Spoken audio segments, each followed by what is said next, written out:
Oh, actually, the former island is the bank, the Formigas bank, and we're actually diving more north of that. We're in the north slope of the Rift Valley. So we're a little bit offset from that. Still pretty cool.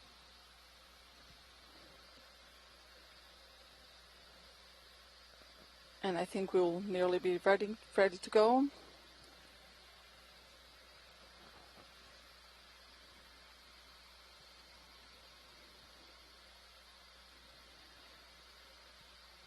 So today's a shallower dive than yesterday. And it seems that we have a first shark of the expedition on the lower right of the screen. Yeah. Oh, and another fish going by here now.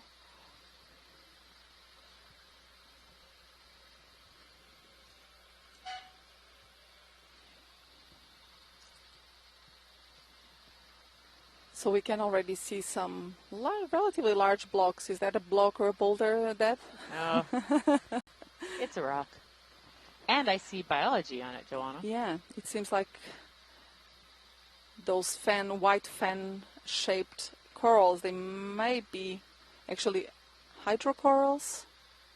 We've seen some of these yesterday, not many, but we've seen at least a couple of them yesterday. And it seems actually that the substrate here, it's soft sediment, but it looks like it's some coral rubble also on top of it. Yeah, I'd like to get a closer look at it and see what it looks like. Yeah. When we have a chance.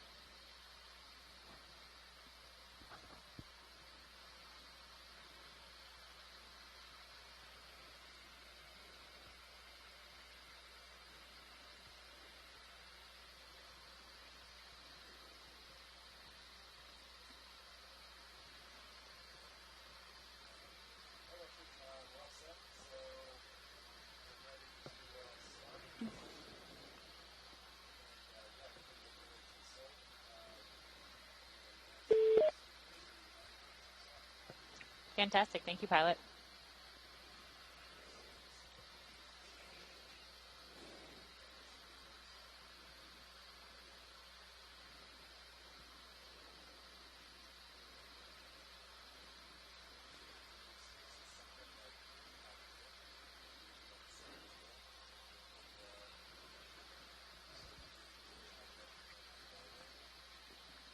So just in this very first second, more diversity than we did yesterday.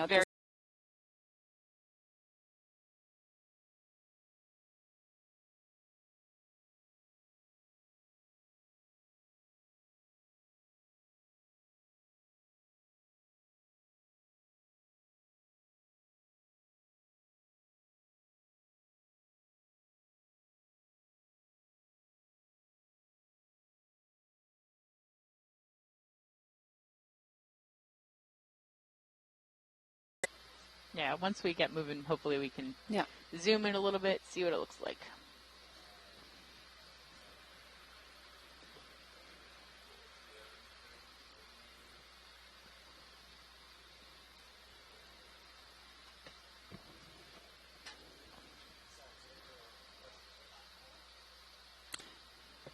Yes, please. Yes, please.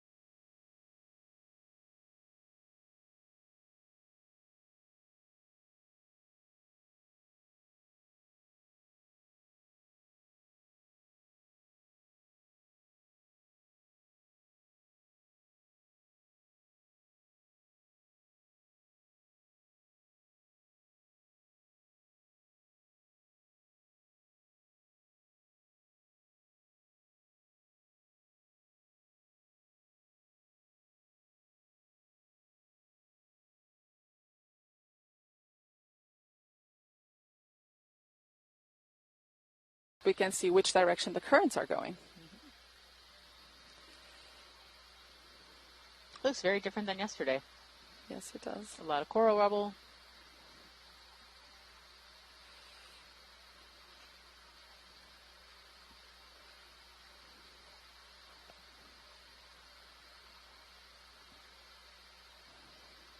And our goal is to head towards steep, what we assume is a fault scarp, way up the wall.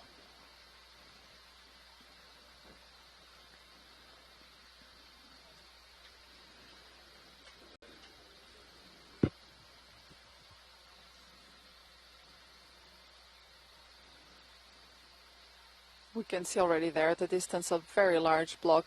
Oh, yeah. With lots of what might be sponges and corals.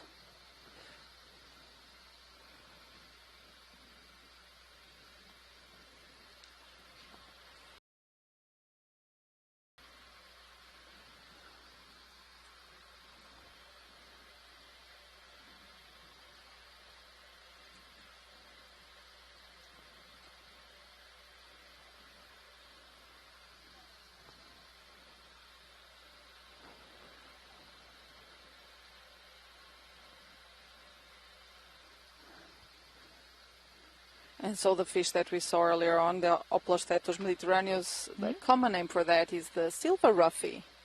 Oh. Or Mediterranean slimehead. Didn't seem very slime-heady. Slimehead?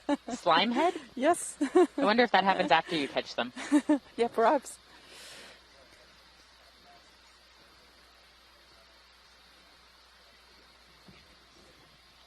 Thanks so much. Could we maybe get, well, it may be too late to just get a snap zoom on the rock?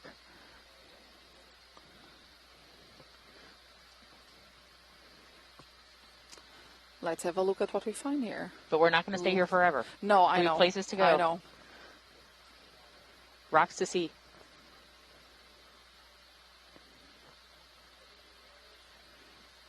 Yeah. And already here, indeed, quite a diversity of different types of corals. This one with the pink polyps, I imagine, would be at some type of corallium. Very nice branching pattern, and it's interesting to see how they seem to have the polyps always all directed towards one side of the colony, possibly towards the prevailing current, so that it can feed himself. Okay.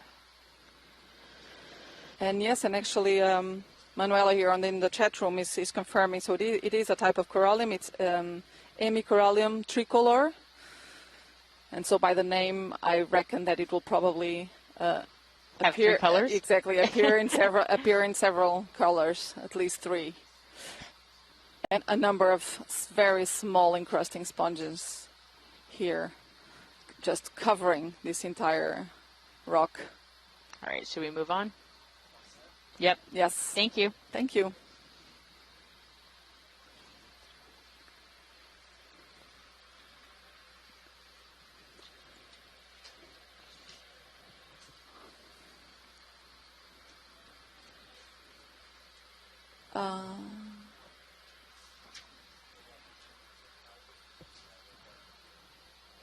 Okay.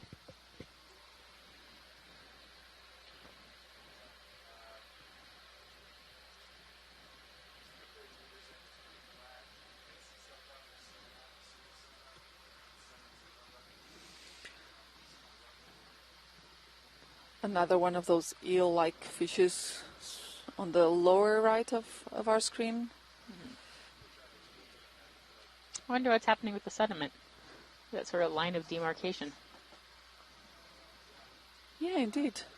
Looks like there is a transition area there. Yeah, I wonder if it's just a little bit deeper and collected a little bit more stuff.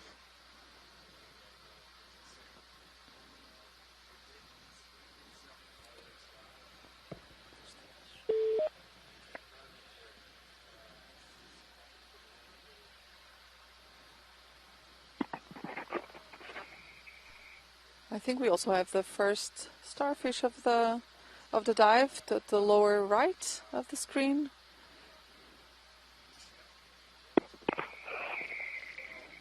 Hello, Okeanos Explorer. This is Ricardo from the short party. Hi, Ricardo. How are you? Hi, Ricardo. Hello, hello. I can see it's very nice over there. Absolutely. Okay, so I would just like to add that from the geological perspective, the idea was to to investigate the volcanic succession of the rock succession of the fault scarp, which we're going to be going up. That fault scarp is part of the northern slope of the Cerro, and in order for us to stand in project the rift and the North Plateau, looking at what the composition of the rocks along those fault scarps is, and hence our suggested dive here as well. Mm-hmm.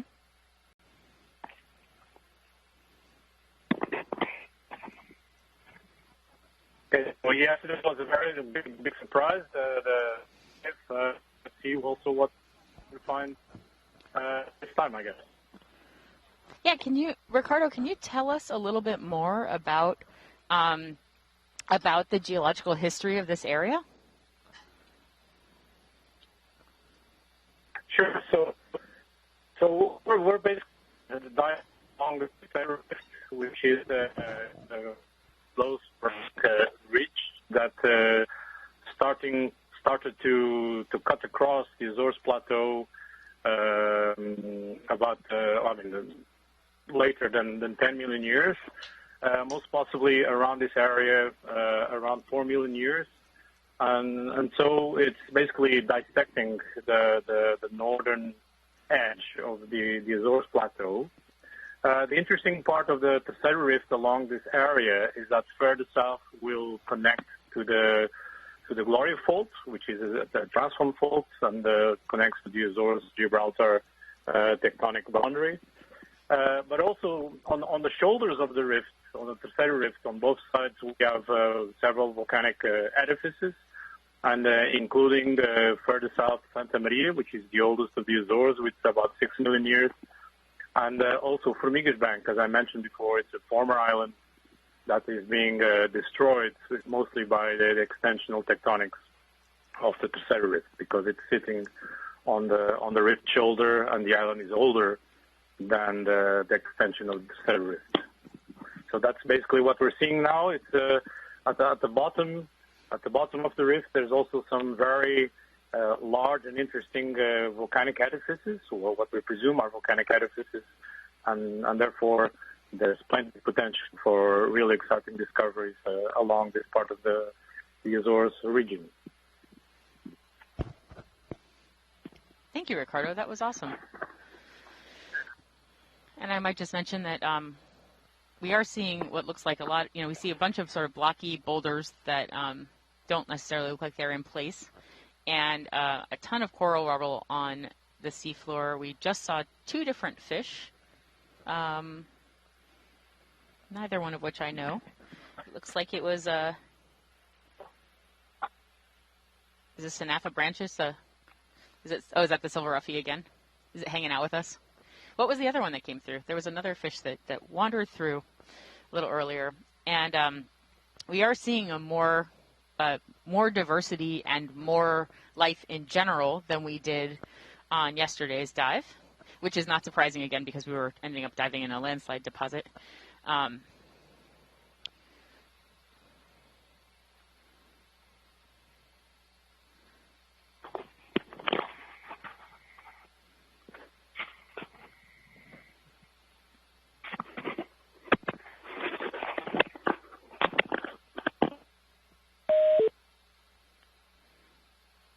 And let's see.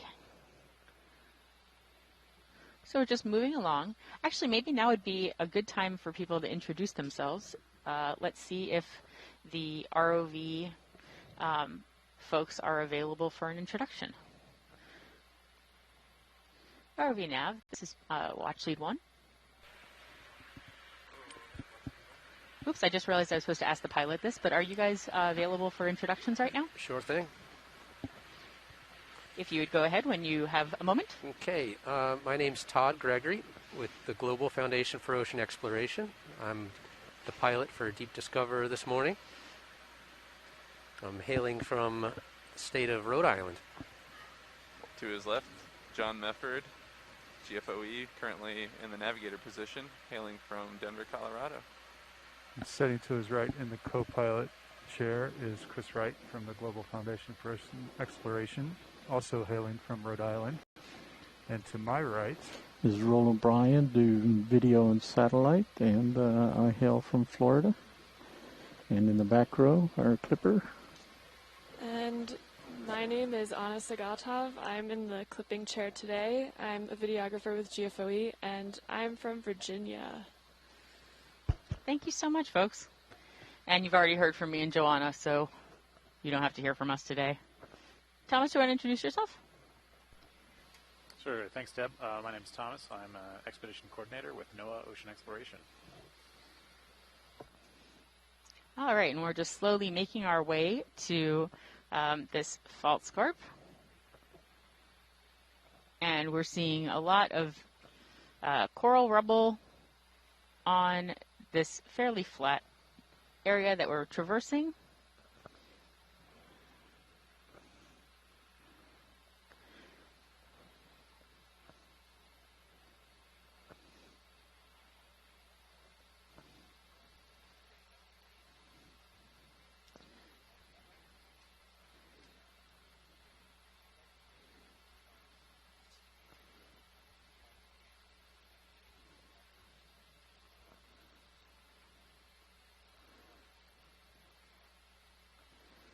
Let's see, it looks like we're sort of coming up on an area of more, you know, we found a boulder, we found some interesting biology to go with.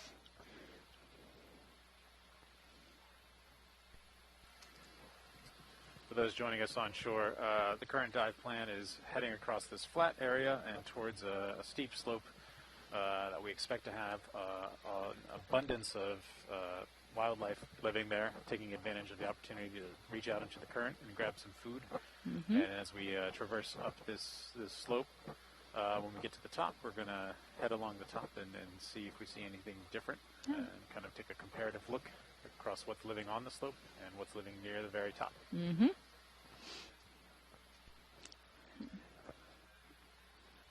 And so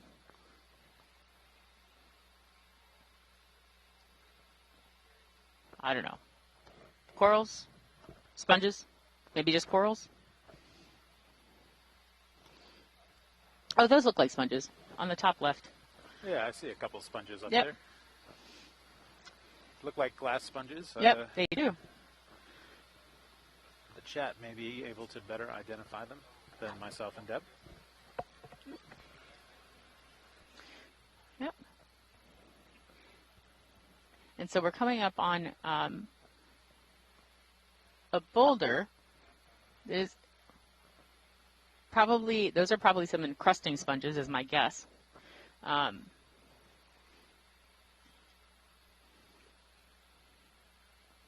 it's interesting. Could we do a snap zoom on the left top of this rock?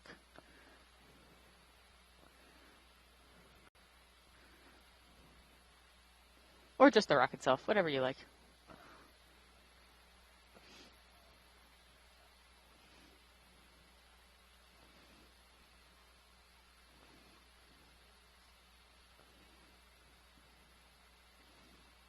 I'm trying to figure out what these rocks are made of.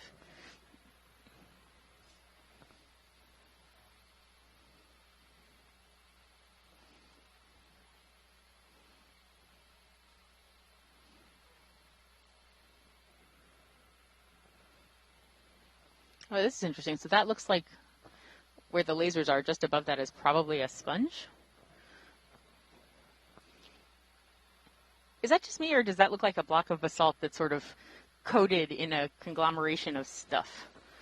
Yeah, it's a very, very angular piece sticking out. Mm-hmm. But I think it's the rest of the detritus piled up on it. You think it's just piled up on it, or do you think that it's sort of all stuck together? I think somewhere inside all of the organisms that are sitting here, you would have more sharp-edged basalt like this. I don't know. Look right behind it, though, because it does look like there's some structure behind that. Yeah. Oh, what's that tiny pink thing? Oh, is that a tiny little sea star? I don't know if that's the right word for it. There's a pair of them, it looks like. Yeah. Yeah, so... Okay, back right on time. Yeah, you're looking at biology. Lots of encrusting sponges. And we hadn't seen before any of with this bright red color, at least not in the previous dive. So these are within the family Imedesmidae again. Yeah, these look like your blue sponges, but red. Exactly. Yeah, they are within the same group. And then when we're done what looking... is it that we're looking at now, actually? There were a number of those there. Yeah, so this is a breccia. I wasn't insane. This is actually, it's that angular class, that big piece of rock, is set within basically a conglomerate of other rocks. So you can tell that you're looking at a mix of rocks. And so that's, what I expect to see. And look at that. That's cool. Wow, here we have a beautiful garden here. Maybe we should look at the top of this for a minute, and then we should move on.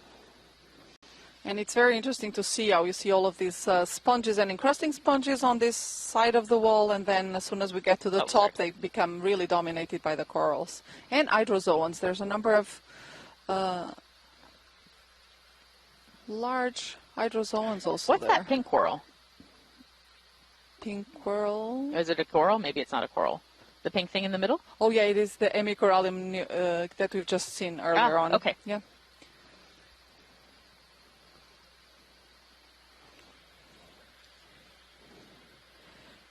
So this would be Hemicorallium tricolor.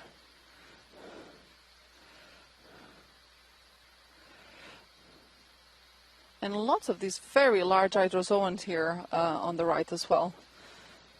These golden arborescent ones.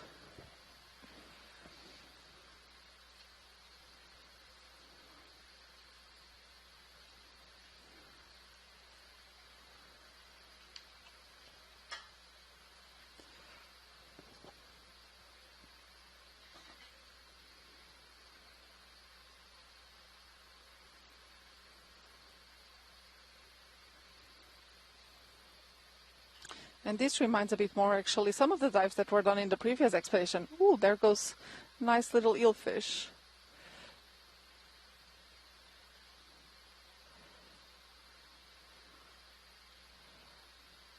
I think it was the dive done at Zenith or the Kurchatov seamounts that looked actually a bit similar to this.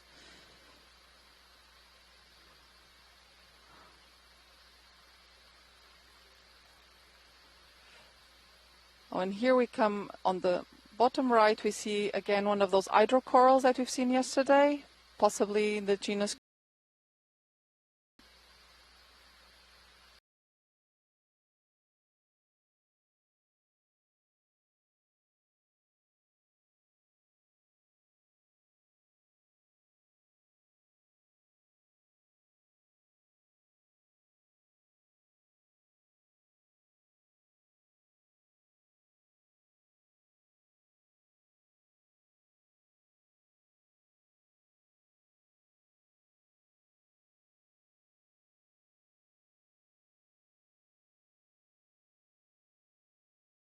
And you see a lot of the corals and hydrozoans and some flavolate sponges. So we also have there a large whip-like coral.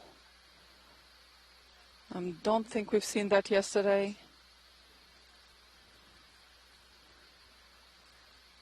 Really dense, this area. And these Sidarid urchins. We see now a number of them also on the farther right of the screen.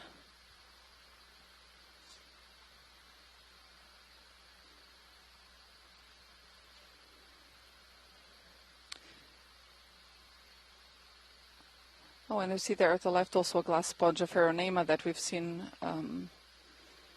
also in the previous expedition. That's called the bird's nest sponge. And that's because it does look very much like a bird's nest, only that in this case it is made of biosilica. Joanna, what is biosilica? So that is the component that sponge skeletons have. So it's a type of glass, only that sponges can actually produce this with great efficiency in cold temperature, at room or cold temperatures.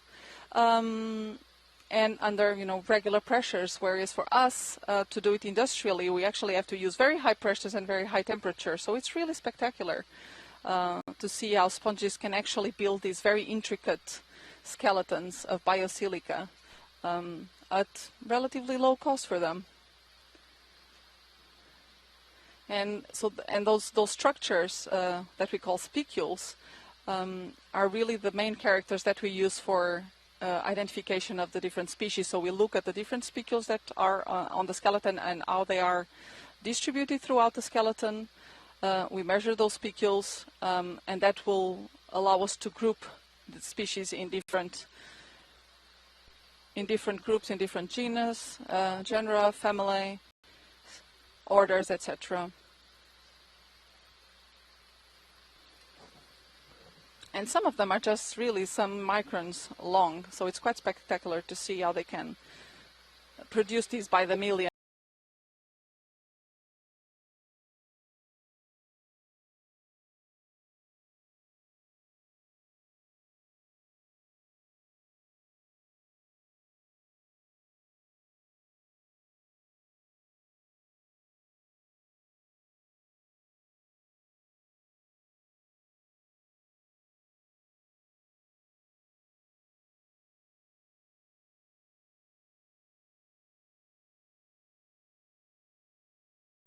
Oh, Chrisma would love this.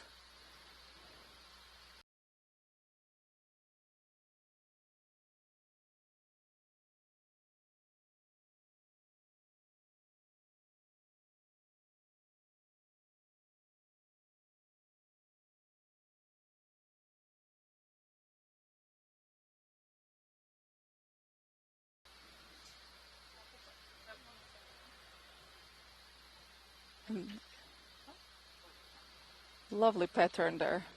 And we can still see a few of its tube feet as well.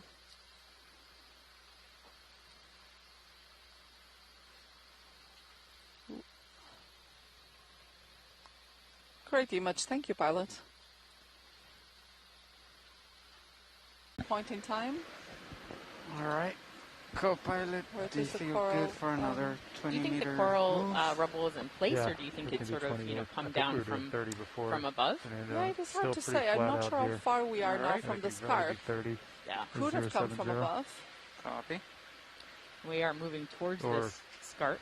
We shall find I out don't as know, we Todd, also you lined move up on 095. up now and You see wanna if go we in find the back actually those left? Clarictinian corals further So up on the 070? scarp. Yep. Yeah, I We're think just that's moving good for through you. Thank you. some boulders 30 that are meters probably coming not in. in place. Just watch your tail. And yeah, certainly the I don't know what I want to call it. The stuff on the seafloor, it seems to be getting a little bit deeper. Mm-hmm.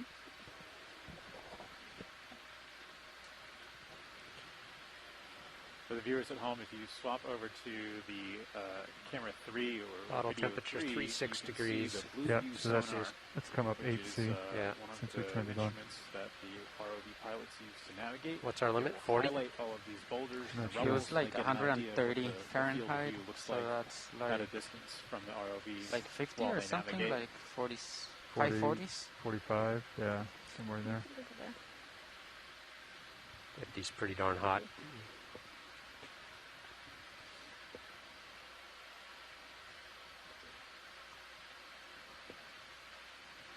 Here the rubble actually seems to be becoming a bit thicker, even this layer. Yeah, the layer seems like Yeah. it's getting thicker. It does.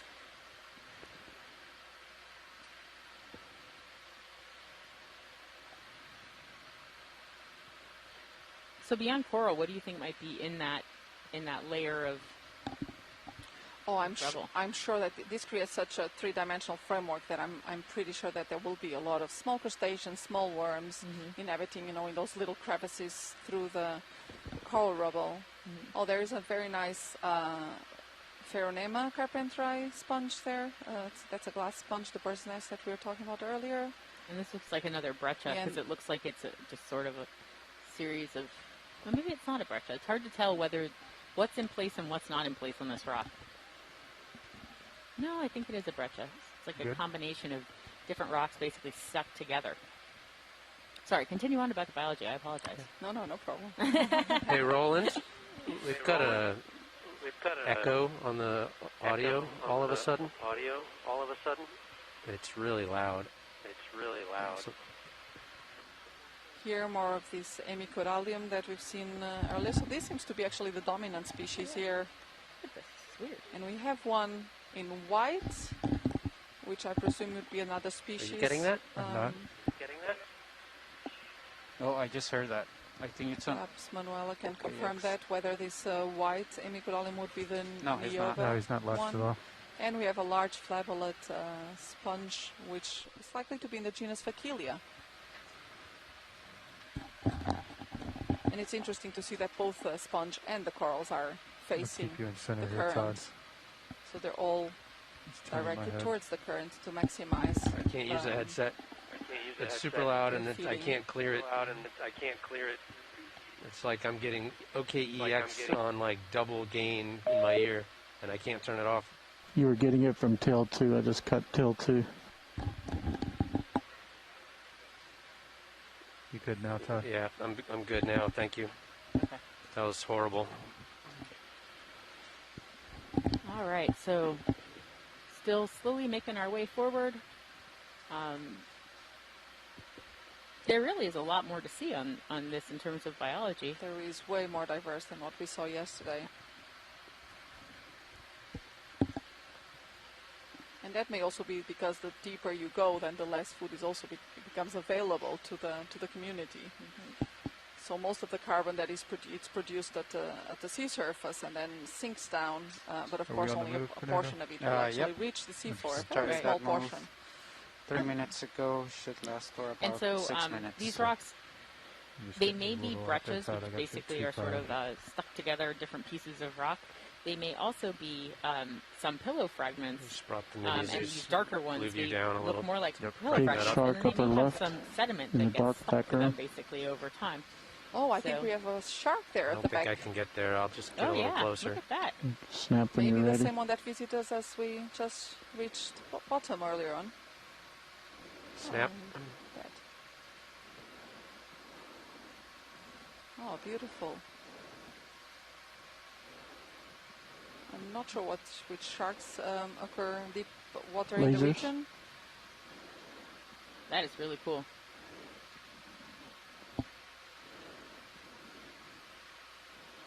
Zoom in over there. I I'm like not how going that to other catch him fish though. just wanders Yep, by I'm like, pulling no out. problem. No That's problem. full wide. Okay. I see you, shark. Just gonna keep going. All right, back on track.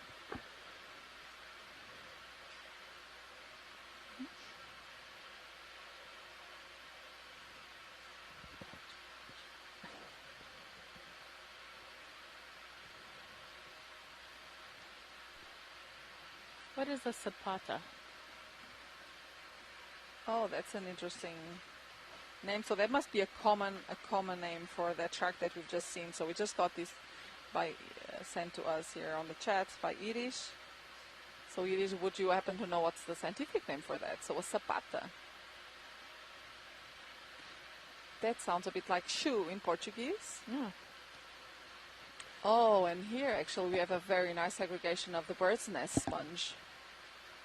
I think we have Oh, is time. that in that sort of center right? Oh, yeah. Yeah, all of these. Yeah, that's really So cool. stretched We out see pretty these good. little pockets with a Well, and number I'm of going to them push in out different. and get a little closer and we'll Yeah, in Nope, different standing by, sizes. waiting for you. And you can see why these would Oh, have been just the called 130% bird's nest roll. sponge. They really do look like bird's nests.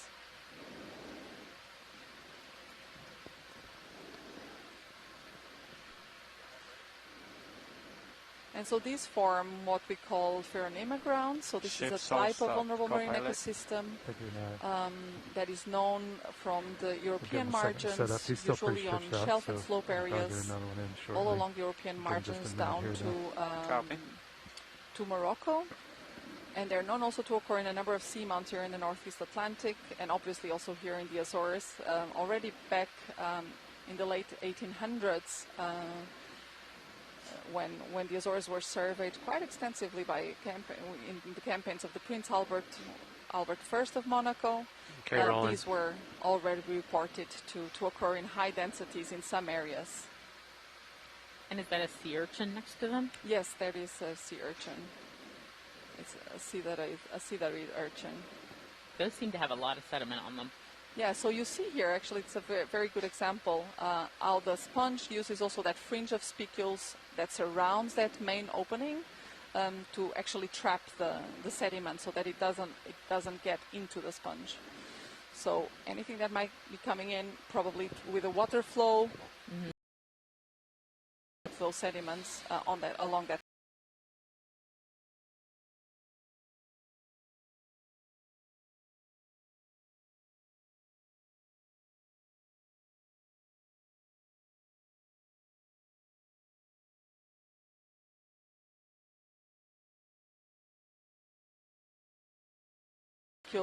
To root Got time itself to the for sediment. tight on the yellow blower, right? You try to rock Yeah, over that's there. really cool. And actually, even if the sponge dies, because this skeleton is so intricate and partly fused, it will remain in place. So it will continue to be an habitat for a number of other species. I wonder what this And rock is.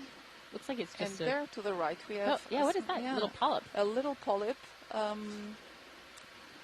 It reminds a bit of this Egucipsamia that was found, but this one is very solitary here. So there was a this second might one right actually up to its right. yeah.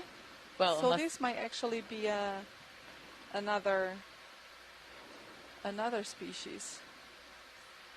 Let me just confirm here, actually, with the folks in the chat. Do you want to try a little more fog? That is really.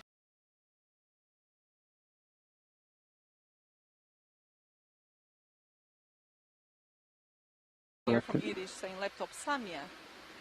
So that's probably what we're looking at the Leptopsamia. And I think the species was also quite common on the Formigas bank.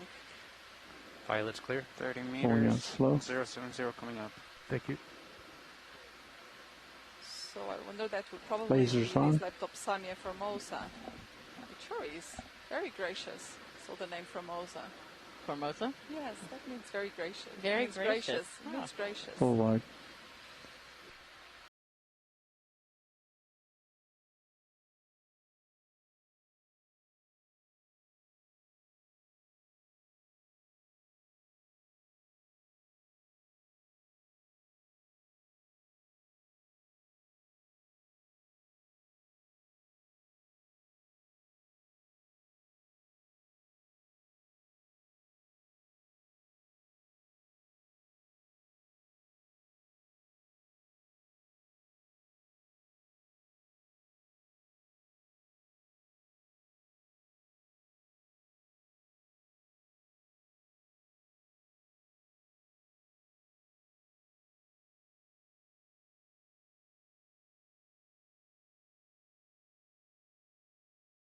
Like to hang out here.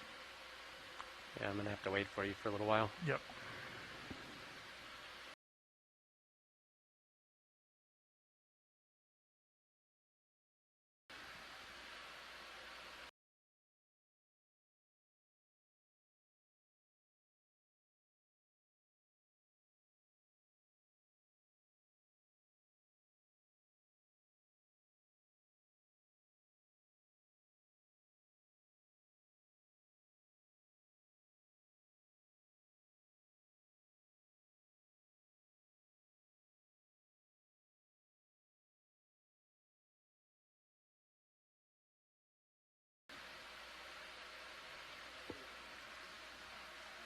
Watch sleep. This is Naf.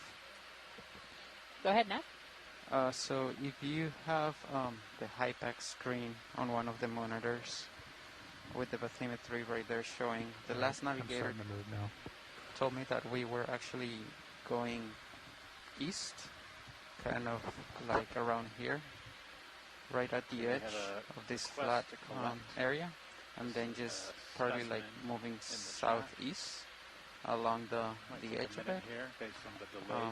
Is that what we want to do?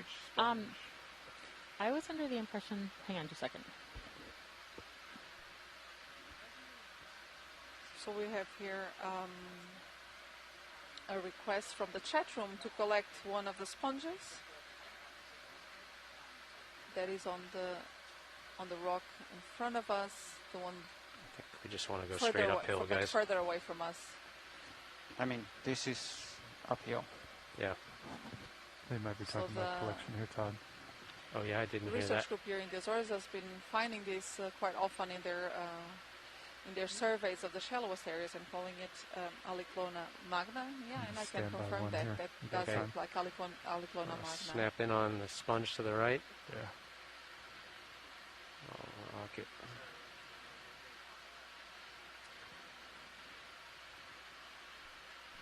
So this is another sponge here. This flabolate sponge is actually Yeah. So within I don't know the if you have the Facilia Hypex screen genus. right in front of you. We need to see also the other Okay. Sure. surface, the inner surface to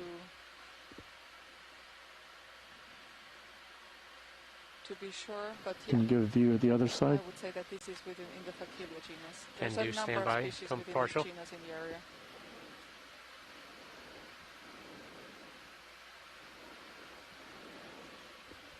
Go ahead.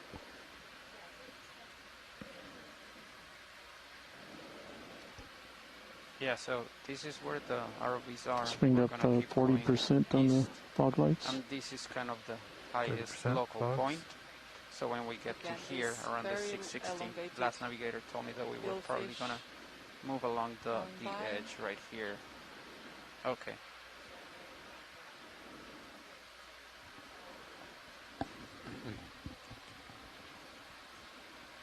Copy. So let's have here a closer look actually at this Okay. See if you can get some inner lane image portion of inside. the sponge here. And you can see also here these strings of mucus mixed with the sediment that it uses to clear itself. Oh, actually, yeah, now seeing it from here, I don't think this is within the Facilia genus. I think this is actually a Poecilastra. So a completely different group. So only goes Almost to show time to that go, co-pilot. sometimes even Yeah, different you've got time. species I was waiting to see whether in they wanted to different, collect or not, but it doesn't groups sound can like they actually do. look So very similar. I'm looking at you at 5.5. So this seems to me the white morph of Poecilastra possibly compressa.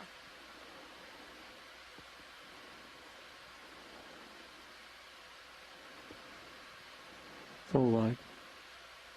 Yeah, I think whenever you're clear. Okay, clear. Backing out. Spinning right. Lights clear.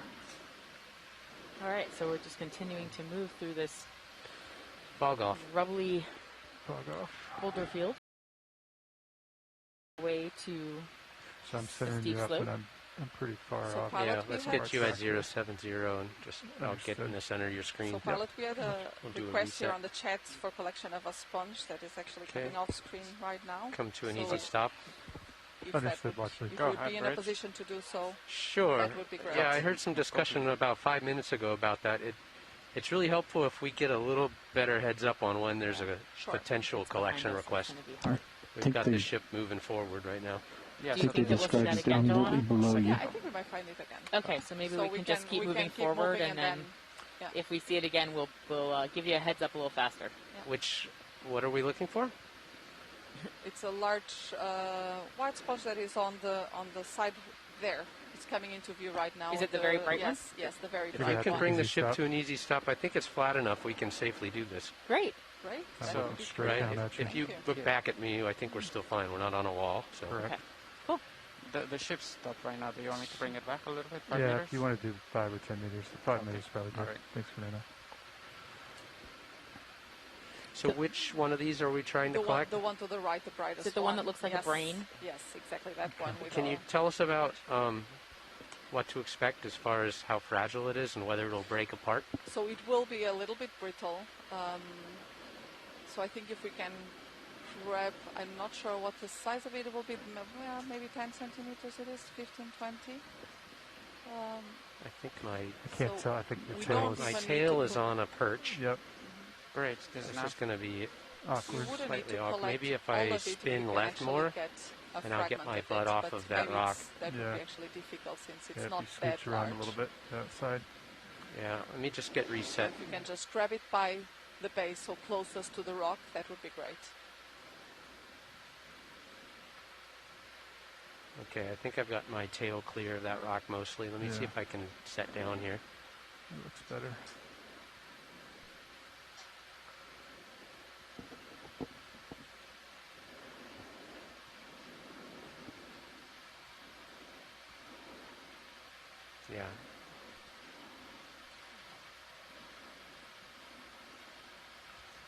Joanna, what's the scientific name for this sample? So that would be Wanna bring Aliclona hydraulics up? CF magna. Sure can. Hydraulics on.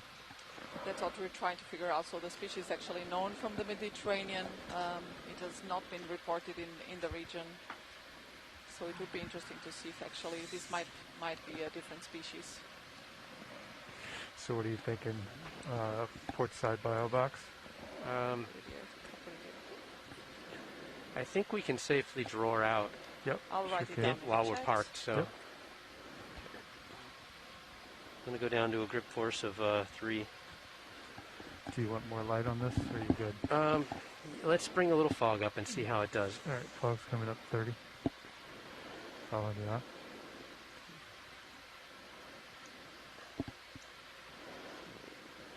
No samples so far.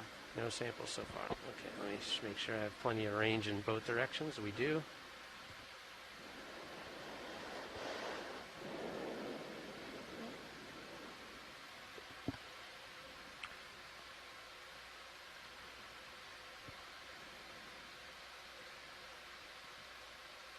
No, we're out of range. Oh, no, we're not.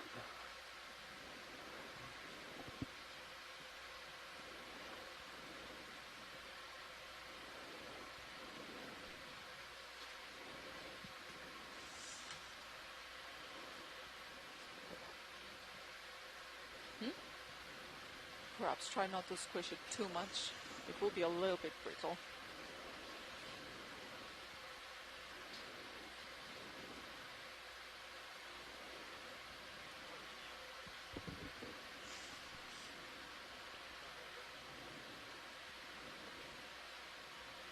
What do you think, guys? Yeah, you're pushing up against it. I think that's as good an angle as you're going to get. I don't know how brittle it is.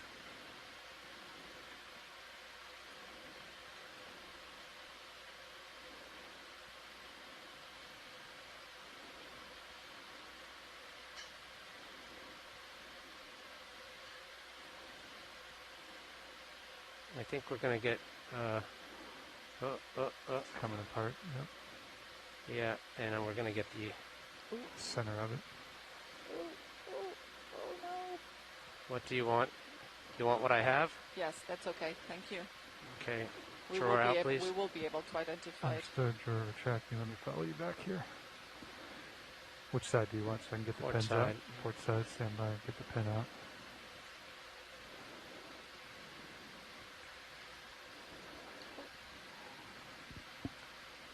I got to do this without grip lock. Oh. Well, we can take a second piece. Drawer's fully out. I'm going to go outboard just because I can't index out. Understood.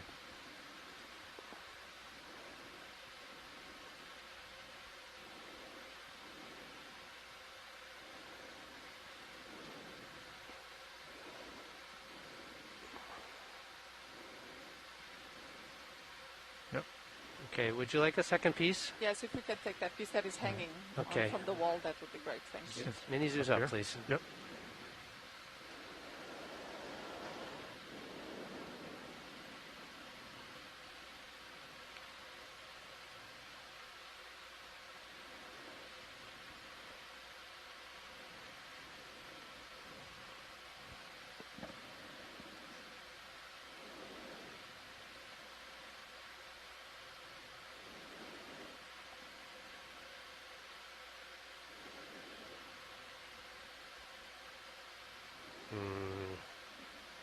Can take that too. It's very, very fragile.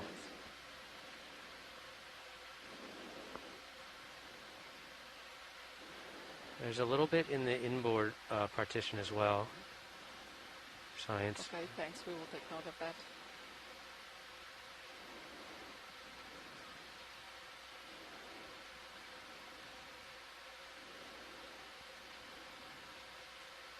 That's great, pilot. Thank you. Do you want the piece that's on the seafloor? If you can grab it easily, I gotta yes. get the drawer back. Might as well. That part will not regenerate. No, you so- can stay there. Yeah. Okay.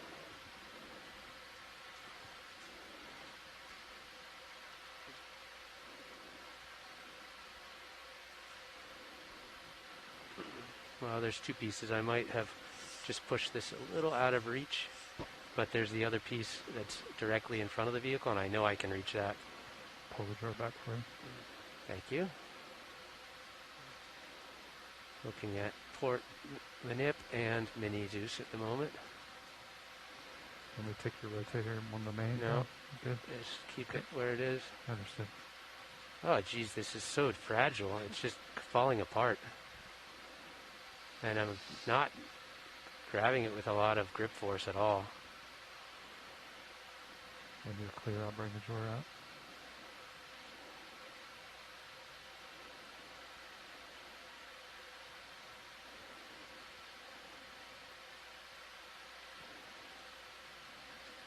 So this is actually a great example. Yeah, I know. You're on the rock box. I know. How I'm sometimes trying to the fix that. sponges are, especially those collected with other.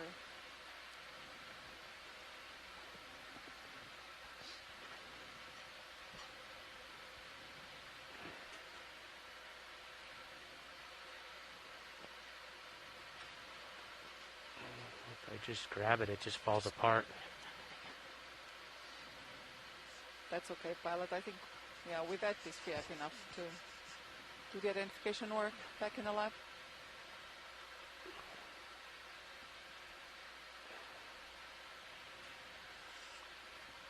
Yep.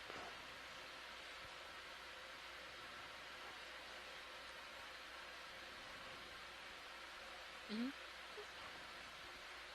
Mm-hmm. All right. Thank you. That's great, pilot. Okay. I'm tracking the drawer.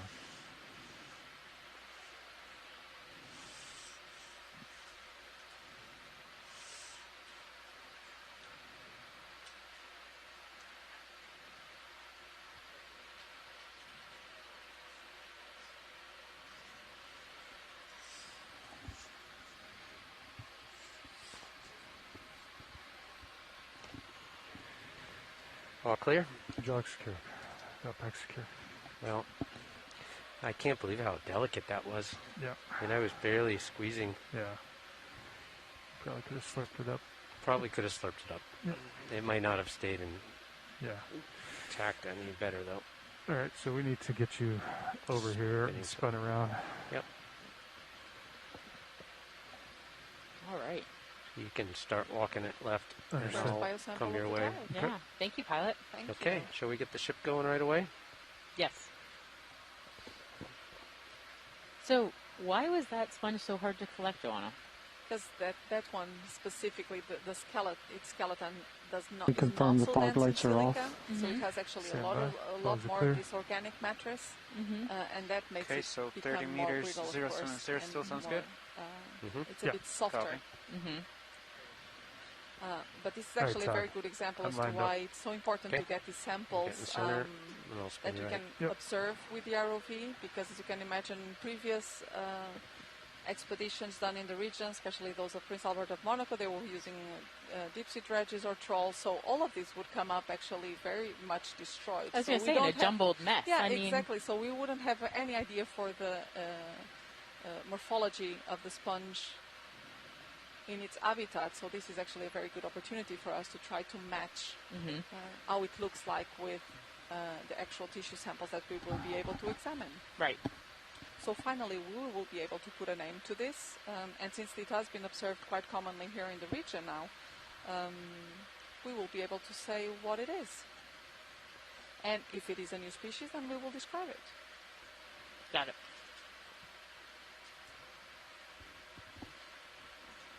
So now we're just moving over the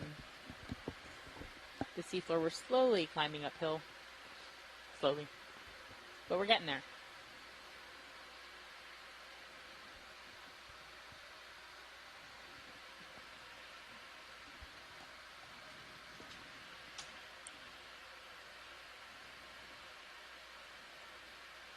So you see a lot of those sponges you were talking about. The Yeah, bird's those- nest sponges. Is that a fish over to the bottom right? Oh, there is a rose belly fish. Did we get a snap Isn't zoom on the it? fish? Standby video. You got a big one in the background as well. Okay, And that here. can go in on the fish. Yep. It just happens to come with its own sponge. It's a black belly rosefish. Black belly rosefish. It seems.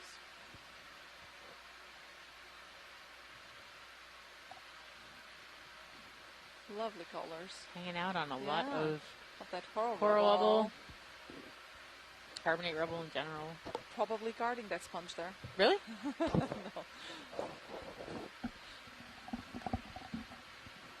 Doesn't really have a relationship with the sponge, does it? I don't think so. Not No. this one, no.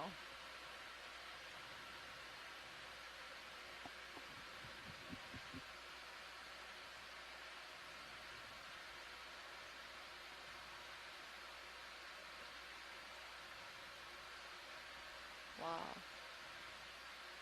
So Irish is saying it's a boca negra. So And if boca- it is, yes. I had that for dinner, and I think you did too. I think we had it once at least in Fayal Island. Yeah, I think I had it twice. Oh. It was delicious. You And now, didn't- see, it's running away because Yeah. I said So you it just could had be that. great dinner.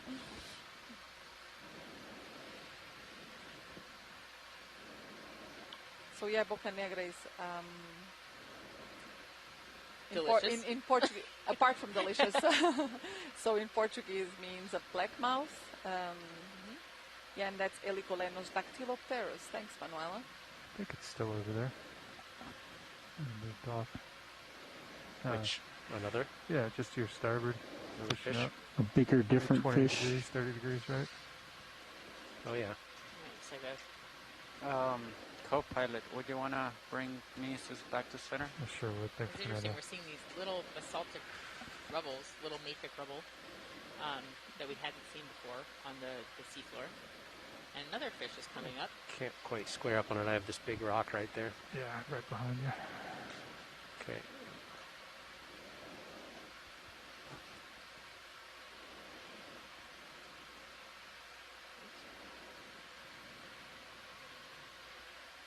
We still have about 10 meters on that move. Understood. Hope we got time. There's no walls ahead, so keep it rolling. There's a crab just behind the fish. Yep. Oh, look at that. There's Oh, a yeah, crab. There is. Just behind there. And those Much. the laser sights that you see in the middle of the screen, the two red dots are Wanna 10 go on the crab? centimeters apart.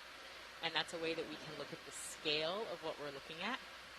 So we could say that that crab is, well, now I can't even see the lights. So we're just going to look at the crab instead. Look at that. How cool is that? I wonder if this is some sort of Pachygrapsus, actually. I did not have any crab for dinner anywhere in the No, Azores. neither so did I. This one shouldn't run away. Slowly moving over the top of you. Lepidon equus. You got time, though? Okay. Lepidion equus. All right, very cool. Video's clear. Pilot's clear.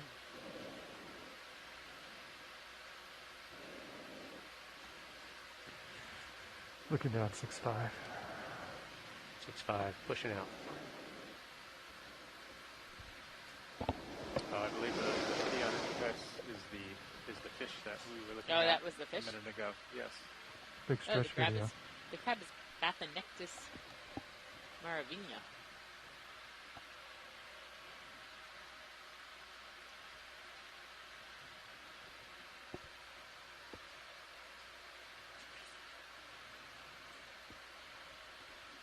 We're just moving through.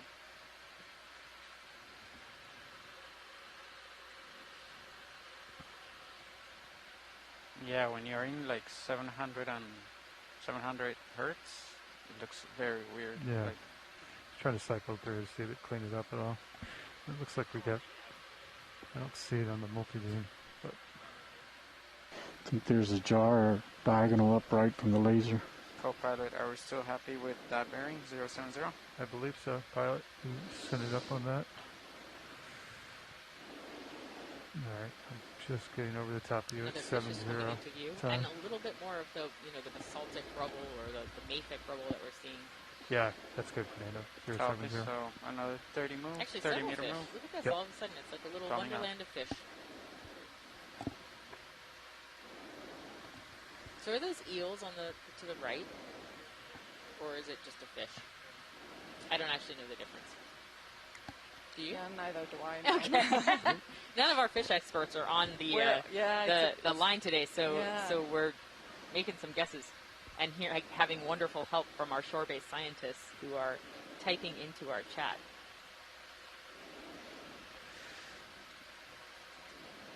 Okay, so it might get steeper in a little bit.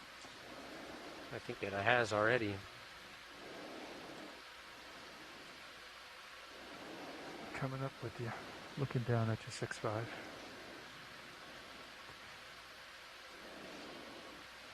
And one of those cedaroid urchins, very long spines that we've seen also earlier.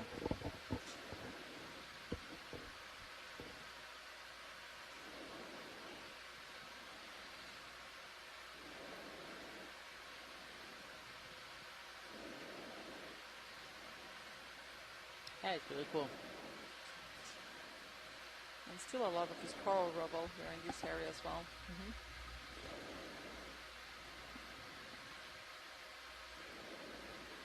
And the little dark ones, which are of a probably of a basaltic composition, could be from explosive volcanism that was up further, or they could have rolled off the ball. We don't know. But we're definitely seeing different, a little bit different geology than we were at the beginning of the dive. Coming up with we saw those great big blocks, but very little of the darker composition of rocks.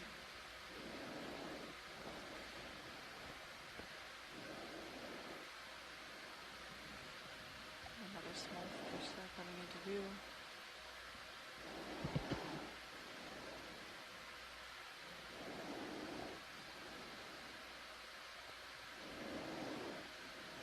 So we're really moving up the slope. Maybe give us a side-by-side view or side-to-side turn view, We're not 820. just to see what the slope looks like.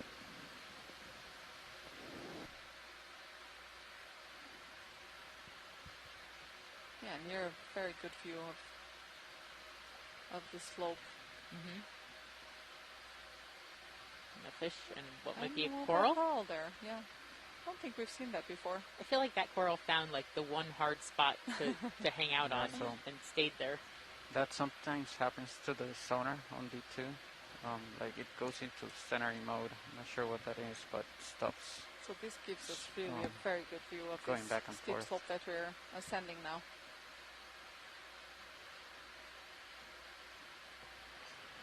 And indeed, with all of that coral rubble, kicking up a little dust. Yeah.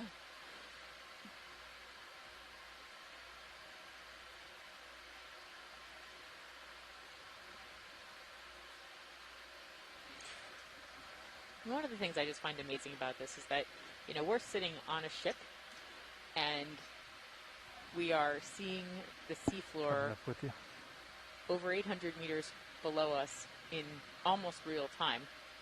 Yeah, it's quite spectacular. Yeah, isn't it? it's really amazing technology that brings us here. And I think that this, for the people back ashore, is like the closest they can get to the really next do ship deep move, sea we'll dial it over to like exploration, isn't it? 055, guys. Not only they can see things in near real time, but they can also listening to us interacting, both the science leads here with the science team ashore, with the ROV pilots. And in addition to the pilots, of course, the Global Foundation. We're still moving. We are. The ROV network should still have about 8 meters on that 30-meter move. Understood. Without the partnership that we share with them. Indeed. All right, Todd, I got you at 055. Plus, they're fun to hang out with.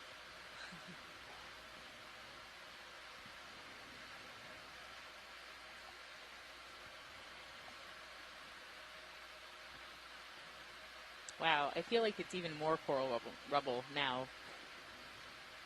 What's that small pink thing to the left? That's Maybe it's not something. I don't even know. Maybe it's shrimp not real. on the shrimp? Shrimp. I don't know. Maybe it's a rock. Maybe it's not. It's not. Yeah, No, it was off. It was panned to the left. If you would, I could be.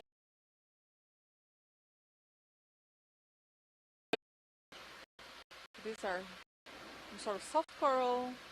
I think plexaurids. That's from 2 minutes ago. Well, those are pretty. No, but I think these are probably also... They are also Flexaurids? Yeah, I think so. Oh, and you can see a small crinoid also hanging there at the very top of one of those branches. They look very healthy, very open polyps, all of them. What are all those incrustations that are on that old coral rubble? Like, you see the, bright patches of white just to the left. So those would also, some of them would also be encrusting sponges. Yeah, actually you can see a number of different morphologies. Are they different, there. Yes, different encrusting sponges? Different species, yes. And the small white thing to the bottom left? Okay, I believe that looks like an hydrocoral, a very tiny juvenile hydrocoral there. Looking down at you, so I think that one's an Acanthogorgia, the yellow one we were looking at. Ready rolling? Yep. Oh, okay, great. moving. According to the shorebase maps. Another one, Fernando. Thanks, Idish. Yeah, as soon as they cool down, I'll call a 30-meter move in 055. Understood. So that would be a Acanthogorgia. So that yellow one is an Acanthogorgia. Yeah, possibly Acanthogorgia armata. Okay, moving up the slope.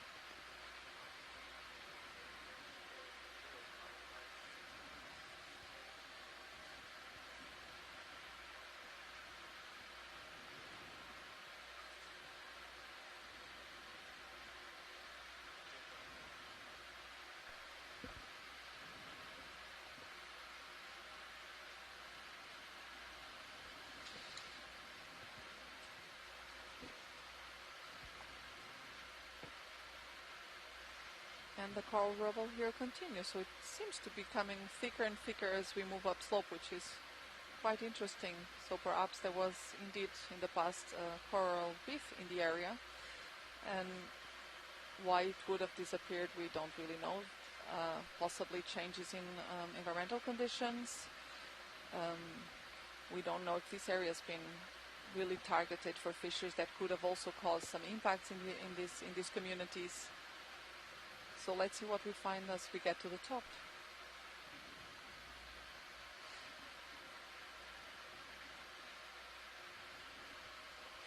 Is that a different kind of sponge straight ahead, or just a different angle? Yeah, so here now in the center we have another sponge, actually, this very snap globular. Ooh. Yeah. Quick zoom in. And what is that attractive sponge? Oop. Sorry. And yeah, this to me looks like a Petrosia, so that would be still, although the name would suggest that it is a very hard sponge, it actually is not. It will probably be quite brittle. And you can see clearly the oscule of the sponge, so that's the large opening there at the center, and that's where the water flows through out of the sponge, actually. So it will flow into the sponge through much smaller openings that are spread out through the surface, the external surface of the sponge. Will flow Chris through is going to bark at me. We better go. internal canals and then exit the sponge. Looking at you, 70. Opening there. Moving up. The ostule. So lots of sponges today. Several sea urchins, a few corals, several fish. A lot more diversity. A lot more diversity. That is shark.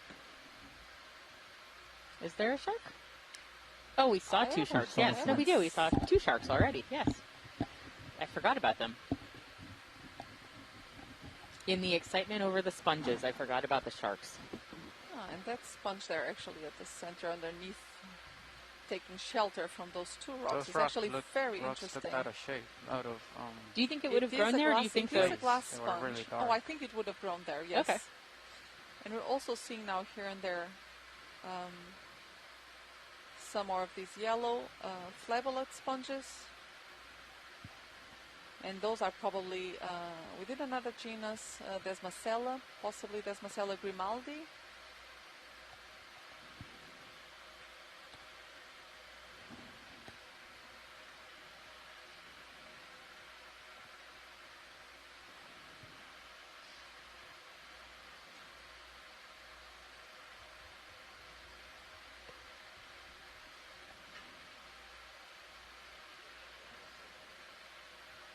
Do you still want blue view at 40 meters? Yeah, yeah, I think so. I think it's okay.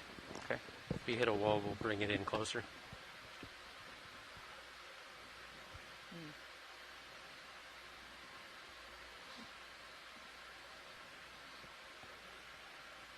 Oh, no, who's talking to me?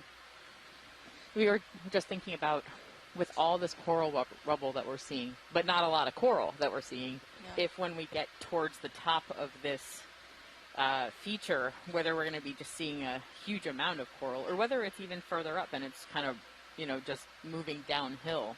Yeah, that is what we are hoping to see as we go up.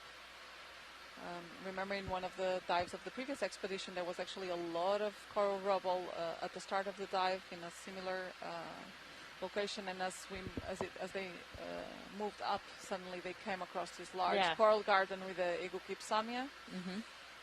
So let's see if we find something similar here.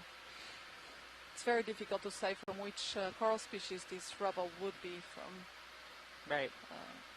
Because it is very weathered. But it feels like we're on the hunt. We're tracking down the coral.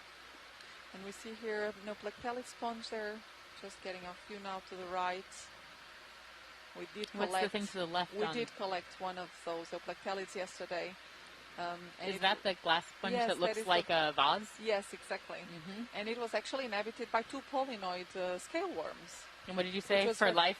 Yes, together for life. We think they may be a couple. So and they live inside of the sponge. A little imprisoned.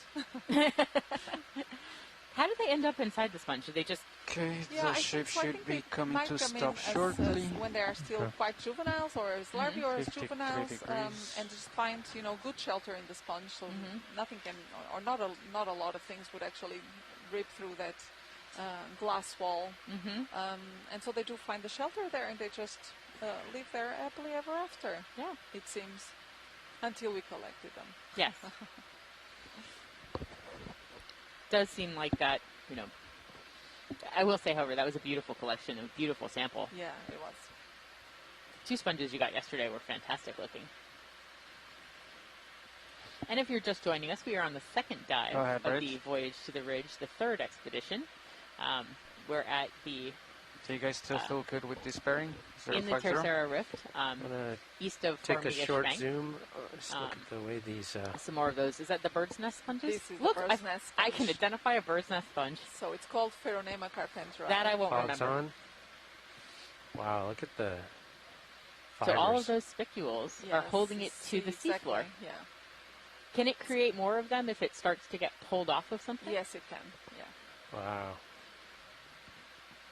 That is really cool. They have quite a good machinery to actually build these silica structures, and you can see they are super thin as hair, and they can be extremely long. And an interesting thing about these spicules is that they are, although they are quite resistant, they're also quite flexible. And for some reason, it has been found also that they have very high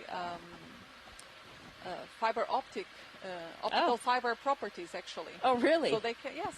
So they can how to say, light goes through those spicules. Shall we? Yeah, I want to let you get out a little bit. I'm looking at. And we're seeing again small, dark-colored rubble that is also probably coming down from above. And those are probably mafic in composition, which is it stands for magnesium and iron, Ma and Fe. Which are 2 of the principal components of a basalt or basaltic composition. So you might hear us interchangeably call them mafic and basalt. They may not really be basalt, though. We don't know. But likely of a basaltic composition. They're like breadcrumbs leading us up to the wall. Oh, is that a fishing line? Oh, that does look like... Is that a fishing line? Line or is ahead. that something else? No, that does look like a fishing line.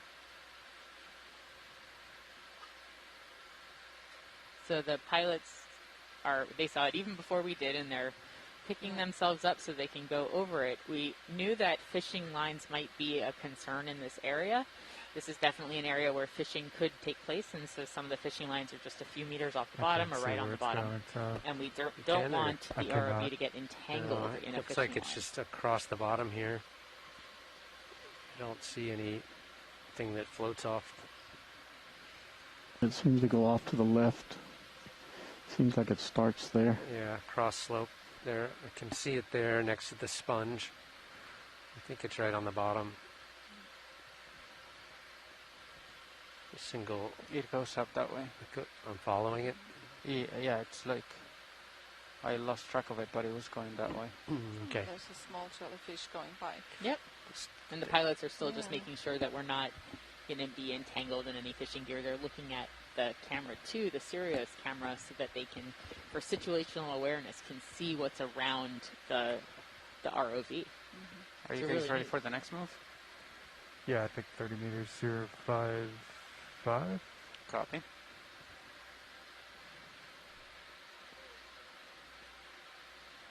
Now we're continuing our move upslope. Fog lights clear. We are now 790 meters depth.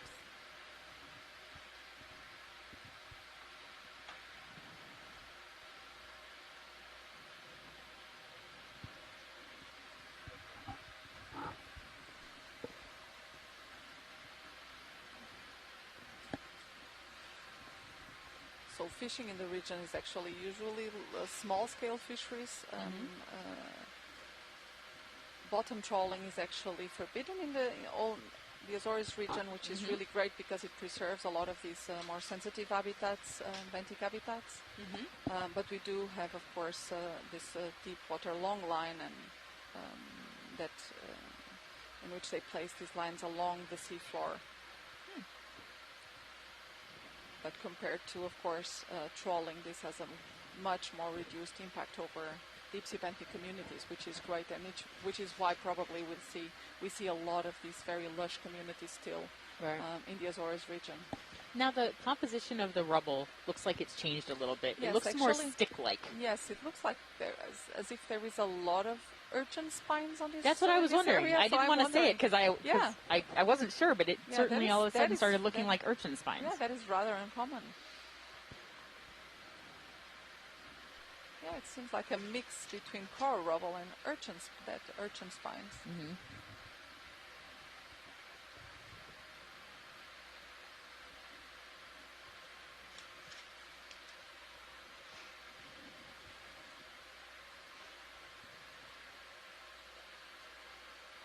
You're seeing a little less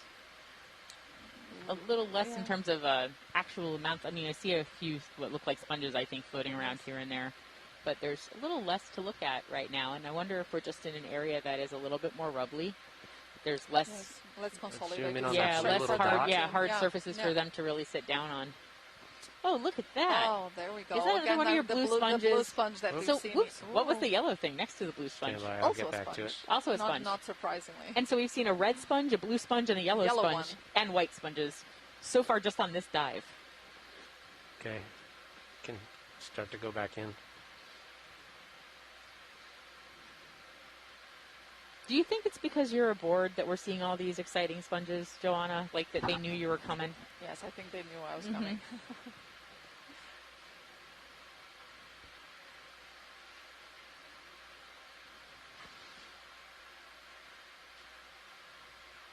Yeah, and we can see here perfectly the pore areas all you through got, which Roland? the water That gets is into the sponge, maximum. and then the Yeah, larger quite small. opening, which is at the very bottom of the sponge, through which the Give you time to catch water up with would me, Chris. exit the sponge. Video's clear. That is not so visible on the ROV, one on the pilot's top, clear. the yellow sponge, but all of them will have Lasers across it. both pores and oscules for the water to flow in Good. and flow out of the sponge body.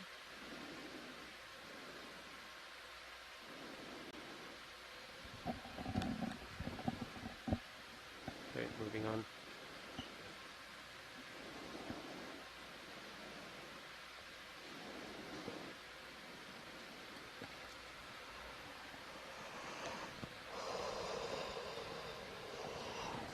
So is this what you expected to see today, Joanna? I think partly. I wasn't sure if we were going to find this amount of coral rubble. I imagined that could be a possibility, but I think it's more rubbly than I imagined.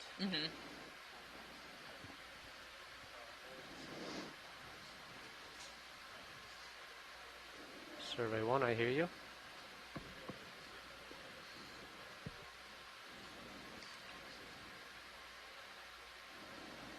Okay, we'll be on the lookout. We'll wait for watch leads to request a sample.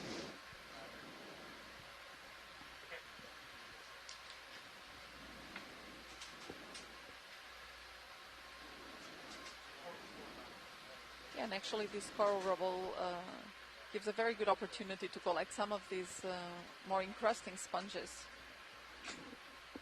Pilot. So if we have the Go opportunity Pilot. to actually collect one of those blue sponges, that would be great, Pilot. Would we be able to get Okay. that blue sponge off of the rock if the rock is intact? I remember us talking about this yesterday, that maybe Well, from that'd the- be the How kind we that you would doing have now? to pick We're up moving on or a we stopped? substrate. No. Just hit a wall. So from the rock, We're that would be currently very moving. difficult. We're just keep. How much more on that move do you have? 5 meters only. Okay, we're safe. But we did just hit a wall. Look at the sonar returns. It's pretty Wow. sharp. Oh, look at We that. have reached the wall. We've reached Roger. We made it. Can you give us a good side-to-side And by look? we made it, it Not means right we now. now have to ascend the wall. But this was one Right, of our does nav. objectives for So this coming dive up. was to... I'm coming straight up right now. Alright. I'm just trying to make good contact, get some good video as I do it. Nice. Can you bring blue view range down to like This is 15 really meters interesting. or less? Oh, Farmer's got it.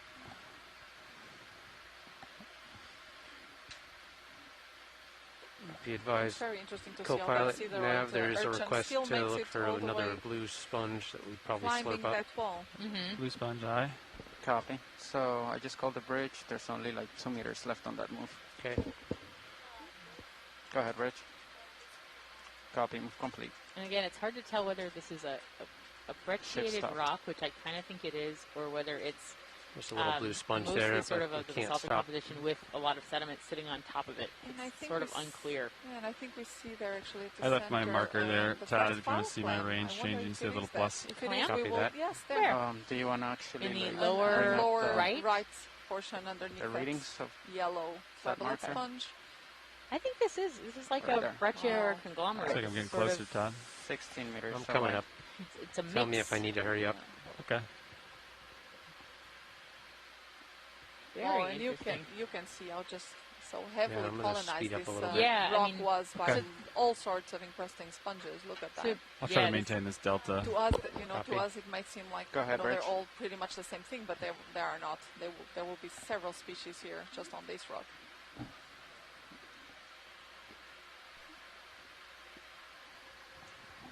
Looks like it's staying right there, Todd. Okay. The range is not changing. on Wow. stereo Yeah, sonar. this looks really old. Okay. Wow. So Is that all sponges? All those they white just things? requested a Most of it will be heading sponges, change I'm to pretty feel sure. And then- comfortable, co-pilot, or do you want to I bring wonder what the ship red is. back a Often little that's bit? an oxidation Yeah. from, sort of rust, basically, bring us from, back 5 from meters if you iron-rich want. rocks. Copy. We Here we haven't come plumbed across the top of another this one yet. of those corallium, Yeah.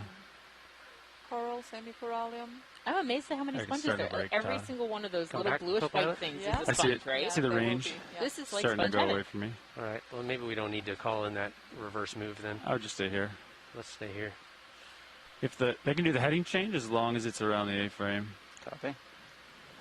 Would be good I feel to better, zoom Todd. in See how at it's breaking some of away? those Yep, we've got patches 2 so that meter, we're 5 meter increase there.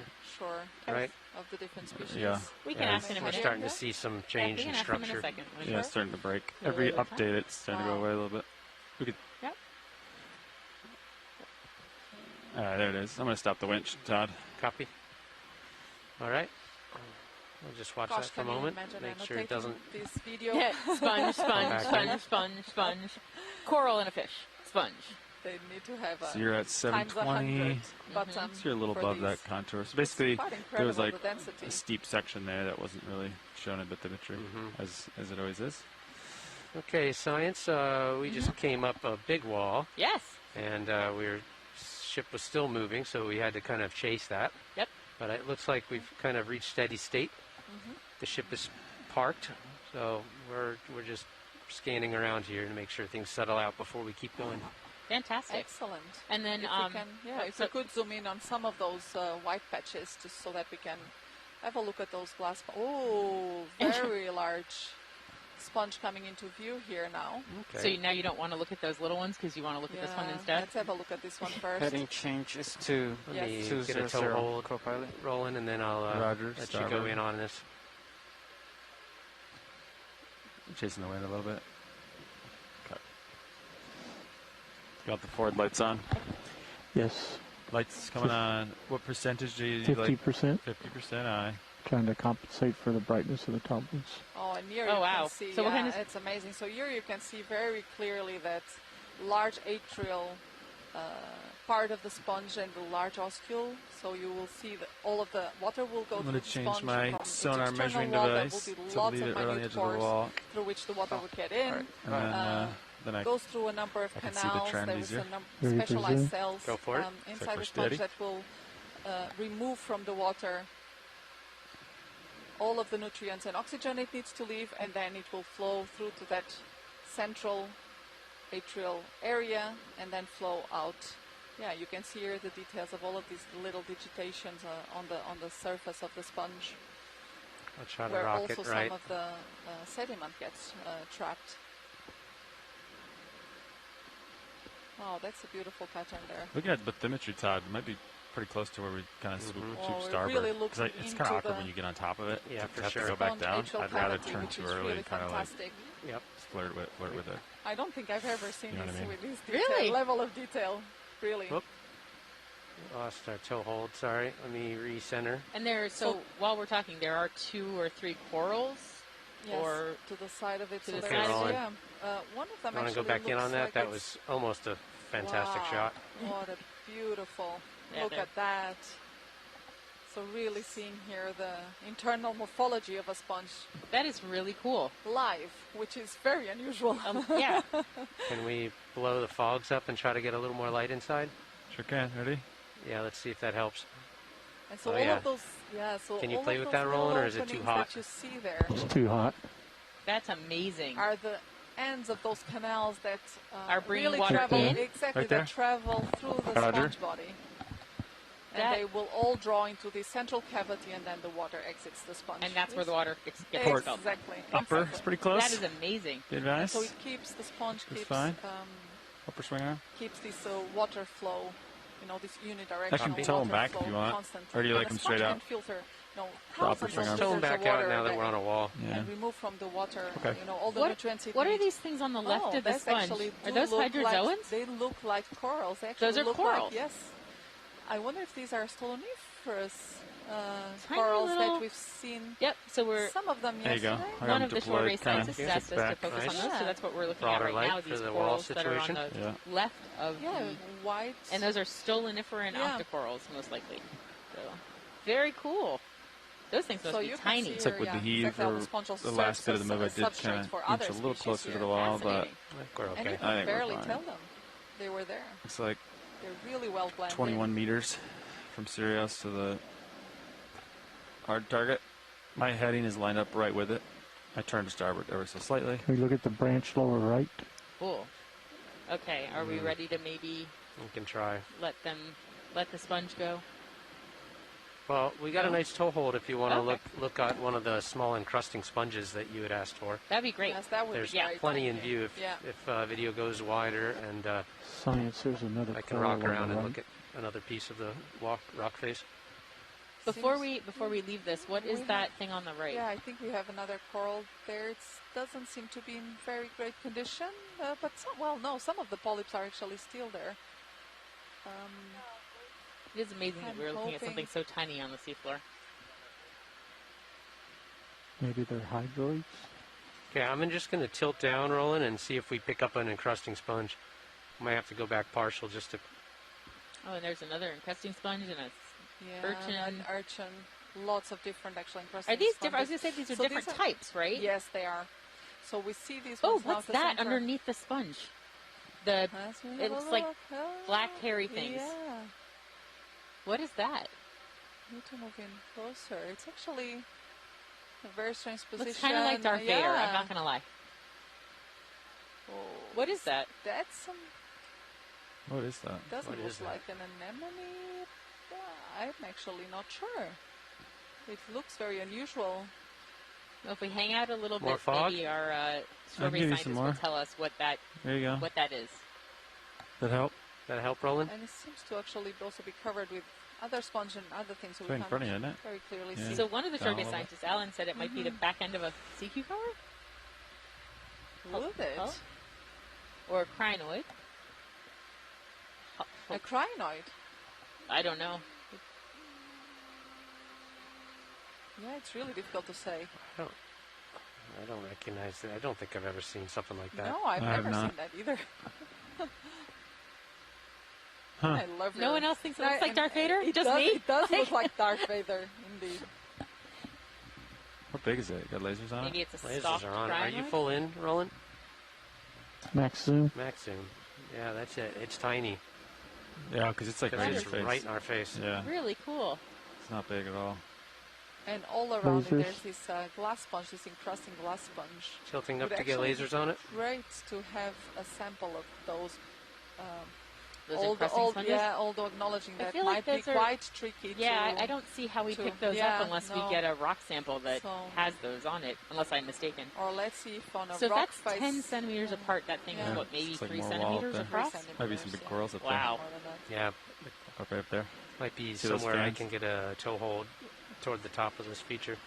If they Oh, want someone's samples. now saying it's a Okay. Cyathidium foresti? Looks like you found a nice I little don't know what perch. that is. Little rock climber status. It Yeah, says I'm it's just a living fossil. planted. You're full wide. I'm going to back off the wall, guys. And I will say the shore scientists Roger. agree that it looks like Darth Vader. So it's not just me. Give us a side-to-side Thank you view so when much, you get a pilots. That was chance. fantastic. Okay, stand by, Roland. You can back off. I could stow your lights, or you can leave them out, wherever So you that want. would be a crinoid indeed, yeah. Just keep me safe. Never seen that. I'm going to go auto depth. Roger. Watch your port upper. Board ripper. Don't let me Here hit it. again, some of these Roger. It's on a epithelium. little bit of a slope, so I think we're. Kill the extra lights. Wow, and that wall Make is sure lights are secure. I don't think I need to go any more than that to packed get covered the on view those of the. sponges. Yep. Side view. Okay. Yeah. Really, really common here. Yeah, you can see like the the projection of the light. Kind of can judge you. Use that to judge your distance from the wall and that upper.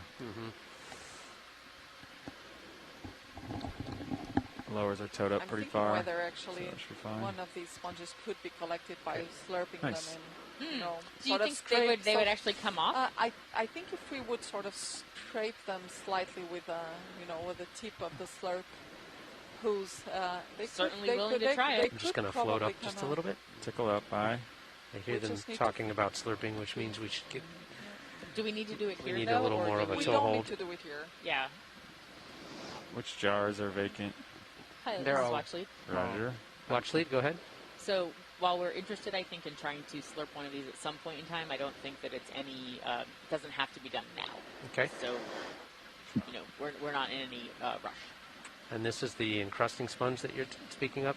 Yes, one Yes. of the many encrusting sponges. See a lot That of has them. these little Right. tubes sticking out of the wall. Yeah. I think if we reach the top of the real vertical terrain where I can get a little toe hold, that would be more optimal. Excellent. Yeah, that would be great.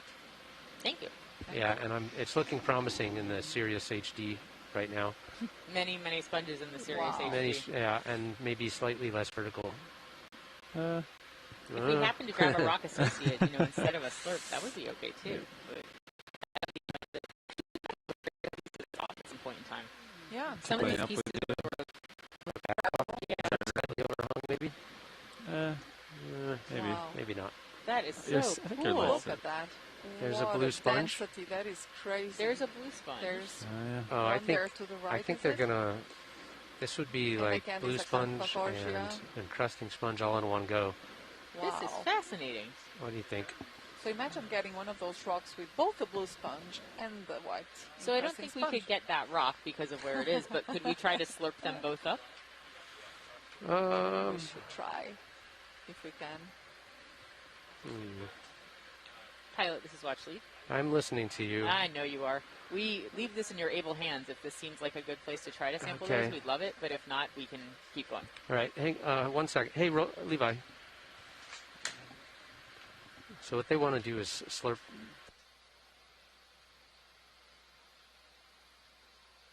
And it's like all of a sudden we actually moved into more less brecciated rock. I was so excited by the sponges that I kind of stopped looking at the geology for a little bit. Yeah, and you do see But that. it does seem much yeah. more, maybe not entirely intact, but more intact.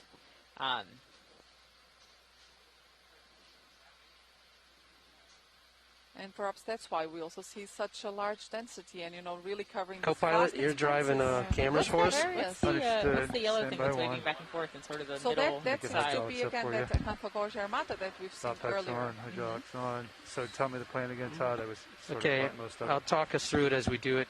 Levi, our team lead here, is driving Deep Discoverer while I get the arm deployed. Okay. Our co-pilot, Chris, is going to be running hydraulics and the drawer and camera movements, and our navigator is going to be our backseat driver, keeping us safe. Fantastic. Sound good? This sounds wonderful. This is a like full team extra activity. Operation. Wow, Yeah, yes. we'll be quiet.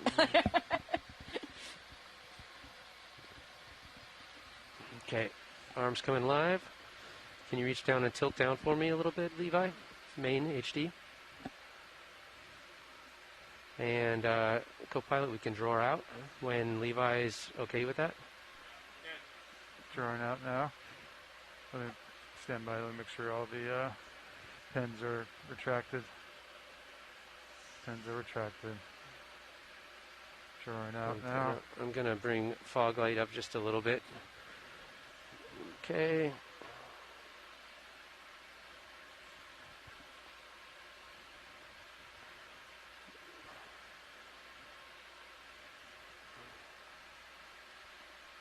All right, that's full extend.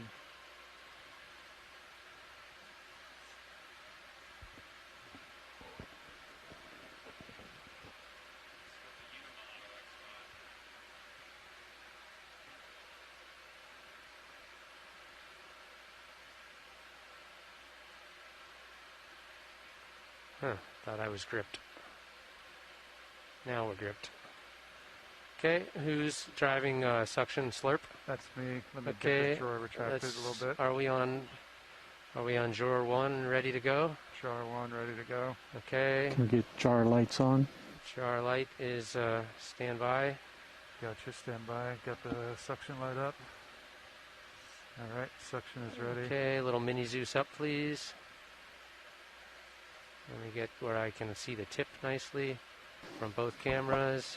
Call your zoom. Yeah, you definitely need to get me closer. I'm just getting kind of poised and ready. Okay, tickle me in. And you ready on the pump? Ready on the pump. Okay, and bucket 1 is primed and ready to accept.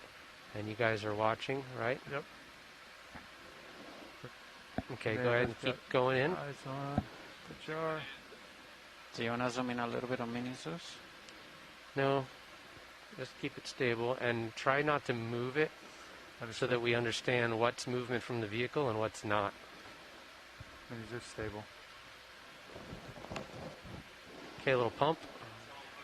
Suction's on. Okay, no more hose. I'm gonna let you bring it in.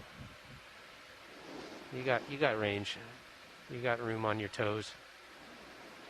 Right? Suction on. I see the Suction string. is on.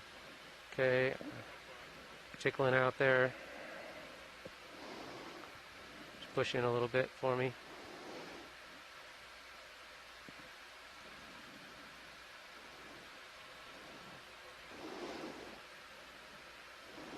I think I got a piece of it. Are you watching Slurp Cam, somebody? I'm watching. I don't see anything. I'm pushing you down, Levi. I'm trying to scrape off the tip of that.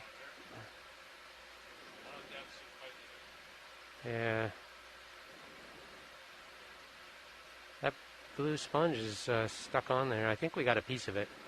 I didn't see anything. Yep, something just went into the jar. Yeah. And then now we got to get some of the encrusting sponge. Suction is still Size. blowing. Yeah, any one of those. Partial that has zoom those on HD1. sticking out Stand by tubes. 1. Do you want me to cycle the jar? Hold. Perfect. Hold rolling. Back just a little. So we're going separate jar, right? Are we going separate jar for the encrusting sponge or same jar? We can take the same jar. Same jar. Same jar? Leave. Okay. Understood. Suction's coming back on. Oh. Suction's on. Okay, we definitely got some of that. Yep, got white inside, dark inside. Okay, we got more, and now I got a good view of the blue. I'm going to try to scrape it one more time. Great, thank you. Scrape. No, Yeah. I think we got what we're going to get on the blue. Do you want the yellow? That's okay, thank you. Do you want anything else while we're poised in yellow coral? Let's take the yellow Yes. coral. Yes. Yeah. Okay. Rock. Same jar? Same jar? Yes. Different jar for the yellow coral. All right, Pump stand off. by. Suction's off. You're bringing me. Rotating. I'm backing off. So that's jar 1 complete. Jar 2 coming around. Okay. Did confirm blue is in the jar 1. You confirmed. I can see it stuck to the screen. Okay, Todd. Levi, on your call. All right, go for it. Suction's on. Okay, I see suction pump on.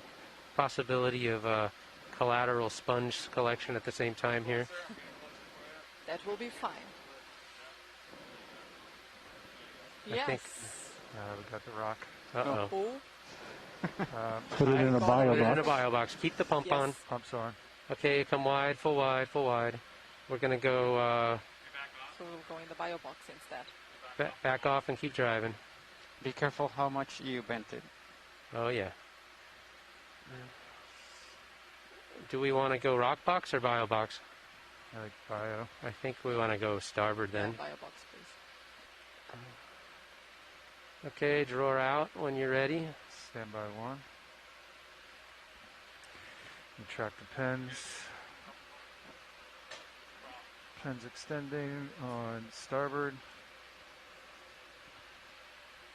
Drawers extending. Drawer down just tilt down just a little. Sorry, Levi. Track me in. Okay, that's good. Hold. I'm gonna.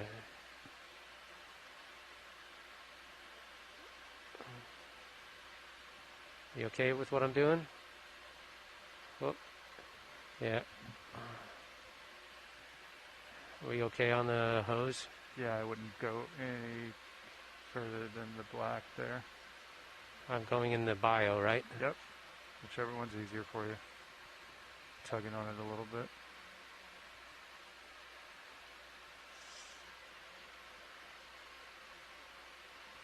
Okay, let's keep Mini Zeus still. Understood. Camera still.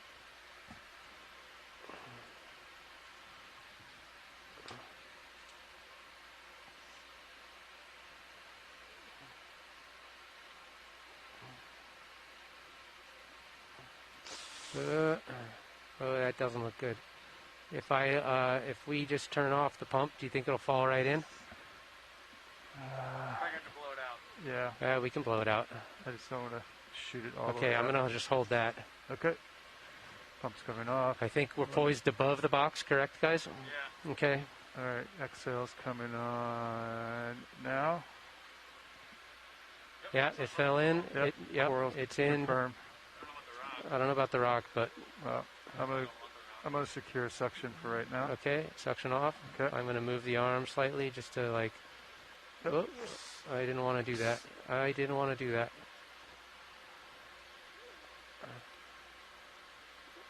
What?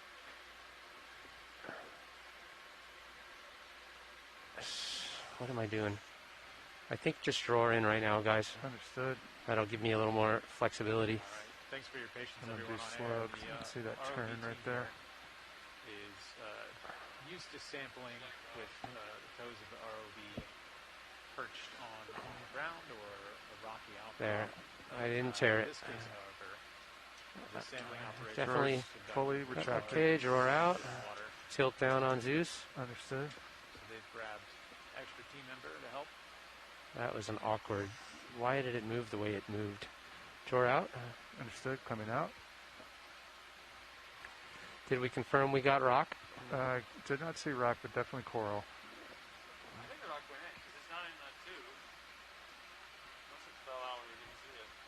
All right, that's full extend there. Okay, letting go.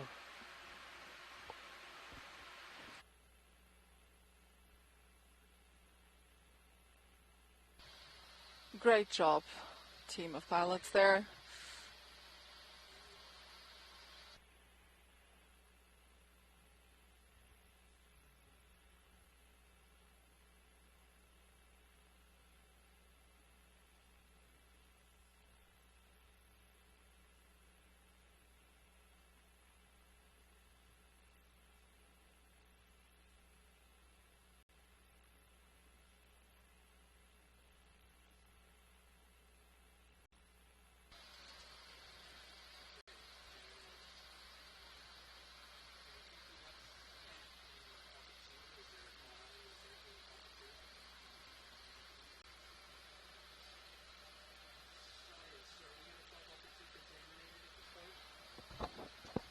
Which is bucket 2?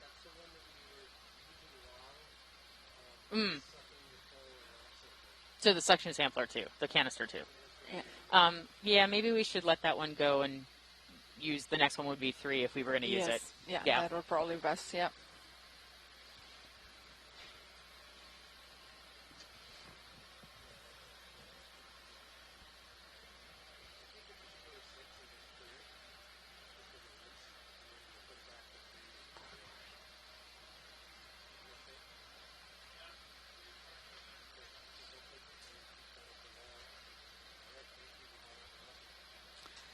That was incredibly impressive. Incredible. Thank you, pilots.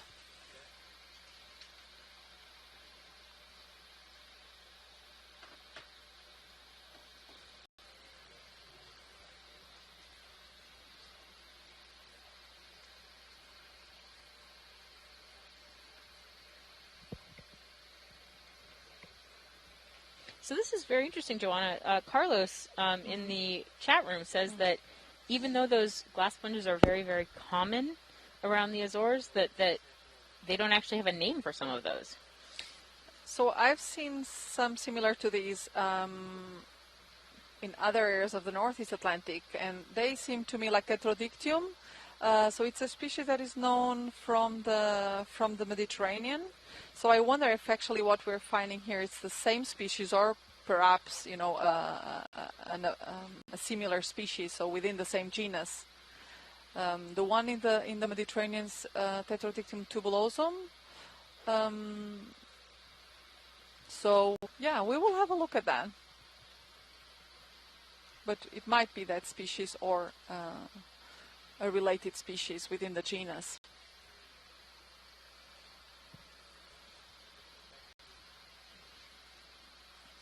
And just out of curiosity, this is also actually a species that is very common on the Sierra Leone rise, so much further south from where we are now, so off West Africa. And you think it's the same species, or you think it could be the same species? I think it could be the same species, How actually, and interesting. that would show that they have very wide distribution ranges. Yeah, and one of the things we're looking at on this expedition is connectivity. Indeed. And trying to understand the range of different species. Yeah, so actually having the opportunity to get some of these samples to compare to, be sure whether it's the same species or not, or a sister species, for instance, would be very valuable to answer some of those questions. See, we're not always looking for the fully unique. We're looking sometimes for what's characteristic of the area, and to pick it up to say if it may be something that we've seen somewhere else. Yeah, and clearly in this area, this seems to be by large dominant. The dominant species. Yeah.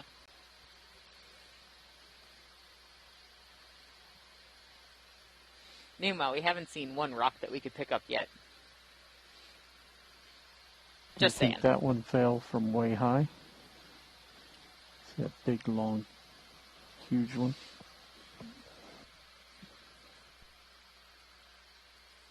Quite possibly. I'm not really sure.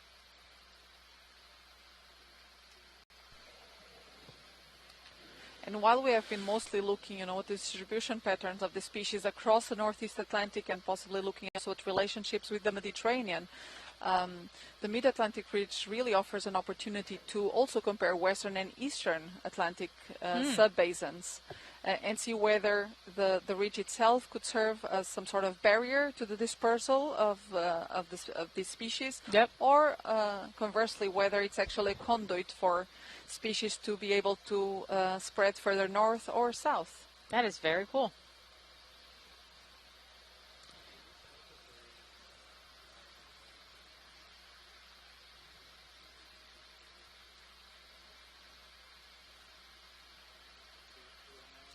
Oh,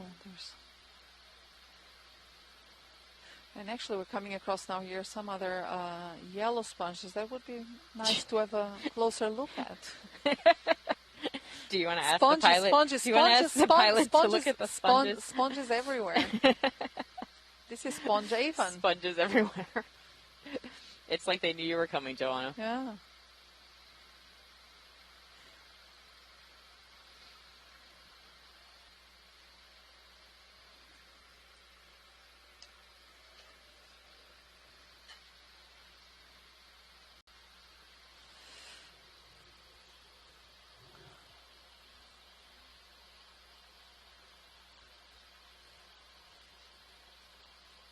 Pilot, can we have a snap? Pilot, can we have a snap zone at the center yellow sponge there?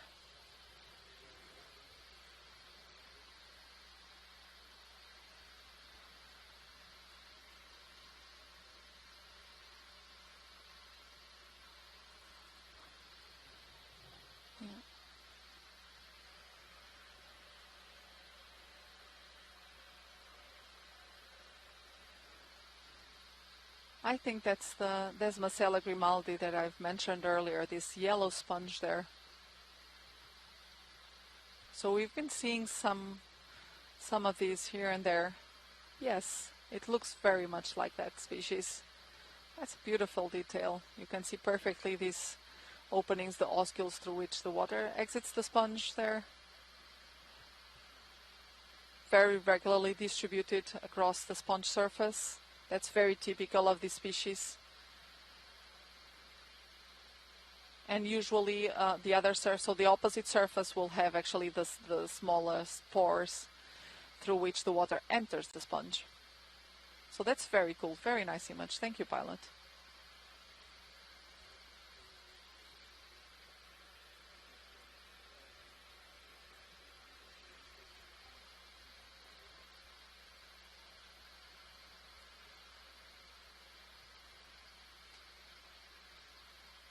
Yeah, and we see here also a number of other small encrusting sponges, the red one. Many of these will be within the family, so order Poecilosclerida, family Imedesmide, but as you've seen from this attempt to collect the blue sponge, they're very difficult to collect and very difficult to then examine also in the lab. So typically what we would do is after collection we would prepare cross-sections to look at how the skeleton of the sponge is organized, and then we would dissolve all the organic matters to just keep the silica spicules and then observe those. But of course doing that, those procedures also in these very thinly encrusting sponges is super challenging. And we estimate that the vast majority of the diversity within the phylum Porifera really resides on these thin crusts, but they're just so difficult to work with.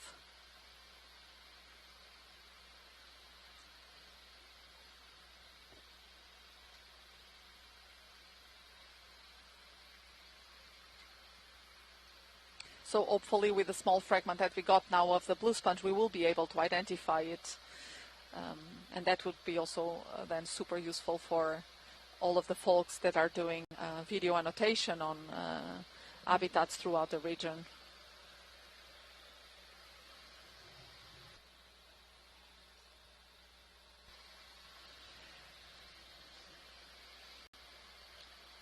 So we're still moving up this ridge. We've seen sponge after sponge after sponge. And now we're quite a lot of corals actually. And you all see of a sudden we make it to the corals. Yeah, and it's very interesting because it seems that they sort of aggregate along these crests here. And that might be because the prevailing currents here are just much more favorable for them to get food from the water column.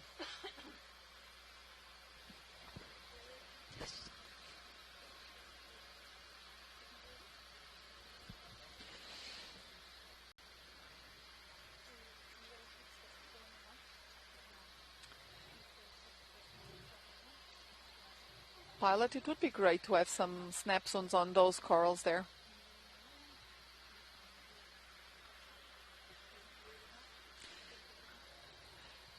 Off to the right, the ones that are all on a row on that crest there.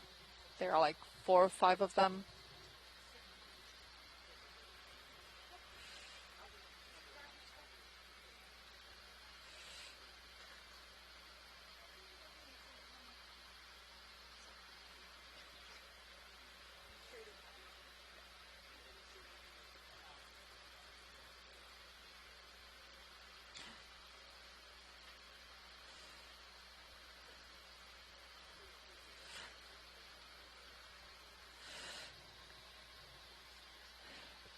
Yeah, so actually these now look different from the Hemicorallium that we've seen earlier on. And I'm wondering, yeah, this was probably going to be a different species. Checking here with the folks from shore, if they've probably seen these before. Seems to be a rather common species here in this area as well.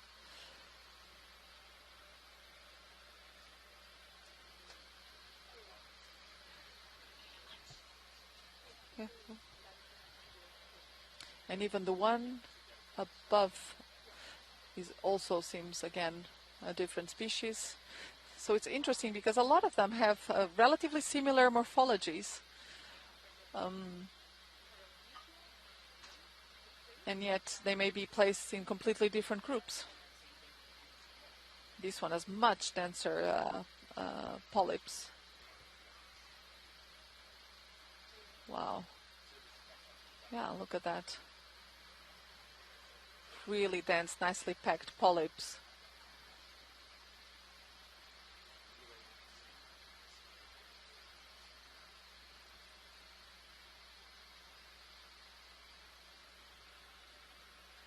So we're hearing here from the shore science team that this would be Hemicorallium nioba, so another species within the same genus that we've seen earlier with Hemicorallium tricolor, but possibly a sister species to that one.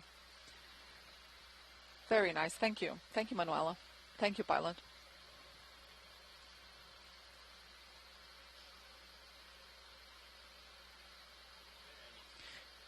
Yeah, and again, just behind it, we can see all sorts. Oh, and that's probably our first Anthomastus there to the right, top right, in red. So that is probably the first Anthomastus that we see on this dive, actually. Beautiful.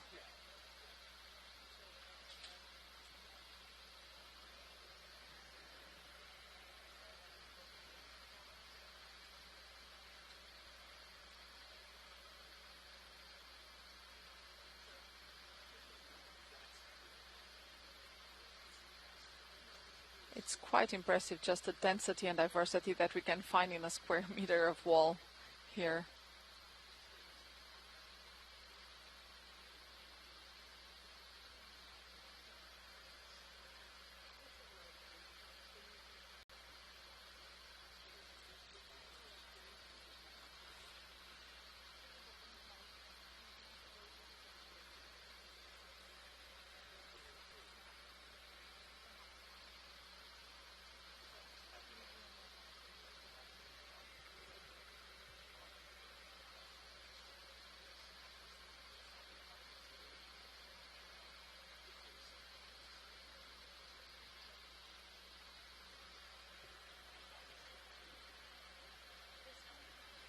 And so we are now at 705 meters depth, so still a bit to go. Our aim was to reach the top of this wall at 680 meters depth, so we're not very far anymore.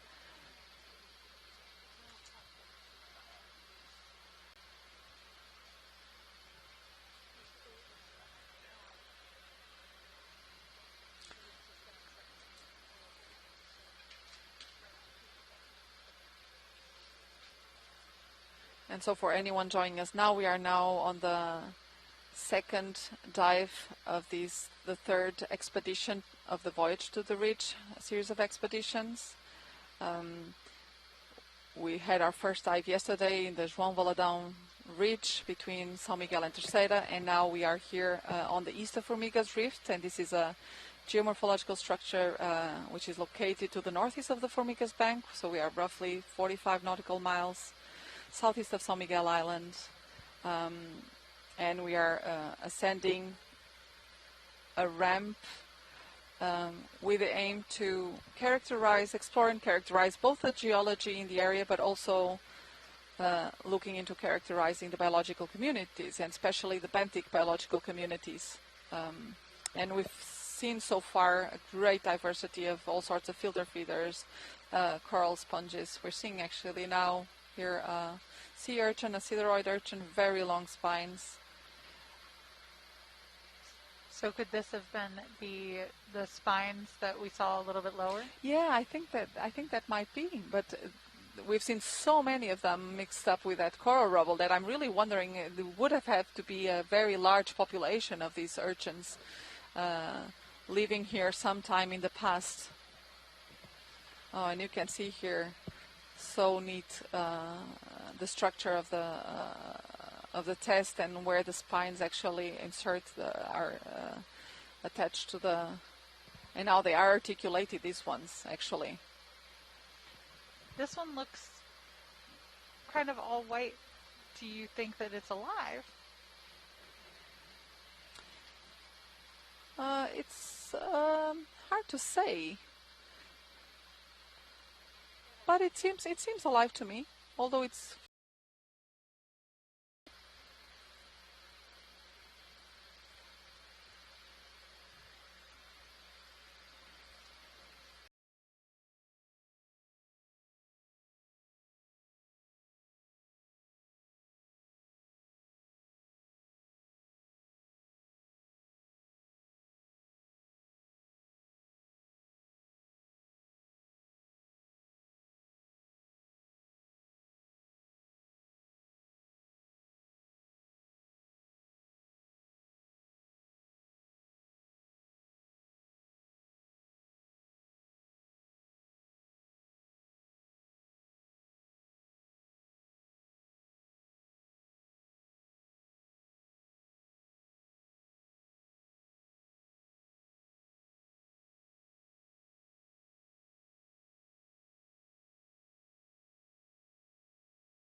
Potentially seeking out slightly shallower bathymetry, or we can kind of continue straight forward and the next step or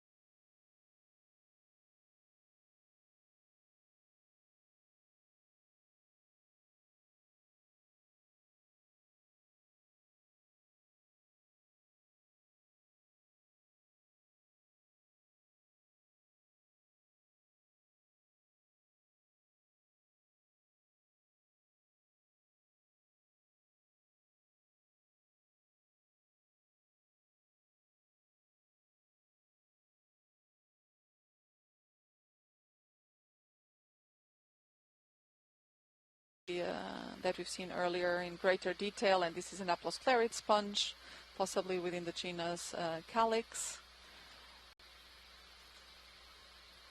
So while the diversity is really spectacular, not only diversity but actually density of individuals that we see here. Also Acanthogorgia armata.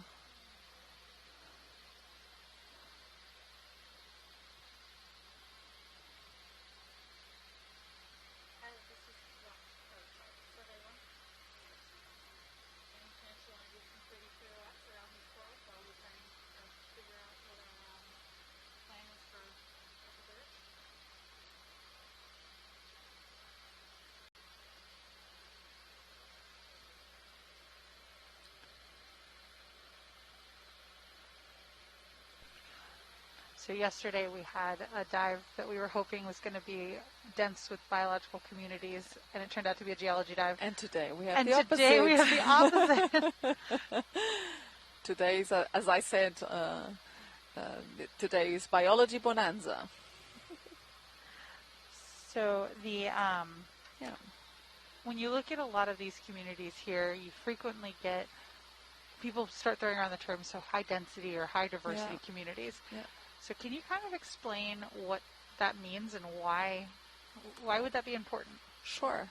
So while there isn't, there's this term that we've been using a lot in the scientific community, which are vulnerable marine ecosystems, and these are typically ecosystems that are formed by both sponges and corals. And these ecosystems are very important because they provide a number of goods and services to the deep sea environment as a whole, and ultimately to us humans. And so these some of these 3D structures provide both habitat, nursing and rearing areas for a number of other species, both crustaceans and even commercial fish species. And so these are very important in terms of the overall ecosystem function in the deep sea. And a lot of these species, especially corals and sponges, are thought to be very slow-growing and long-living, which really makes them particularly vulnerable to human impacts, and especially to bottom fisheries, of course. So, as I said, fishing, deep-sea fishing in the Azores region is largely undertaken by small-scale fishermen using typically deep long lines, so not using trawls. Trawling is banned in the region, and this might be a reason why we are actually seeing such a diversity in some of these areas. You can just imagine what a trawl, a commercial trawl, would do in such communities. It would just completely rip off all of these organisms off from these rocks. So while there aren't really a specific threshold in terms of the density of what constitutes a vulnerable marine ecosystem, because that also varies a bit with the morphology of the organism. So if you can have in the same area, you can have fewer but very large organisms, such as some of the corals and these most massive sponges, but you can also have just a lot of smaller ones. So there isn't a clear threshold on the definition of a vulnerable marine ecosystem, but these are the overall criteria, and we are definitely on a vulnerable marine ecosystem area here. Okay. So, Joanna, why don't we take a moment here and just talk people through what they're looking on video feed 3. So what our scientists on shore are suggesting that we basically follow the contour that we're along right now for a little bit, kind of traversing the edge of this feature that we've been climbing, follow the edge of the wall, and then eventually go up towards the summit of this fault. Yeah, I think that sounds like a great idea, yeah. Okay. To follow along that ridge edge and then traverse a little bit to the highest peak there. Yeah, great. That sounds great. All right, I will relay to the pilots. Thank you guys. And thank you to our scientists on shore for weighing in. And it's often the case that along the crests of these ridges we're going to see enhanced aggregations of these filter-feeding organisms, just because the currents impinging onto these surfaces make a lot more nutrients available to these organisms to feed on.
And for the folks on shore, we're having here a shift in the pilot team, so just hang on as we get things settled to continue moving. So we will go now along the ridge crest on a southeast direction, and then try to reach a small pinnacle that is a bit further to the southeast of where we are now.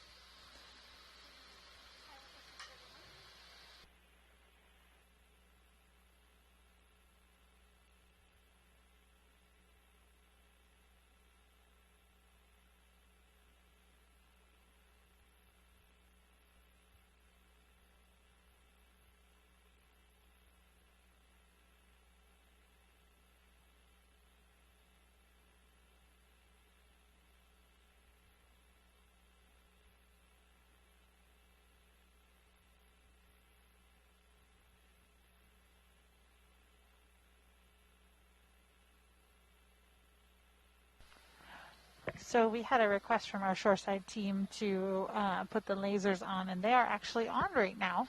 We were just pretty far off while we had off the seafloor for a moment while our pilots were shifting. Yep. So when we get back closer, we should start seeing them easily again. So a lot of folks ask us how far apart our little lasers are on the seafloor, and they're 10 centimeters, and we use them to tell us how big some of the things we're looking at. So this is really helpful when we're trying to figure out how big an animal is or how big a rock is. Particularly yesterday when we were trying to determine if a rock was too big or to collect. To collect. Deb, who's our geologist on board, kept telling us that she wanted all the rocks. Unfortunately, D2 does not have infinite rock boxes.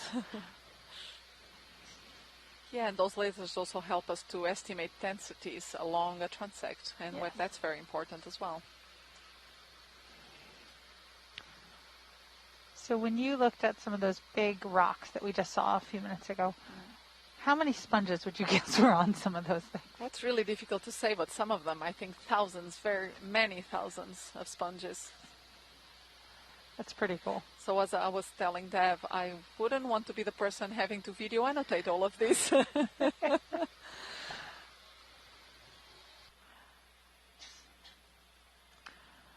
So at NOAA Ocean Exploration, we partner with a group at the University of Louisiana at Lafayette to do all of our annotations. So we use a tool called C-Tube, and it's a crowdsourced, or I guess a cloud-based crowdsourced annotation tool.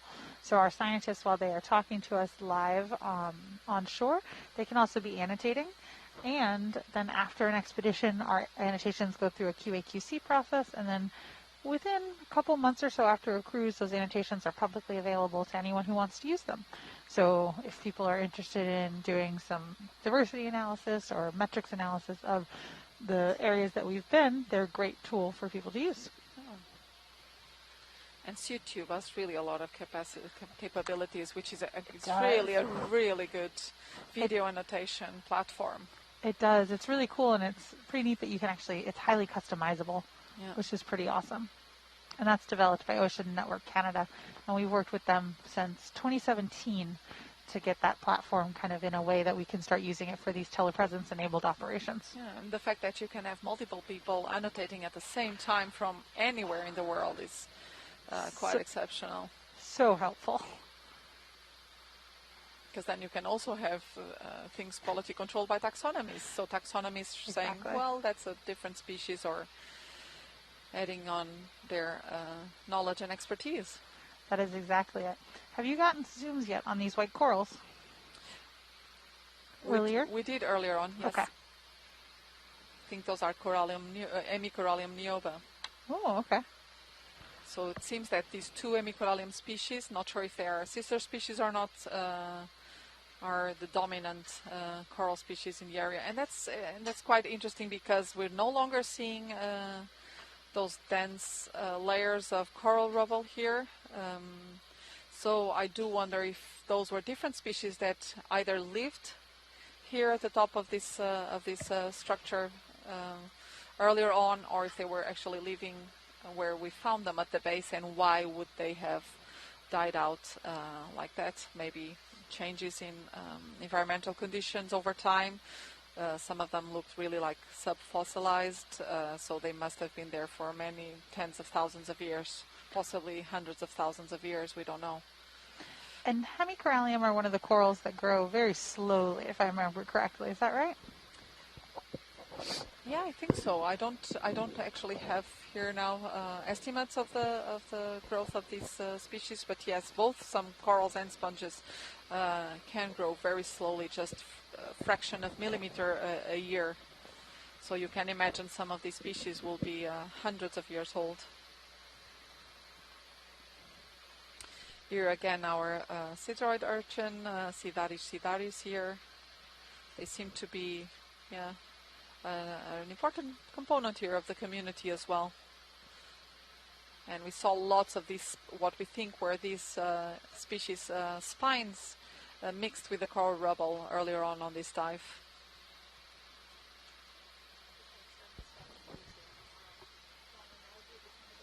Okay.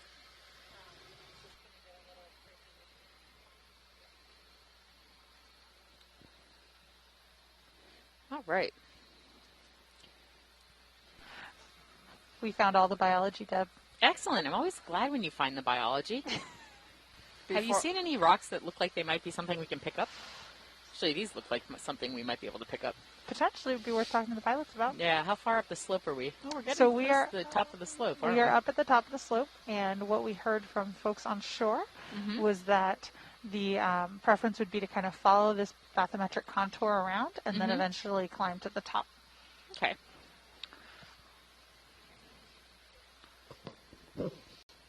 Yeah, I think it might be time to grab a rock if we can, when we can. Oh, look, is that a cushion sea star? Is that what those are called? Am I making that up? I am not a sea star expert, unfortunately. There's so many that have really unique shapes, though, that are kind of interesting. Mm-hmm.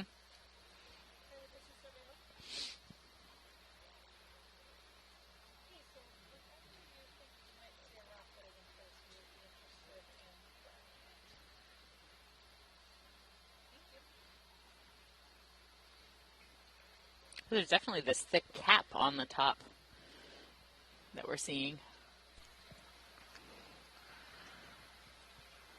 So did you find all of the corals? Not all of them, but we did find a fair number, and it's these sponges that have certainly been the most dominant group of organisms They so have, far but today. we see all that coral rubble at the bottom, and so that's to me, that's the question of where is that coral rubble coming from? That was actually just what we were talking about a few minutes ago. So you wander off for a minute, and this is what happens. Well, we're talking about how some of these white corals are likely hemicorallium, and those are scleractinian corals, but there's not really enough of them to produce the amount of coral rubble that we saw earlier. So it's possible that there's more upslope that we haven't seen yet, or it's very possible that they are older corals, fossilized corals, maybe from years and years and years ago. I don't know. Interesting. So we're just a little bit below that flat cap. Is that correct? I think we have actually reached the cap. Flat cap. And now we're kind of traversing sideways. Okay. And are climbing. Ooh. We can't take that rock home, Casey. That's the perfect rock. I already know we're not allowed to take that one home. God, that's a gigantic sponge, though, isn't it? Pilot, this is survey 1. Could we get some zooms on that big sponge, and then it looks like there's at least 2 to 3 different types of sponges that are kind of coming into view. Some of them look like the sort of light pale white ones that we've been seeing, and then there's some ones that look a little bit darker, and maybe that sea star as well, please.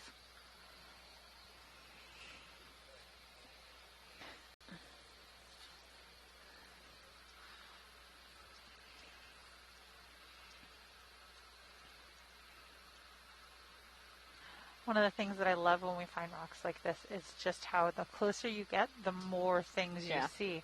So you can see a couple different species of coral there. And that sea star, that was the one that we just passed. Yep. I'm getting a nice, better view of it. What's off to the bottom right that's white? Sort of, right. you know, like almost off the screen. I guess it'd be a sponge, but I'd have to see it when we pan back around. Mm-hmm. Lots of encrusting sponges. We're all going to be experts at encrusting sponges by the end of this cruise, I think. Joanna would be very happy to have taught us. Yep. Yeah. Every time you zoom close, though, you see more and more things. Mm-hmm. It is incredible. There's really a lot to see on this rock. There is, and if you look at camera 2, if you're following us along at home, you look at camera 2, you can see just how big this rock is when compared to our remotely operated vehicle, D2. Especially because D2 is like the size of a really large SUV or a cargo van or something like that. So imagine a cargo van in that space and how big that rock must be. Or how big that sponge must be. That is a big sponge. And we got a little urchin, same ones we've been seeing before down below as well. Oh, Joanna's going to be very sorry she missed this. Oh. And we looked at Casey, earlier today we looked at the internal morphology and structure of another sponge, and Joanna was really excited about it. And she was telling us how the water actually infiltrates from all sorts of little holes on the outside, and those holes that we're seeing are sort of the inflow. Because the water is coming out towards us right now. Unless I'm totally wrong, because this is a different kind of sponge, which is a possibility too. But I think she said that most times the big central area is the egress of the water. Huh. Good to know. One person in the chat room is suggesting that this might be the same as the one we collected earlier today, which was the Haloclona magna, possibly. And so if it is, at least we'll have a really good visual on a different specimen of the same type. And if not, I bet Joanna will be able to figure out what it is, or at least what it's not. Something that I find very interesting about these bigger organisms that exist in the deep sea, though, is also that as much as they are single organisms themselves and big, and many times ancient organisms, they also are providing habitat for others. So if you look up at the very top of this sponge, you can see other animals have basically made their own homes out of it, and they're using this sponge to get higher up in the water column, where they then have the ability to get food, because they're all filter feeders, pulling food out of the water column. So frequently you will find on corals and sponges, other organisms have placed themselves higher up in the water column so that they have better access to food. And we actually saw that on an earlier sponge as well.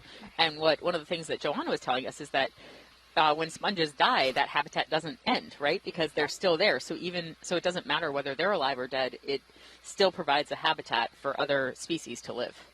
So what's the little white thing that's above that sea star? Looks like a semicircle. Yes, that thing. Anyone? Anyone? Biologist? Is the thing below it a crinoid? Hydrocoral? I'm just going to keep making words up until somebody tells me what they are. I'm going to guess sponge. But the white thing? But then what's the red thing below it? Currently the red lasers. No, the thing below it is the little one that kind of looks like a golf ball with little protrudes. That's Anthomastus. Anthomastus. It is a type of octocoral. Excellent, an octocoral.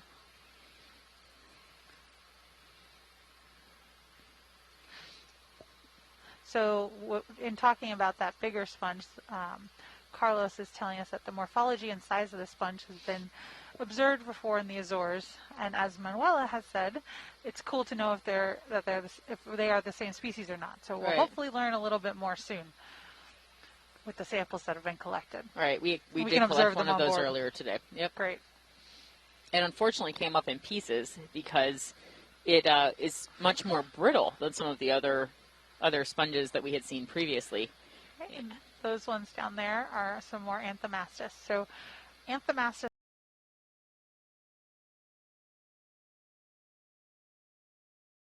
tracking it for connectivity purposes.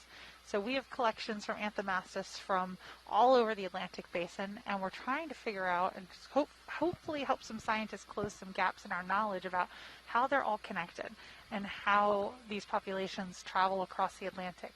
So if you think about how far some of these corals must have to go in order to find other ones that are like them. Is that another one of those little black things, the crinoids? The one you were calling Darth Vader? It looked like Darth Vader. I'm not kidding. Did you get an identification on it? We did, actually.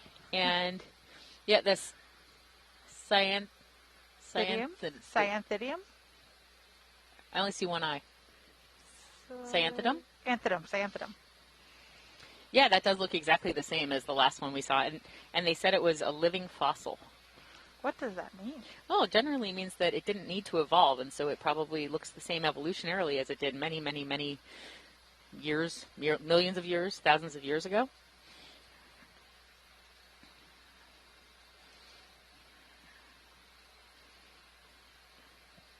They're archaic representatives of their classes. So, yeah, that's what those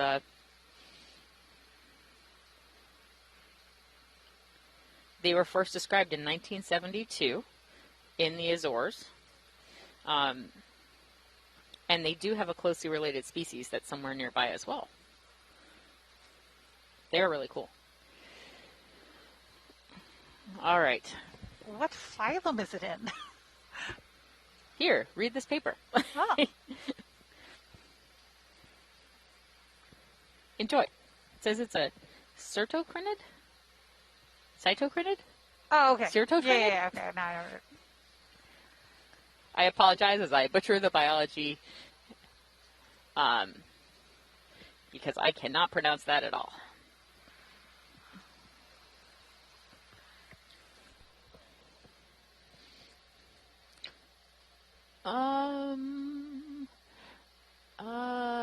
I don't think so. I think that we would like something that looks more like a basalt. I'm not sure what that is. However, the ones off to the right might be more promising. Oh, yeah. These definitely start to look more promising towards the right. Although I'm sure from a scale perspective, I'm probably going to pick a big one. But these ones that look more like a fresher angular basalt would probably be what I would aim for.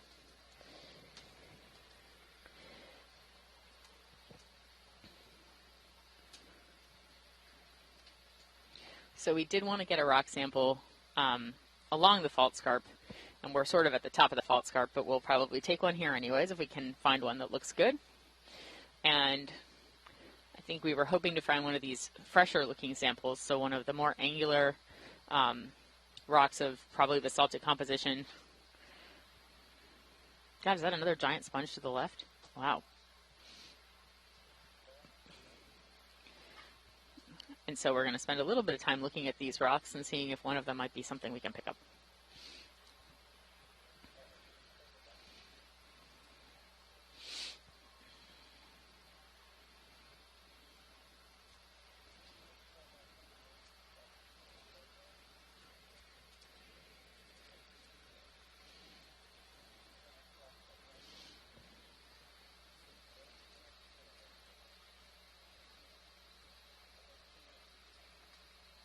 This is interesting. I really wonder what those reddish sedimented rocks look like, or what they are.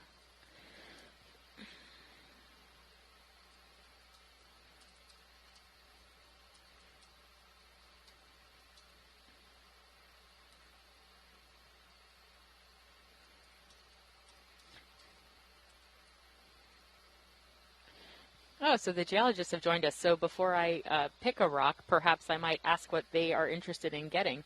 So Eric and Neil, you're in the chat room. I assumed that we were interested in one of the darker basaltic composition rocks, but are we also interested in one of the lighter rocks that may or may not be a pyroclast? So if you, when you have a chance, if you could type in the chat and let me know, because we have not yet collected a rock sample.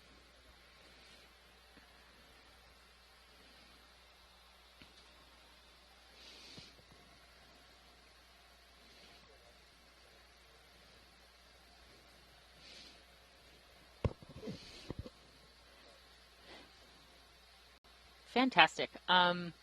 What about the one to sort of the center, just to the right of the lasers right now? Yeah, which looks like it might also have some associates, which of course Joanna and the biologists would like.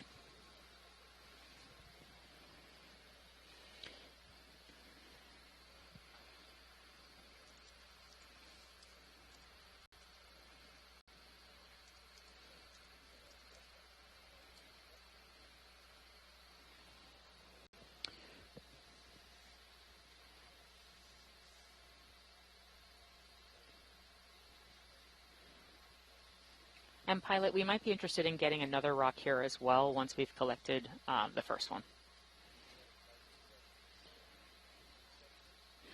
I think it would probably be okay for them to be in the same box if because I think we're going to try to pick up one of those reddish or lighter colored rocks, so they will obviously be different looking from each other.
That's what. Thank you.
I see you're finally getting a rock, Deb. We are.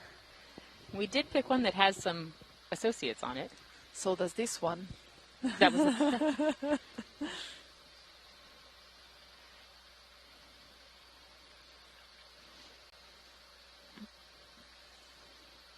Oh, wow.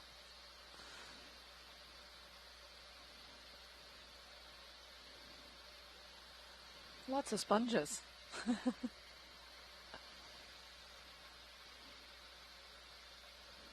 Awesome. 2 rocks in one.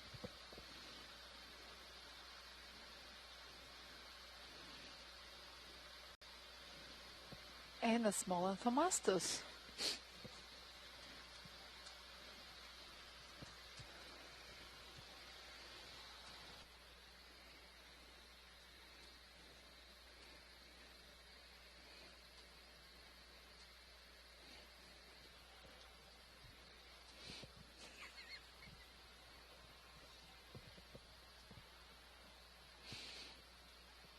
Fantastic. I really like your rock choices, Deb. Thank you. It's actually the pilots. Let's let them finish up this sample. Yeah.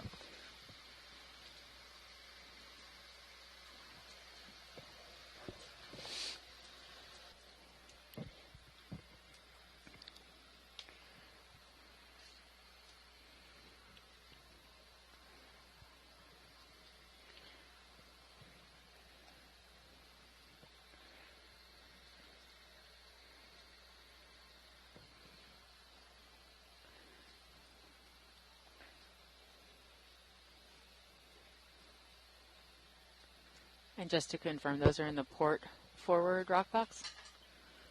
Thank you.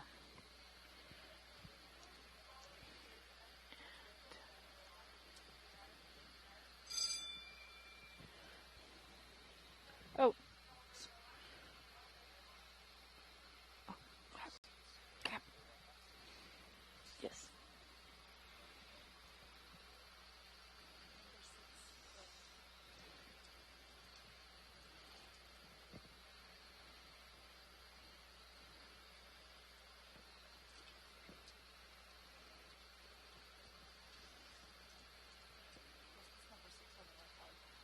Was there a 5?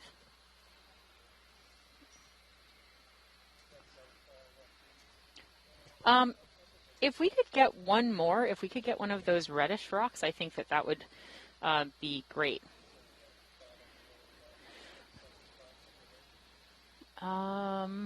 Yes, or at like 10 o'clock, whichever one works.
Excellent, thank you.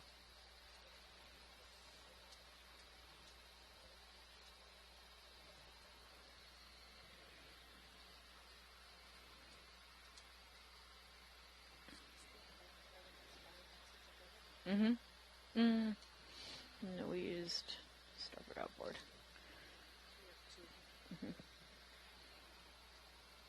Oh. Maybe we won't collect that rock. No. Do you think it would be possible to try one more of those with a lighter grip? Yeah, I just figured this would be 6.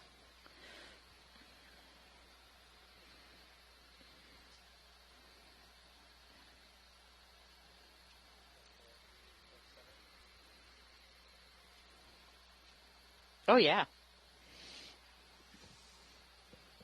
The one to the right of the dead center, or the one that's reddish? Yeah.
Ooh, very nice.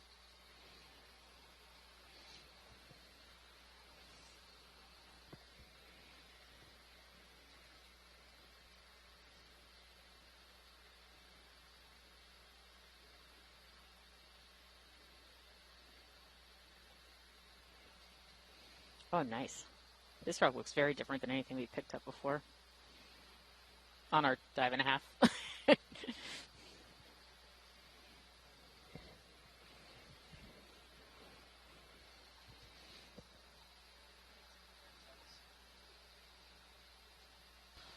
And it seems we're also getting a scleractinian coral along with it. Let's get it in the box before it Although it falls doesn't apart. seem, no, it's just rubble, yeah.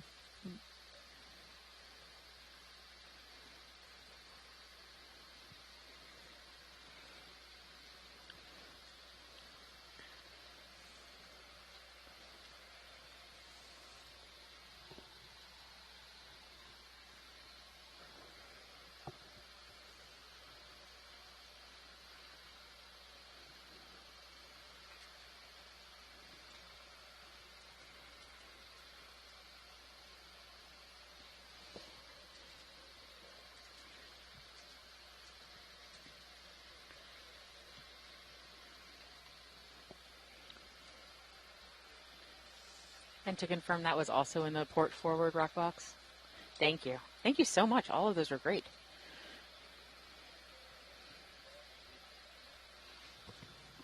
Go ahead, Nav.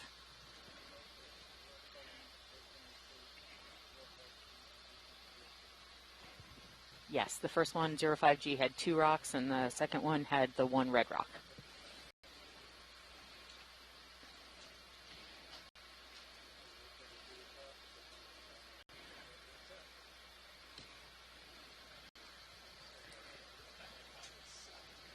Seven rocks? 7? Oh, I don't know what happened. I did something wrong then, because when I came in, so I have three as the suction canister. No, I have 3 as the jar, and then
So for those of you who are on shore, we just had a very exciting collection. We had 3 different rocks. We only actually meant to get 2, but you know, when one wants to come along to the ship, we're gonna accept that. And I think that'll be great because we have several geologists who work in the Azores who are very interested in understanding more about the geology of this area. And right now, we just had a shift change with our pilots. And actually, what we might do once they've settled in is ask them if they wanted to introduce themselves.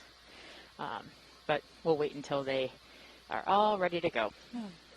And I guess while we wait for that, I could make again a little summary of this dive in Portuguese. But also, wait, before you do it, I have to Yes. tell you, you missed a gigantic sponge while you were out at Did lunch. I? Oh, no. Yes, I can't believe we forgot to tell you this. Oh, no. Gargantuan. I'll have to rewind You'll have and to watch see. the video. Exactly, I'll have to watch the video. It was I wonder beautiful. what it was. Yes.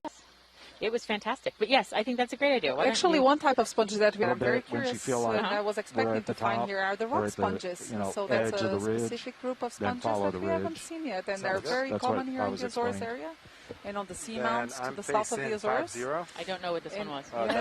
And I've been looking to see some last of those, move and they was, did not show up in the previous expedition, so I'm quite sure we should be able to It's see like- them in this one. Bear with me Yeah, here. and while we wait, maybe I can make also a little summary now in Portuguese for all the folks to that are read following the, us from Portugal or from Portuguese-speaking countries. Boa tarde a todos. Somebody Nós estamos writes aqui really no small. segundo mergulho desta terceira expedição On da iPad, Voyage looks to like the the Reach, last portanto uma move série de was expedições pretty much organizadas pela Yeah, NOAA that's what Ocean it looks like. It was Exploration, moved- it em was, colaboração com a bearing Global 100. Foundation for Ocean Exploration. So, Neste segundo mergulho nós estamos a explorar uma talk with área watch leads real quick localizada a and see, este where do we should Banco head? das Yeah, I Formigas, think, ou na zona do Watch Lead's Rift das giving a recap. We Formigas. can check in with her in Isto é just a uma moment. estrutura geomorfológica que está localizada a Yeah, nordeste pretty do much Banco das this direction. Formigas, I might portanto just have a cerca look de around in the 45 milhas meantime here. náuticas sounds good. a sudoeste da ilha de São Miguel. E estamos a subir, aliás, acabamos agora de chegar ao topo de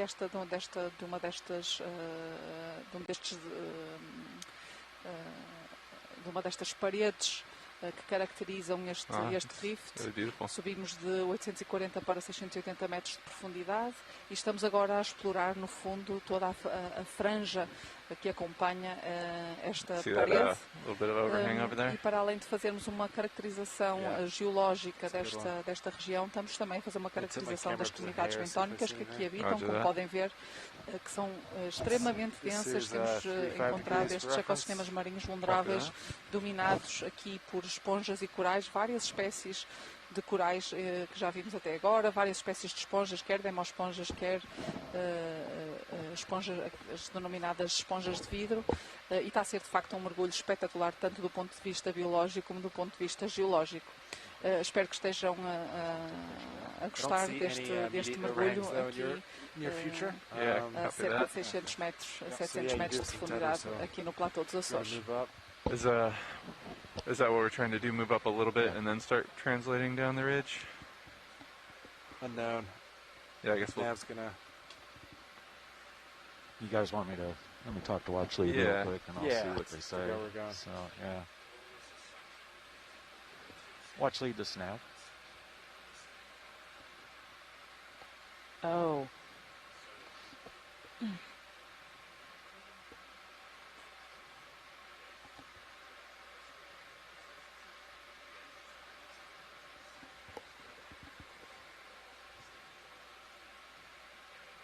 Watch Lead, this is Nav.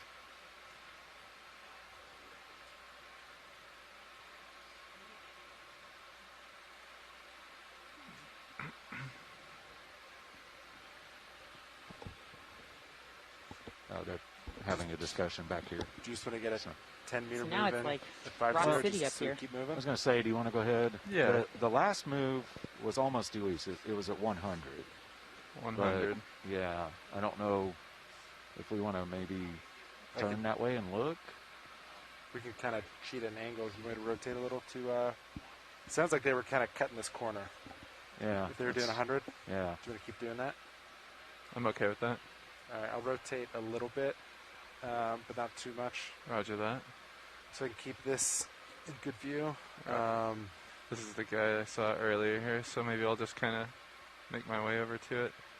Yeah, I'll do like 65 Roger that. heading. Do you just want to do it east and move east? Yeah, let's do that. Do we do 090? Just to do 15 meters, 090? 090, let me, so if I look 090 here, that's basically Certainly it found right some boulders. there. More sponges, many more sponges. To like 60? Many more of the same species as Yeah. well. Or maybe, Seems- yeah, somewhere in between. Maybe like, 70, 80, somewhere in there might work, split the difference. Okay. Which direction are you looking now? So and I'm hearing here in 50, the yeah, we could chat do the 060. that's 10 meters probably would be fine. perhaps the large What do sponge you that think you've seen about? while I was away after Oh, we lunch did- was indeed a No, rock I don't think sponge. it was the large sponge. There was a small sponge Sorry. that looked like a Okay. disc, a very small sponge. volume. And I said, what is that? And Casey said, I don't know. Okay. Which bearing did you say? Let's hope we see I more think of those then. 060 will work. Okay. Yeah, 10 I meters. see a 060. sea star. That would get us just a little closer to all this. Okay. 10 meters. I'll get it in. And so the nice thing about collecting rocks like that, besides the fact that we collected Bridge, rocks, which is amazing, is that you will actually take off I all have of a those move for you. associates that you saw. Distance of Definitely. 10 meters. And so they can 10 be used meters, for a volume more of scientific 060 scientific with a sampling. speed of Yeah, so 0.2 even knots. yesterday, in one of the rocks that was collected, we could just take from there a number of different sponges, a number of Roger that, thank you. small hydrozoans as well. Mm-hmm. So sometimes And when you I'll try collect to the get rock, with you're Black not Lead here in just a second, totally aware just that to you're collecting kinda also a confirm. lot of those Yeah, sounds biological good. Yeah, copy associates. that now, thank but you. you are, and that is really great. So we've preserved everything. Yesterday we were here until quite late, actually, in the lab, processing all of those samples. And it was only dive one, And Joanna. it was only dive one. But that's what All we're right, here I'm going for. to Yep. resume looking To downward a get little as bit. many If you can just help samples keep an and eye data as possible on my right side. that the community can That large use rock. in their studies. Sounds good. Appreciate it. I think you're good for now. Copy that. Again, one of Watch these Lead, nice this is Matt. cushion starfish. Go ahead now. Yeah, we were trying to find out, just to kind of confirm with you guys, we were advised you kind of want to reach the top of this peak and then move along it, or what is that the You plan? can come on in, did you? I think so. We haven't have we attained the top of the ridge or not? I don't think so, not yet. It still looks like We're it's a still little bit away, ahead of right? us. Yes, it looks like Yeah. we still have a little bit of vertical, so you want to actually get to the top of the ridge and then follow it? Well, let me ask you a question. If we go to the top of the ridge, it does look like then you'd have to go downhill if we wanted to go up to the north. And maybe you wouldn't want to do that. So if we wanted to turn to the north, we'd have to pretty much do that now, right? I think there were So- 3 options. We could go up, straight, Yes, or down. if we go north, that's going to put us So- downhill. Yeah, so that would make us go downhill. Right, I we was- don't want to do that. I was kind of advised that we were going to reach this peak and then go Yep, that would be great. south, Yep, that would be fine. kind of south, I guess, east. We had all of those conversations this morning. So I Okay. think that going up to the top and then maybe going south would be wonderful. Okay, so keep going up and then we'll move southeast then. Fantastic. Thank you so much, Okay, Neff. sounds good. Thanks. So what kind of is that? I've heard these called cushion Bridge stars nav, go before, ahead. but maybe I'm making it up. Yes, Okay. no, it is Oh, cushion star. Good, I remember something. Roger that. Thank I you. like those because they look like a cookie cutter. You know, Yes, they look. They sure do. Yeah. What's the weird yellow stuff just So up that is- above that? Yeah, so that one is also an encrusting sponge. Oh, that's in an here. encrusting sponge too? Yes, it is. What's so the they guys come go in with all that? sorts of shapes and colors and. So what's Bridge the nav? droopy Yes, stuff we're coming off go of for it? The that. droopy stuff are actually papillae. Thank you. So those are, you Okay, will so see that that at the moves top complete, of those guys? there will be a small opening. And So that Oh. will be the don't know if you oscles. So overheard some the of them will discussion with have, Watch Lead. you know, these structures that protrude from the surface. They Yeah. want to achieve But the that's top actually the excellent canals and then of the kind of sponge. follow this there. ridge. That looks like a face Going that only a southeast sponge here. lover could Roger love. that. I have to Yes. say, this is not the Copy most that attractive video. of the sponges that you have shown me thus far on this. Yeah, I'd have to agree with you Yeah. on that. Yeah, You must not We've work seen on these. We've seen prettier ones out there. Just the ones on the top right, for instance. Those glass sponges are Those are much prettier. more, I'm much sorry. prettier. That's I know okay. that I know that someone out there who works on the other sponges is probably very angry at me right now. No, but that's okay. A So what we're- beautiful Yep. cushion starfish. So for the shoreside scientists and for the people who are watching along, what we're doing is just moving up a little bit more to, I think, the northeast. So we're going to attain the top of this So you're ridge, and then we're planning going a to turn tether to the to, south. And zip along the top come of up the ridge before- that we found. Copy that. And it's been a really interesting dive so far. We've seen a lot of coral rubble. We've seen a lot more then, sediment than we expected, yeah, and as then you we come up, only you finally can hit cheat the very steep wall a couple of little hours ago. to So really great. And I Roger should that. say everything was covered in Just keep the sponges. tether Everything has been away covered from in that sponges. wall. Roger Pretty that. much covered in sponges. And then I think, do you just want to come up a little bit Pilot, this is Watch Lead. as you do that? Copy, Yeah, copy. looks good. Go ahead, watch lead. Hi. Would there be a good time to do introductions when you have a chance? Yeah, we can do introductions. Looks good what you're doing. Roger that. All right, is the front row ready for introductions? Yeah. Yeah. Okay. I can start us off. Hi there, this is John Mefford with the Global Foundation for Ocean Exploration. Currently I'm sitting pilot, and I hail from Denver, Colorado. To my left. It's Mark Durbin, sitting navigator. City co-pilot Sean Kennison. Brian Doris in video and broadcast control. And on clipping, this is Art No Howard. overhangs, all looks good. Thank you so much. And so we just want to make sure that everyone knows Coming that up. it's certainly not just me and Joanna here. We have a huge can, team that are piloting the ROV, that are This looks good. navigating. If you We see have a anything group interesting, that's doing video engineering free. and Yeah, if you could other just stay kinda videography. on this side And of my half basically, until we get there's a past really this. big team. Copy And then that. there's all the people on the Looks pretty ship. good. So everyone It's looking good from right our now. stewards Roger to that. our Yeah, deck I'm gonna team keep to my the eyes engineers that pointed keep the this way ship too, to running keep and the to the tether North kinda- Core that Yeah, that's to the right. that great. are the sort of the heart of the boat. There's so many people on this ship that make exploration possible, and so we actually, it's a good time to just There's thank a lot them. of good items coming Yes. up. Yep. I was muted. We're very grateful to. Co-pilot, But you now wanna I know go Joanna just wants a to talk little about that bit more sponge. behind Yes, you? that was a very large Aliclona magna Line up that over there. we've just had on screen just a few seconds ago. We've actually collected a Maybe fragment of move that like, sponge at the very say, beginning of this dive, so we 70 will be degrees, able to maybe another confirm whether it is that 70 species would or just not. kind of A So species that may have been the one that we push saw the as well when altitude, you right? were out at lunch. Okay. But maybe I not. think I'm we're not fine sure. now. Oh, This no, for I see. now. No, If we I need knew. to go. All right. We're What just else are going we up. I seeing? think this is fine for now. Okay. So we've got some Want to info go for a here little from zoom the on this chat video? room that You can come on in when you're ready. that the Curtian Just so I starfish that kinda we saw drift in the earlier center. on could be potentially in the genus Bridge Peltaster. nav, go ahead. Here we go for zoom. Thanks for that. Roger that, thank you. So here again, the sideroid urchin, ship's done Sidaris with their sidaris move, here. It seems so- to be very common in this Copy area. that, Mark. And it seems that some of its spines must be also maybe Oh, wow. also making part of those Some of the rubble? deposits, yes, with Yeah. the rubble that we've seen at the beginning of this dive. Why do you think that one spine is much Co-pilot, we could pinker do, than the like, other spines? Yeah, It's that's more a- deeply colored. Yeah, no, that's a very good 100, question. a I bearing 100. wouldn't know why that would It's be. weird, Just right? go Yeah, it is up. weird. I think the way we're looking looks good. You think so? Is the Okay. goal It's just much to go pinker up? than the Oh, other sorry. ones. Yeah. Yeah. Slipped off of that. Yep. I think Thank What you. looking happens like when a sea urchin 7-0? breaks off a spine? This looks Does pretty it good to me. regrow? Okay. I don't think these ones would regrow. Okay. We know that the starfish have that regeneration capacity. I just wasn't sure if if you're one of worried the about that arms get overhang. chopping So, off, like this but little I don't guy? think that Yeah. the Urchins do the that? urchins It's will kinda do like- that with their spines. Going away. I think I'm past it, and then this But looks I like may it's be becoming wrong. the I mean, it would be dominant, great so- actually to have Okay. Prisma here Yeah. joining us. So I He's think that's the this is fine. echinoderm I expert think we from the can move on. Smithsonian, Brian, and thanks. he's always Nice very shot. excited to see all different types of echinoderms that we Exactly. find. Are we pretty along much settled these- out all right of now, these dives. co-pilot? Yep. And Yeah, the, I'm all the set. rocks that we're looking Copy at, that. they may be pyroclasts or but you still baton tethered plastics. to We don't really know whether do what you these want. are Copy that.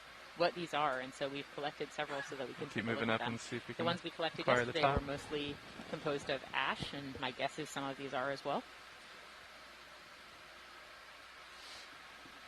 And you see, it's quite interesting because we were wondering if at the top of this structure we were going to find live corals of the species that we found the rubble of at Still the haven't base, really seen any. and we still haven't really seen. So, and again, here we're coming across an area with quite a bit of coral rubble, but it doesn't seem quite fit with corals, the live corals that we've seen so far, which were mostly Hemicorallium. So this also shows that all through time different communities can inhabit one given area. Yeah. So perhaps passing time, maybe tens or thousands or tens of thousands of years ago, a different community was inhabiting this region. And this is an area that is seismically active. So this is an area where there have been landslides, there have been faulting, and so it is also possible that 7-0, roughly. Roger that. shaking some things loose Sounds good to me. from top to bottom. 7-0, please. Okay. This looks like a breccia of like basalts and some of the volcaniclastics. Bridge is now. Yeah, and again here we don't no longer see that high density of the corals or encrusting sponges as we did earlier. That's true. So there's a very patchy community. Bridge nav. I think I'm going to take a look up to the left. There's a little ridge. Yeah, I want to see about another move. Distance 10 meters, bearing 070, at a speed of 0.2 knots. Don't rotate too much. Yeah, I see that. Thank you. But at this point, the tether's above that Roger section. that. Thank you. So if you want, you can move freely to the left side. Now. So one of the geologists in the chat room, Eric, said something that I completely agree with. When you look at these from far away, when you look at all the sponges on them, if this were subaerial, if we were on land, we would call this lichen. You know, we would look from far away, it looks like rocks covered in lichen. And instead what we're seeing is rocks covered in sponges. Yeah, feel free. But that's exactly what I thought too, is it looks like it's covered in lichen. Oh, so what is that at the top left there? I don't know. Bluish... the weird whitish thing in the right at 12 o'clock right That's now? why the blue beer looked wrong. Yeah. We are looking up, so we don't have good lights on it, but you're welcome to go for a look. Would it be okay to go for a look? Yep. Are you looking above this rock here? Yeah, we're looking right there. Right here? Okay. One of those large... Oh, yeah, it's another one of those really... But this one is really massive Aliclona magna sponge, so the white one. Oh, you're looking at the white one above left, these? Yeah, these, above these yellow fans. And these are the yellow... Are these the yellow corals we collected? I don't have too much more leeway. They can't move anymore because no, they're panned all over. They're tilted up as much as That's they okay, can. but we can already see there clearly that large Osco. That's a massive sponge. Do we have the lasers on? They can't reach them because we're looking up right now, so the lasers are pointed forward, and we're looking all the way up. Okay. This is the best they can do for right now, but it's still pretty amazing. That's really incredible image. And so for those of you watching from home, I always like to look at camera 2. I like to look at the Sirius view, which is the camera sled to the main vehicle, and kind of look down on what the Deep Discoverer is doing. It always gives me a thrill to kind of see what the broader context of the work we're doing is. And we've got Manuela here on the chat saying that actually this fan coral that we're seeing here may actually be Placogorgia, so not Acanthogorgia. So probably within still the same... Well, we can. I will ask the pilots if it's something we might be able to get to. Hold on. Yeah. Pilot, this is Watchlead. Roger. Is there any way that we might be able to eventually get to that? Roger that, thank you. Stand by. So this seems to be a good target for sampling. Last move's complete. Roger that. Certainly there's a lot of pieces of it. Yeah, so let's assess that possibility. All right, Watchlead, I think I heard you say you might want a collection of something. If you could get a collection of these yellowish, greenish sponges that are in the view right now. Sponges, corals that are in the view right now. Yeah, we can certainly move up. They're above us right now, so let's try to move towards them and see if we can get you guys a sample. Thank you. Okay. No problem. Yeah, it's pretty high above me still. Yeah. So, pilot, real quick heads up. Your so they seem port to have rock box is full. There's a lot of interest here port in the bio chat room, box those and starboard yellowfin corals. outers. Port outer and starboard outer.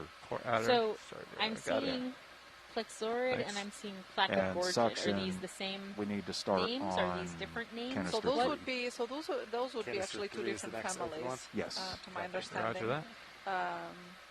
Canister 2, they think of maybe might some be a contamination. Plexauridae. So that would be within that family. Placogorgid would be then in a different family. So yeah, sometimes it's difficult to say just from images. If y'all didn't hear it, bail out southwest. So it would be good to have a small sample of these two for confirmation in the lab.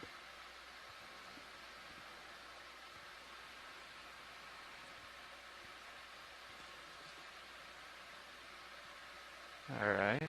So one of these corals is what we're looking for? Yes, it is. Roger that. Is there any particular one you have your eye on? I don't think so. I think any of these 5 or 6, they all look like they're the same. Yeah. So any of them would be great. Roger that. Whichever is easiest to collect. And how's our tether at this orientation here? I think if I do a like a 10-meter move at like 135, just to like slide me this way. Yeah. I think that'd make me feel a little better. Yeah, why don't we go ahead and put that in? Okay, roger that. I got it. 10 meters, 135 nav? Yep. Thank you. Bridge nav. I have another move for you. Distance 10 meters, bearing 135 at a speed of 0.2 knots.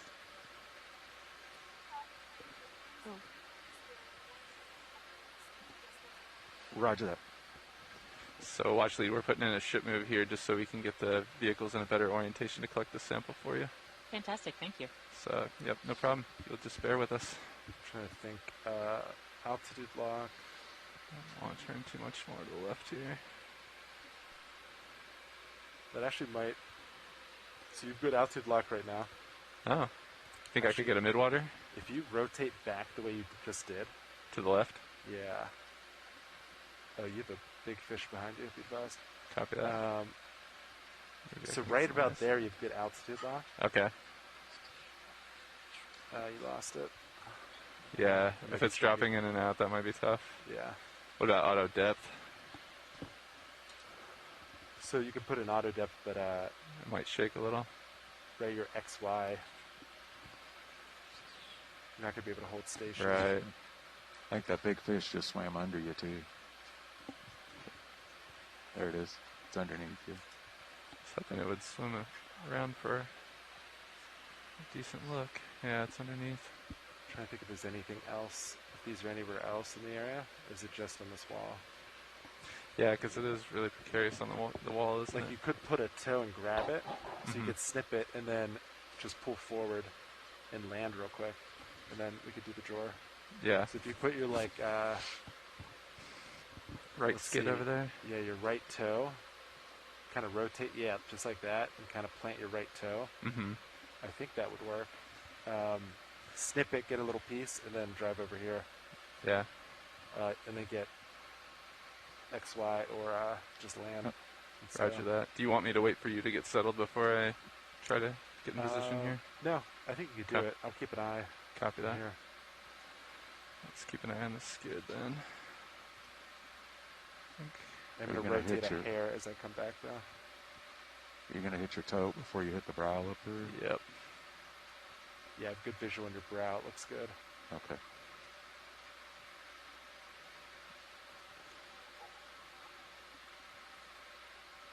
Okay. I think I've got the right skid above the ledge there.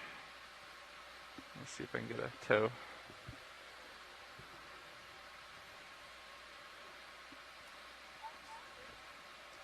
Bridge nav, go ahead.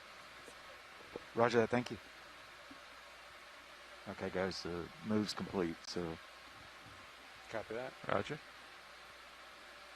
Let me let this sit for a second and see if it's stable. Right, skid is down. You think that's too far away, or you think we can grab a piece of that? Yeah, I think you can totally grab that. Okay.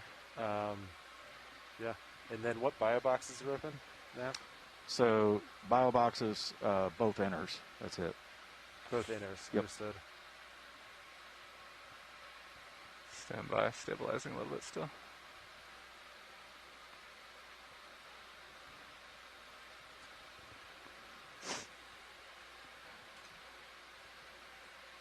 I think that might be happy there. All right, I think we can go for a collection here. Do you know what box you want to go? Well, we can decide later. Actually. Yeah, we can decide. It looks like port inner or starboard inner. Port inner, starboard there. Yeah. Yeah, let's see how big of a piece we get, maybe. All right, I will put up your mini Zeus. Copy Hydraulics are up. Thank you. All right, watch lead. Is there a specific size piece that you want of this coral? Any 10 centimeters, 10, 15 centimeters, I think would be fine. 10, 15 centimeters, copy. Do you want any more lights So if we can on? grab just Yep. one of the... branches. One branch, okay. Yeah. Copy that. Yeah, if you could put logs up a little bit, please. Yeah, we wouldn't need to take the entire colony. Yeah, roger that. It might be tough to fit in our bio box. Yeah. All right. Hydraulics up. Hydraulics up. Arm coming on.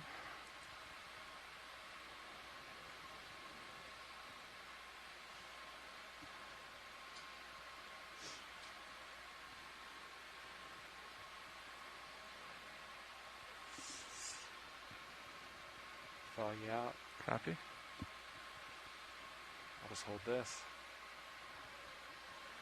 So we got the cutters in the right orientation here. Maybe just see for scale. Touch it a little bit. Okay. So maybe if I can get my fingertips around it.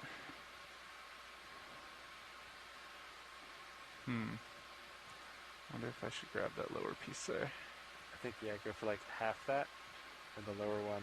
Yeah, I think that would work good. Maybe right there. It's looking great. I would just push forward more, like just get closer. Make sure it's in the cutters, and that looks... It's as far as I can rotate my jaw there. That's okay. Okay, I might just go for a pinch here.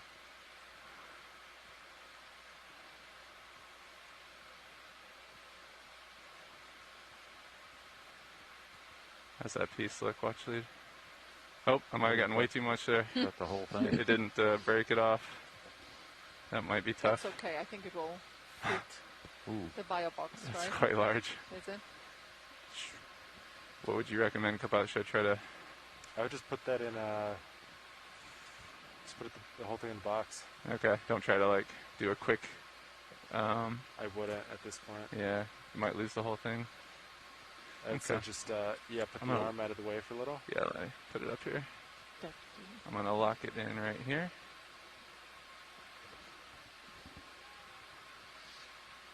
Okay. And then I could try to open here, but your toe might hit there. Right, yeah, it's probably going to push us away a little bit. Was there a little ledge off to the right that we can park on, maybe? I think if you just kind of... Here, can I put Sirius view back Yeah, on? yeah, go ahead and take a view. I think if you just kind of go over there, maybe, or go up. Roger that. There's a ledge there, or it's a little flatter over there. You might get XY. Then you could stow it with that. Copy that. Yeah, maybe right over here to our right. Yeah, this looks a lot flatter. I was hoping that piece would break off a little easier. Like even... Can't tell for... Like that might open there. Like I can, if I let off stick, I drift towards it, so I could also just put some reverse joy lock on and we could try to get it in. Do you want to try XY real quick? Sure. It looks stable. Do you want to put it on for you? I got it. Okay. Testing now. Auto depth. Auto heading. Oh, never mind. It's intermittent.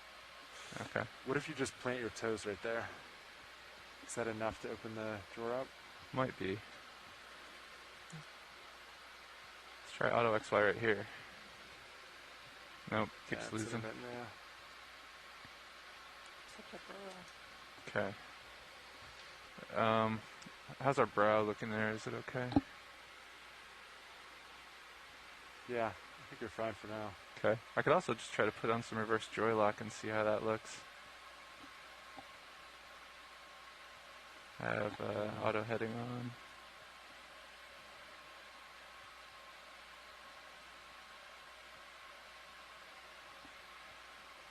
Auto heading and a little reverse thrust. Stand by. Just want to make sure we don't get pushed into the ledge here. Yeah, I think your better bet would be to just try to find somewhere to park. Okay. Well, let's see what's in the vicinity here.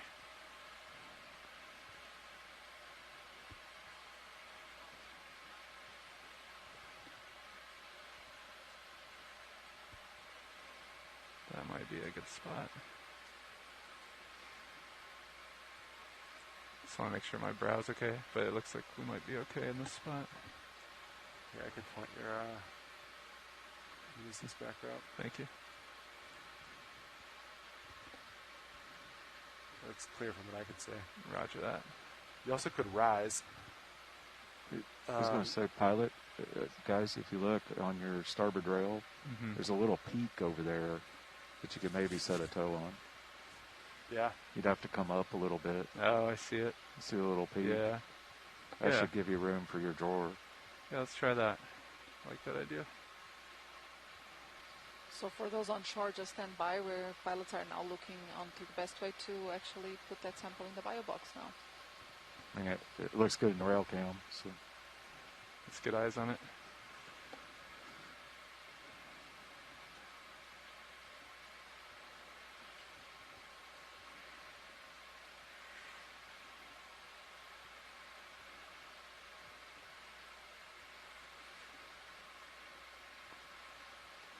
Coming up.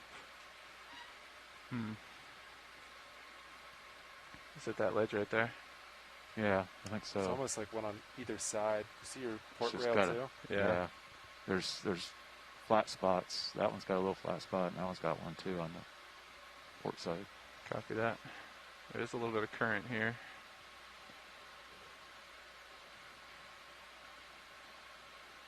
Pushing forward. Let's try this one straight in front of me.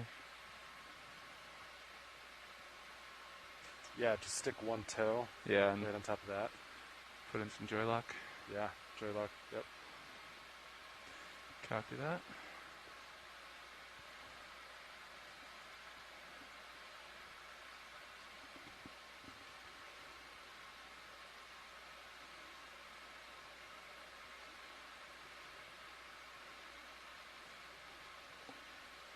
Give you a little mini helipad.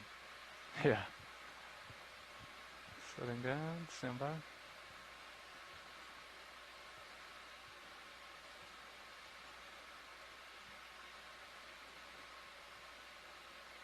Make sure this feels stable.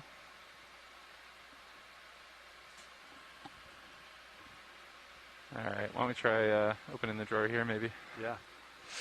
The draw's drawn. Do you want to go port? Yeah, I think let's try port. This is pretty large. We might have to kind of stuff it in there.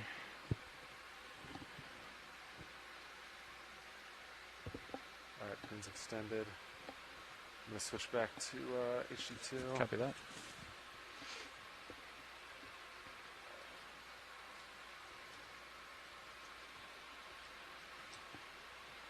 Thanks for the patience, watch lead. Extending. We appreciate that you're picking it up. No problem.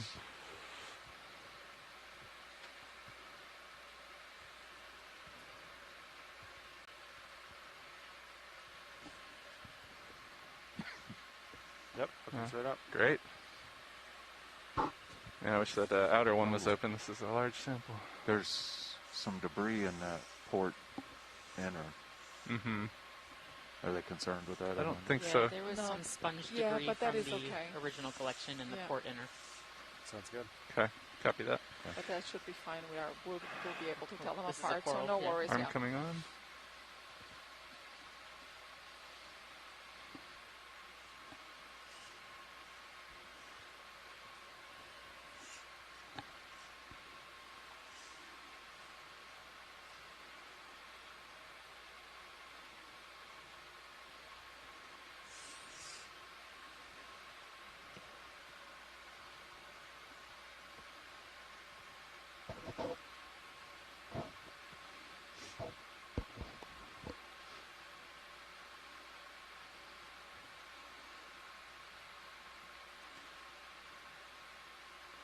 You can see the back of it rubbing on the front there. Let me give it a twist.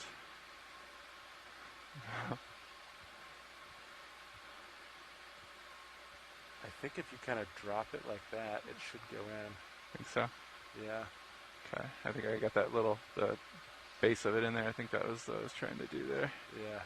Okay, we'll give it a shot. I'm worried that it's going to stick out at the top, but I think it'll sink in. copy that. You can always push it down. Okay, gonna try releasing here.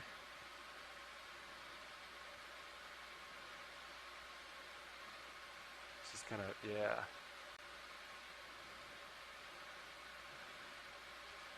Yeah, just kind of give it a little push in. A big sample. Yeah, it is. Sorry, we bit off a little more than we could chew here.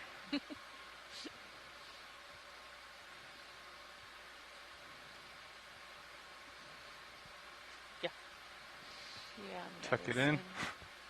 It's a little bouncy. It's quite springy, yeah. Good thing we won't be opening that up again once we close that box. All right, stay put. It's a bit like the sponge, the euplectellic sponge yesterday that was sticking into Let me give it another poke. to the jaw. Really see if I can stick it down in there.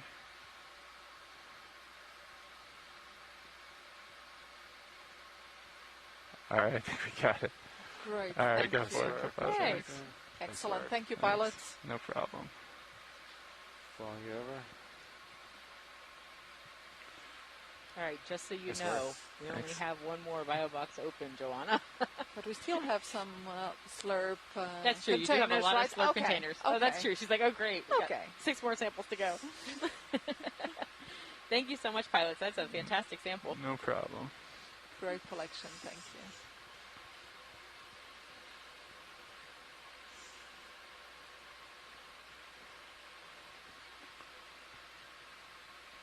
All right, pilot off stick. Valve pack's off, ramping down hydraulics, HV's off, camera's coming back, the point mini-suit's back up, and then I rotated starboard to center you up. Roger that. So we need to rotate back to port. Coming back. I'm going to back up and probably come down a little bit. You could stay at that height if you want. Yeah. We can just keep moving forward. Okay. It looks like we're getting pretty Oh, sorry, I close did to rotate ridge. starboard. Rotate starboard. I said port. I meant starboard. It looks like we're getting pretty close to a ridge up there. Yeah, that might be. I'm if you look thinking in that the might be rail the top cams. of it. Yeah. If you see up there, wow, look at that Oh, look at sticking that. up there. We maybe found the top of the ridge finally. And again, one of these very large Aleclona sponges. I'm gonna make my way towards Aleclona that. magna.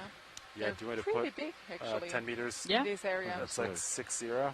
6-0. Ahead. And That works. relatively common, so that's very surprising. Sounds good. Okay, so There are not so many records actually of this Yes, species throughout the Northeast Atlantic, so this is a great finding. Excellent.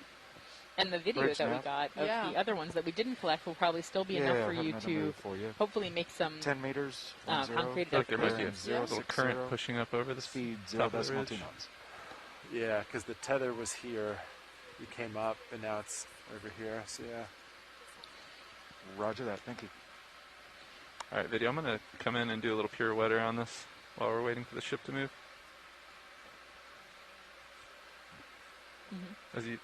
Is the tether okay for me to turn a little to the starboard here, Sean? Yeah, you look Okay, good. Copy that. Just want to get eyes on it, and then I'm gonna rotate around it. Yep.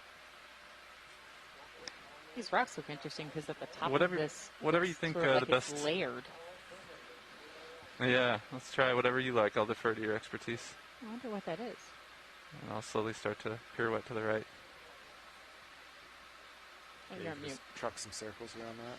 I wonder So if is this the same sponge or a different sponge? No, this is the same sponge that Okay. we've seen earlier. But what What is wondering that line? That line, I wonder if that's actually a We're fish. drifting back. It Yeah, doesn't, copy. it Thanks. doesn't really look like a coral. You think it's a Feel the fishing current line? pushing me Yeah, up. there's some corals are these whip corals that this Yeah, but doesn't that look doesn't like look like a it. whip Yeah, coral. no, this looks. Is it? But this is very interesting. This looks very layered. Yeah, I let's go wonder and take if a look this at is the line. volcaniclastics. And you can see that there's layered areas, and you can even see where they. Oh, what are those? That that they are Looks sort like of fishing eroded line. in different Yeah, ways. Yeah, Like this is fishing line, looks like definitely a rope. fishing Oh, line. yeah, that's a fishing line. rope. Yeah. Good to know. Yes. So we do stay away from fishing gear. It's Guys. unhealthy Roger for that. the ROV. Yeah. I'm pushing a little more towards And it, there on fighting the a back, little those current from purpley, below. Looks like that line mushroom goes corals up we and see over. there. Yeah, Some it does. Macromastus they've seen. We'll try to keep an eye We've on seen it. some pretty bright red ones earlier on. but I don't think we had seen these purple ones yet. I wonder if they're probably a different species. Yeah, I've got a lot of Z-bias on, and I'm still it's stuck on going looking up. at the layering in these right at the top of this, which we really hadn't see seen the before, at least not particle. in situ. So was this what you were expecting to find here? Dad? Not really, But I but think I can I still actually work wasn't around really it. sure what to expect. It's hard to do when I'm I zoomed didn't in, I expect think. this, but I Yeah. am certainly not an expert in Azorian geology. So we do have people on the line who are, though, and so they did not seem surprised by the volcaniclastics yesterday, by the Bridge nav, pyroclasts, go ahead. so they may think Roger this is that, thank perfectly you. normal. Yeah. Great to find out. Co-pilot moves complete. Copy that. Pilot, this is Watchley. Go ahead, Watchley. When you have a chance, could you do a snap zoom on the layering of the rock sort of in the top right now? Sure thing. I'll do that right after this pirouette here. So we're going to take a little closer look at the rocks, which will be okay because then you'll still be able to see all the cool things on the rocks. Definitely. So All right. it makes everyone I think happy. they want to go for a little snap zoom on this layering on this rock here, Brian. Huge. Let's go whenever you're ready. Really Yeah. massive. That's really cool because you Sure. can kind of see some layers that look like they are Sure. sticking out compared to the rest of it. Oh, very cool. Boy, everything is just covered in stuff. Yeah, all sorts of small. Actually, we're seeing also here barnacles, a number of them. I wonder. Are you? Yes. So all of these white Oh. calcareous. Like these two that are at the bottom of the screen right now? Or are those something different? Yes, those are also. But I Mhm. wonder. Very interesting. They are all closed, so we don't really see. So those are actually Yeah. crustaceans. They don't look All at right. all like crustaceans, but they are. Yeah. Copy And that. these rocks look so much more weathered Tilt up while you do that. than the ones yesterday. We saw some very pretty fresh looking rocks as part of our landslide deposit. They weren't really coated in a lot of stuff. And these look like they've been around for a while. Yeah, and you can see how this fishing gear does get Nice work, Brian. lost on these overhangs. Mm-hmm. It gets stuck on these overhangs in these areas and just gets lost. And the problem is it's actually Copy dangerous also to even try to Thank you. collect. Like if we wanted Of to clean up the course. seafloor, No, of you course. couldn't really do that with fishing line. It's very hard to go out and collect this. You don't want to endanger whatever you're working with on your own. And it's interesting because it looks like almost it's going through that Yeah, it does look like it's going through the sponge. Large barrel sponge, and it wild. seems that the sponge has grown around it. It does look That like is that. very interesting, actually. I wonder if it's just a trick of the video. Yeah, I don't know. But it does look like it goes through and Yeah, then let me out through the, might on move the away top from the there. wall towards it. The a little more. geology is very cool here. And so is the biology. As I come into center screen, you can take it, Brian. So it's a happy day for both of us. Exactly. Thank you so much, Pilot. Yeah, perfect. Yes, it is going through. Look at that. Oh, wow. So this actually is a very good example on how sponges can regenerate their tissue. So it seems that this fishing line probably cut through the sponge, and because it was in a stable position, it seems that the sponge was able to regenerate the tissue around it. Oh, and that's still weird. Just, yeah, it's It's a good thing you don't want to collect that sponge, though, because I don't think they would have No. let you. That's really amazing, though. That is an incredible finding, yeah. And we don't Copy know that, how Brian. long it usually takes for the species to regenerate the tissue, but it's apparently not too long. Wow. Roger that. Thanks. Nice find. Where's the end of that line? Seems that Above the us sponge can or just to the copy right? that. Joanna's our sponge expert, and she's sitting here shocked at this sponge. Looks like some of the line She gets, has a piercing. goes up above. Yeah, Of it some looked like it sort. was kind of floating up over the edge, or maybe, or is it just coral? Mm-hmm. Huh. And then the rest of it wraps around the rock pretty tightly here. Oh, interesting. So, one of the members of the chat room, in the scientific chat room, says that the barnacles are also unidentified. And so, if by some chance we were to take another geology sample that happened to have a barnacle on it, that would be okay. It's interesting that some of them would still be unidentified at this time. Yeah, are they dead ahead? Is that what they're... Go for it. But that might actually be difficult to collect Coming unless it's on a looser rock, isn't Right. it? Yeah. Yeah, I think we can look at them, but I'm not sure we could collect them right now.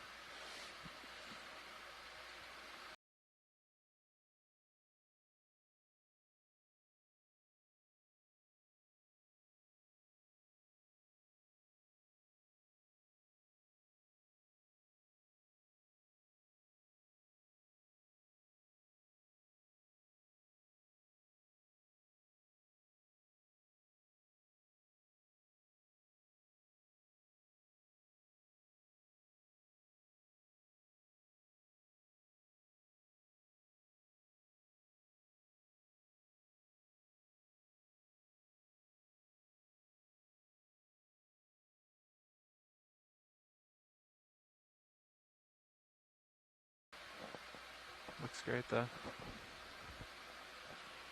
We still have a fog zone copilot. And I think Casey was saying actually, that yes. the Anthomastus have been used, they're Do you want 'em collecting off them this throughout time? the Atlantic to Whatever understand video their wants. range and connectivity. Coming off. Oh, Oh, it really lit up those are lighting. the wall there. Shows you how close we were. I'll back up a little bit. And then after this, I think we want to rotate more starboard. I'm still stuck with that sponge. I and know, that you're way enjoying riding it so this much. down. with Roger the fishing that. line. It's crazy. If we want to keep stay on this side of the edge. Seems to be more interesting. Oh, and here actually we have a very nice You can take it, crab Brian? hole carrying it's a carrying crab. Oh, is it yes, carrying a it's is it carrying a is coral? one of the corals, yes. Like it's a I don't crab know- wearing a yeah. coral for a hat? Yeah. I love those. Yeah, Yeah, I you don't got know it. if these are the Paramola cuvieri. Yes, I think they are. So as you can see there, so the last pair of legs on the back are actually modified to be carrying either corals or sponges around. And I think they use this just as a form of camouflage. But so that coral is alive. Yes, and it Will it remains continue alive. to be alive? Yes, it will continue to be alive. Why not? It's just a traveling coral, not a A traveling coral. It He's will trying be to traveling through get a the bigger sea sample along than the us, I think. seafloor, So interesting. along with the crab. Does the crab only pick up one sort of, I don't know if you call it an associate, but like for life, or can they discard their coral and then pick up another thing? That's a good question. I don't really know the answer to that. I know that they can carry different species. Whether they carry just one and then just stay with them for the rest of their lives, I'm not really sure.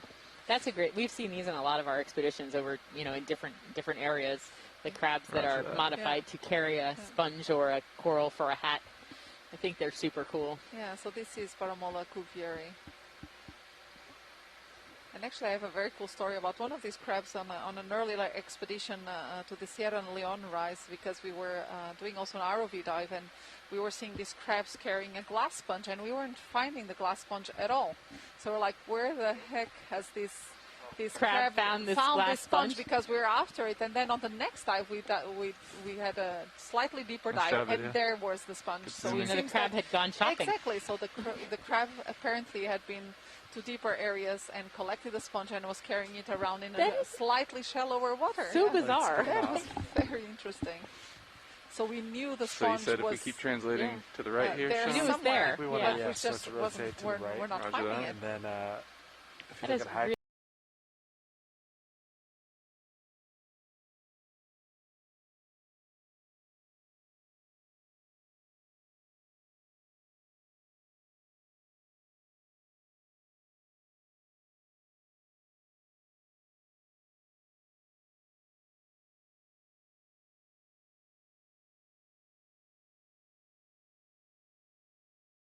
They're confused. Yeah, That's a I won't funny little move chat. sideways. I think it's staring at us. I never want to move sideways. So I know as well. Doing Yeah, good. I Good understand. tracking. Yeah, Look at that.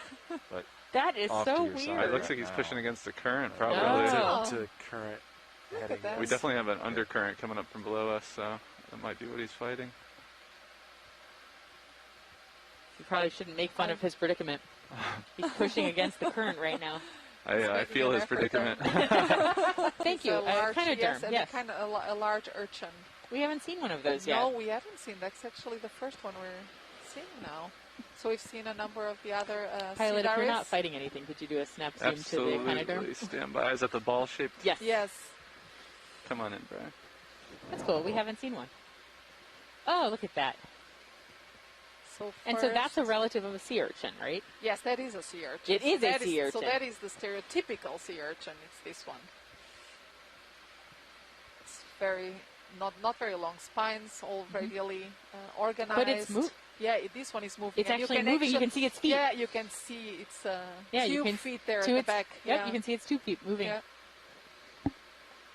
as it tries to escape us. Don't go away. It won't go very far. No, it really won't.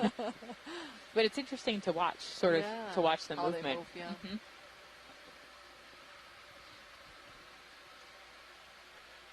Copy And now that. they can actually coordinate all of those dozens of 2 feet that they have, and spines.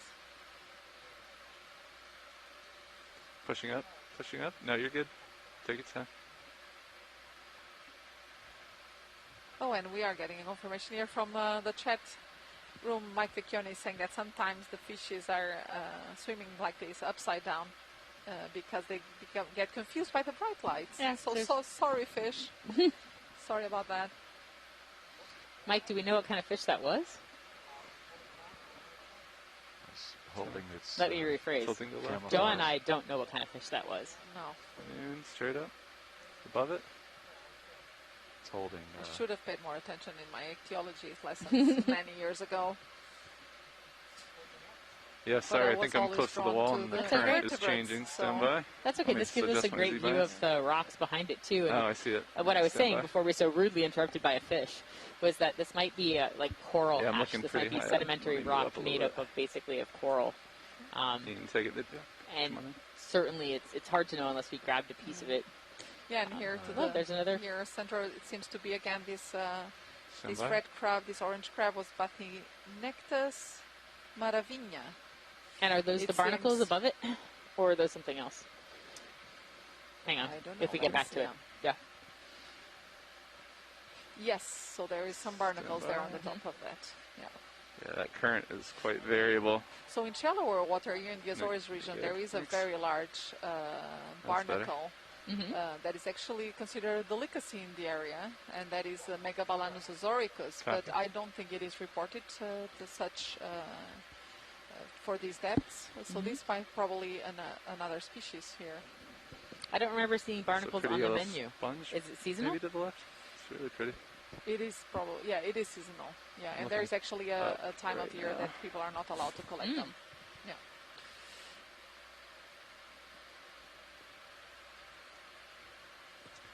Would it be worth getting more light on those, or are we done with these this biology here? Watch lead. That's okay, we can move. Copy that. Thank you. I think we're going to keep moving to our right, if that's okay. That sounds wonderful. Copy So that. Mike is saying that that fish may be a cuskeel. We see cuskills all the thank time. you. Yeah, this Oh, there, appears to there he be goes now in the top Is he of right the side page. up? Yes, now he's Looks, yeah, you can on see the a marine normal sinking position now. there, I have to, in the center screen. it's really interesting how the current keeps changing. Yeah.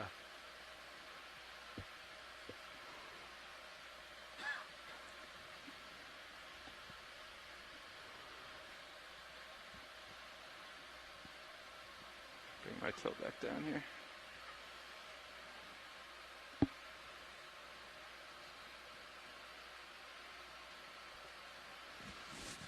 And again, this wall just completely packed with these glass sponges. Yeah. These plexaurid corals. They're all over. Yellow fans, yeah. Really Does dense. anything Some of eat the a sponge? Anthomastus.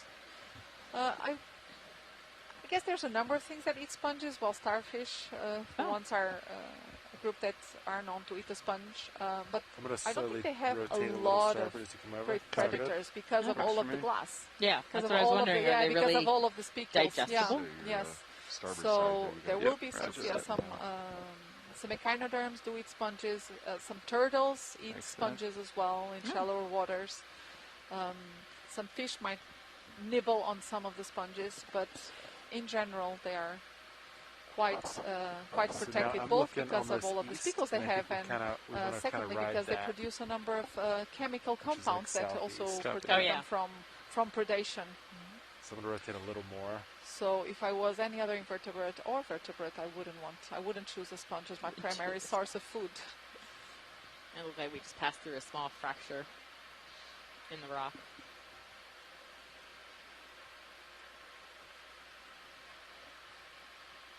This is really impressive, the amount of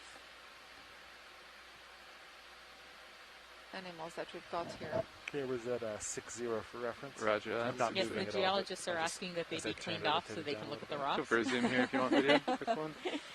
So you were right. You were right. I volunteered to I clean think them you off. did this. You know, yesterday was a biology dive that turned into a geology dive, and this one was supposed to be a geology dive, and it's turned into a biology dive. Oh, I do. Let's see. Oh, let's have a look at this Roger that. crab. So There. there's So a- this, no, I think this is again the Paramola cuvieri, but for Yeah, some he's carrying reason a piece he's of not coral. carrying anything, is he? Do we need- so you see one there to the right is carrying again one of those Oh. yellowfin Roger that. corals, but this one here to the left apparently hasn't made up his mind as to Maybe they're which. chopping right now. Yeah. He hasn't completely made up his mind as to whether Give me he a should center on grab that a one, sponge Brian, the or right a one. coral. Roger It would be that. totally cool if we actually saw I what like that correct transition its- off the wall. It's nice. its associate. Copy. Pushing in. I love that one carrying a coral. That's so cute. Look at that.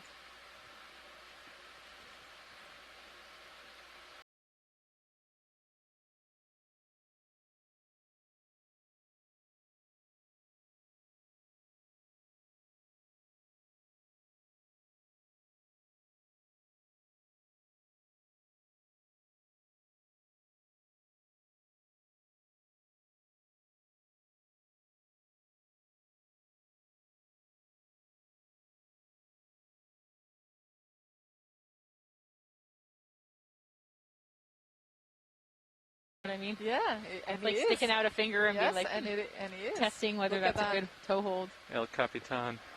Yep.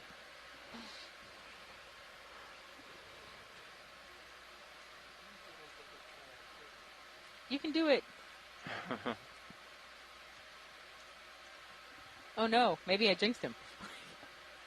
He's coming back down.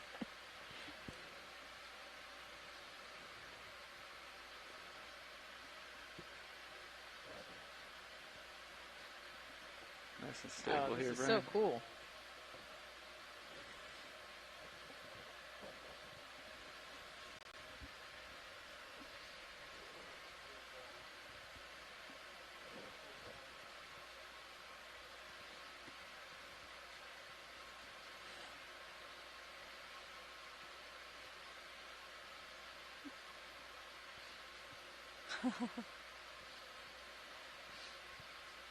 He's a daring little chap.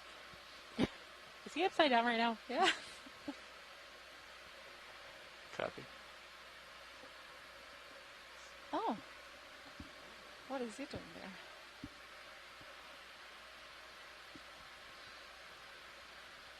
I wonder if he's trying to grab himself that larger coral.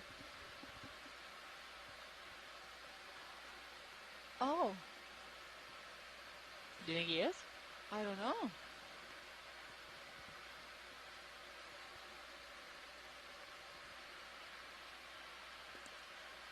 That would be amazing to watch that live. And Joanna, what are these called again? These Paramola cuvieri crabs, carrying crabs.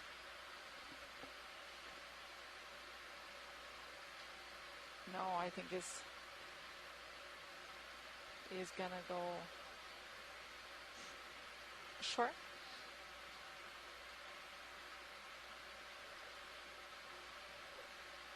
Likewise.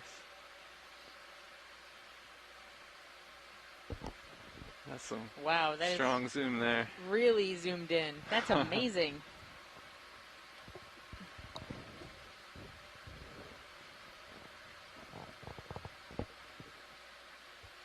Look at that.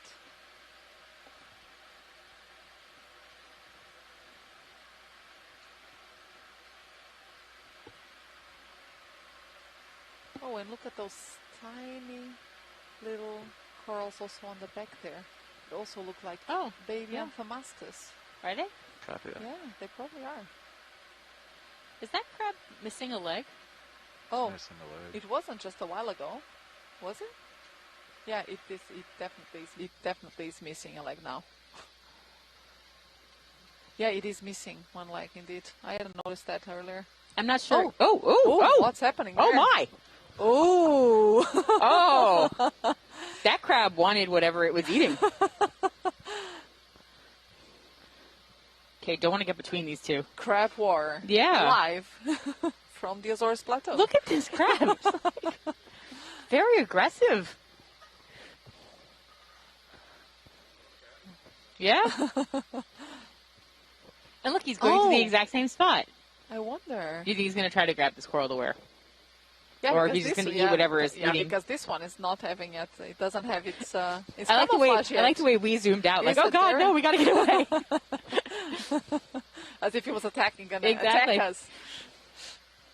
There was a visible flinch in the back of the room here. Look at this. This is spectacular. Yep. He looks grumpy, this one.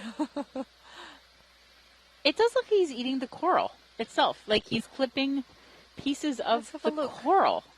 Do you see? Or at least something that is growing on the coral. Oh, something that's growing on the coral. But like, see what I mean? It's like he's harvesting. Yeah. I know I shouldn't call him he. Who knows?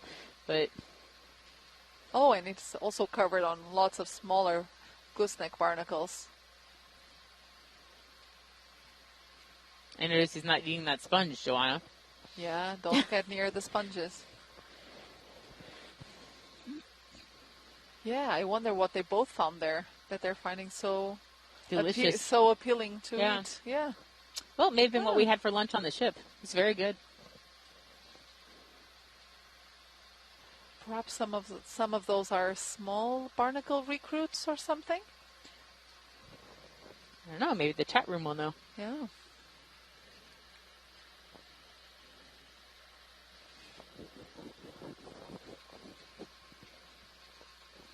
Oh, so they're saying that little pink coral might It's be actually Alcyonium. Yes, exactly. Okay. All right, maybe we should move on from crab wars. But that See was a little great. bit more. That was great. That's just a small deep sea action. Yes, small amount of what we're going to see on this expedition. So we're on dive 2. This is the third leg of the voyage to the ridge, and we have 18 more planned. Right? Yes. All right. So lots waiting for us. Mm-hmm. But right here and right now, we're fairly far east on the Tercera Rift. We're off the Formigas bank. That is very interesting. Maybe very we could interesting layering do a little there. snap zoom on that layering. That. But look at also the, I mean, wow. Look at that. And so you could imagine that perhaps that was, something layered. Looks like a sandwich to me. It does look like a sandwich, like the mustard and yeah. The cheddar cheese, that yellow sponge there. We did just have lunch, just so everyone's clear. But yeah, it's very interesting, the layering. We picked up a reddish rock earlier that may or may not be the same as that rock. But it does look like there's a difference in the composition between the bottom that looks more like coralline, a limestone or coral hash of some type, and then that which looks more like maybe it's a volcaniclastic, maybe it's a sediment. It doesn't look the same as what it's below it, right? Yeah, this is a beautiful seascape, both in terms of biology and geology. Look at that. It's very attractive.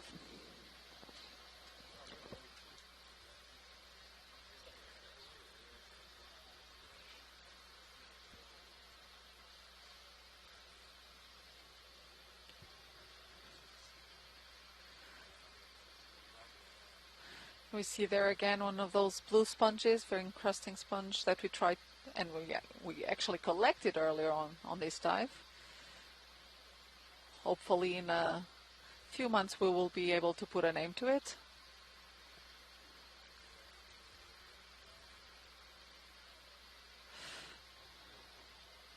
Actually, Pilot, if you could look at the top left corner of this ledge, that would be great. It looks like there is. Yes. Thank you.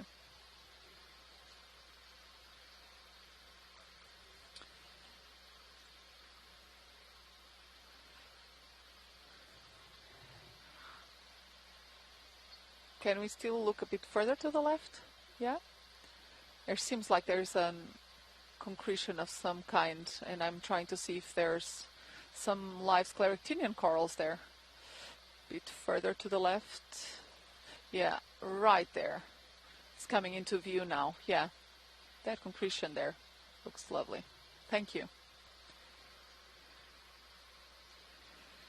If we could zoom in on that. Of course, we see again here the fishing line, but in addition to that, we see here actually a very large block of a scleractinian coral. It seems to me to be dead. I don't see at least any really living polyps. The pink ones that we're seeing are likely those Alcyonium that were mentioned earlier on the chat, but I'm talking more about this white matrix that we're seeing now. And I'm trying to see whether that could actually be Madreptera or maybe actually Lophilia. Hard to say. The living, there's no living parts, polyps in this matrix here. So it seems to be actually dead Lophilia. So, and perhaps these are the corals that we were finding at the start of the dive in that pile of rubble that we saw earlier. So, Joanna, will these corals compete for the same food particles floating by in the water, or do they have specific diets? No, I think most certainly they will probably compete for the food particles. I'm not sure to which extent they would have, very defined diets, each single one of them. But I wouldn't expect that to be the case. Is that more of the same fishing line? Yeah, probably. Yeah. So has anybody looked at this, besides the ROV navigators and pilots who I'm sure are looking at it all the time, has anybody looked at the Sirius view right now? Does that look like a big fracture? Oh, wow. Yes. I hadn't seen that, actually. I wouldn't touch that big piece too much. Yeah. It might come down. Yeah, it looks like it's... It really, I mean, for those of you who are the geologists in the audience may want to take a look at the camera 2, the Sirius view, because it's really interesting. It does look like it's got a fairly big fracture, and that we're looking at the outer block of something that is, well... And actually on Sirius, you can see the underside is a little precarious as well. Yeah, maybe we should move.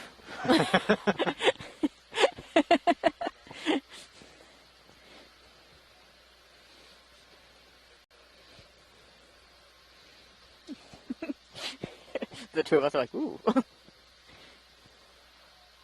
Yeah, that is quite impressive, actually, seen from camera 2. Yeah, I love looking at camera 2 because I love being able to see sort of the broader context where we are. From the very, very tiny to the very, very big.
Will do, thank you. Oh, wow. Look at that. Oh, you're muted. There, tell us again. So, yeah, I was muted. So you see more here again, these large barnacles, but they're all on this steep wall face, so probably very difficult to collect any of these. They would Yeah, just I mean, break. I know that Manuel, one of our short base scientists, was interested in getting a barnacle collection, but it seems like this would not be a particularly easy place to do it. But wow.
This is very, very interesting.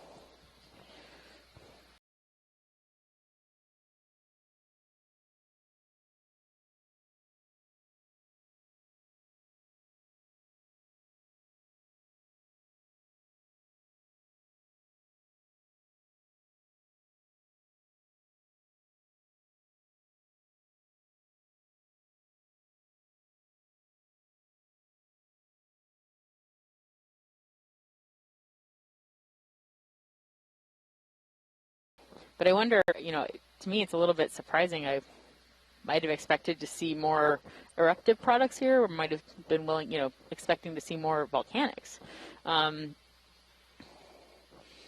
But here we are. And I think here we have again this cuskil, that fish that we've seen earlier on. Is this one upside down too? It's really hard to tell. He's hanging out in between the coral. Actually, it does look like it. Okay, what are we doing to these poor cuskils? I think this one's trying to hide from us. Yep. Yeah.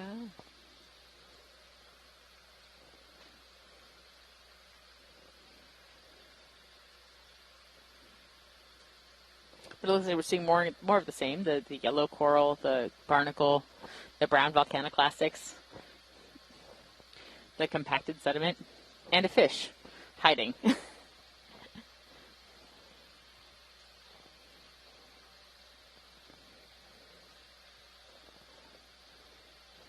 So it's great that we collected actually that yellow fan coral, because it's quite common here in this area. And yeah, it's very characteristic of this site. Yes, indeed. Yep. And if the folks on shore don't know yet what it is, then this is a great opportunity to find out. Oh, look at this. Yeah, so sort of we've hit the flats on top of the ridge that we have been traversing along. There's a nice coral just hanging out on top, a sea star. We have there, yes, the cushion sea star, possibly in the Peltaster genus.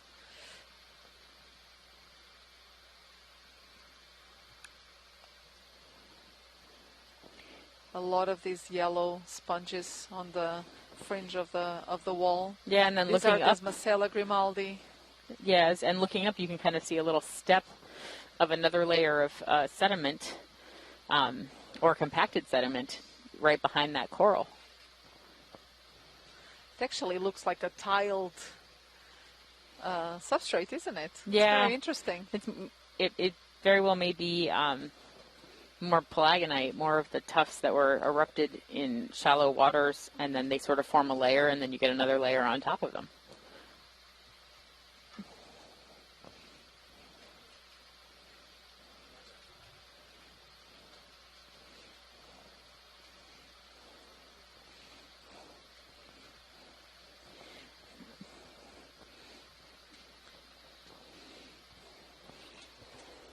And if you're a sponge biologist and you weren't on this dive earlier today, you missed out. There were so many sponges to see.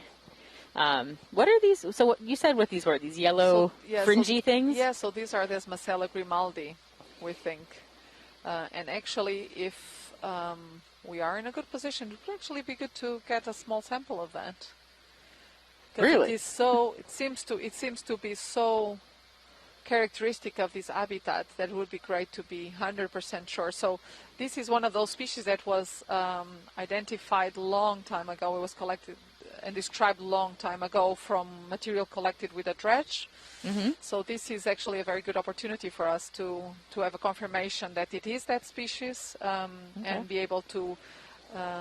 Do you think they'd be able to grab those barnacles that are on the rock face as well, right on the bottom left? I think it will unless the rock is very friable. Break, yes, it will be very friable. So could we use the suction sampler on these yellow fringy sponges? Oh, most definitely, yes. I think that would work on this one. Okay. Yeah.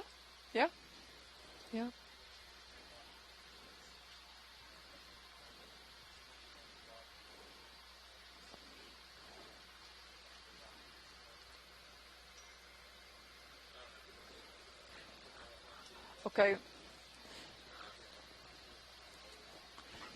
Where's this one? And then down. Actually, hold on, pilot. Apparently, we're getting some info here from the chat room that they may have already collected this sponge. So then there's no need to repeat collection. Thank you. Yeah, the barnacles are of interest. I don't know if it's even a possibility to try to grab onto that rock and crack it off, but I don't want to put any of us in a bad situation either. Yeah. We can ask, and you can say no. Okay. I wouldn't think that the barnacles would come off with the suction sampler, right? No, they will not come off with the suction sampler. Yeah. They are very tightly glued to the rock. All right, I guess we'll keep moving on then, right? Yeah, we can keep on. Yeah.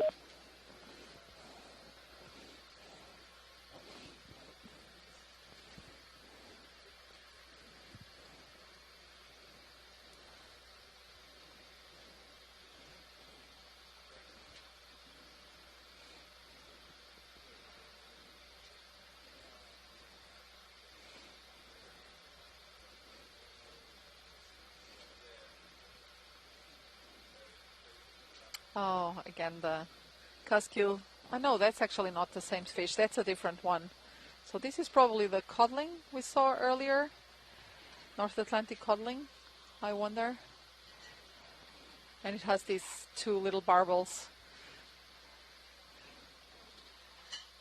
on its head. It's very cute. Yeah, it is.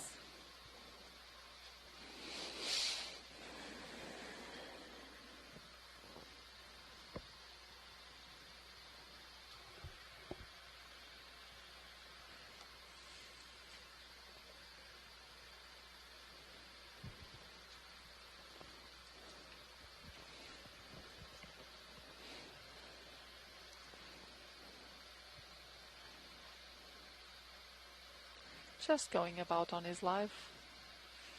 And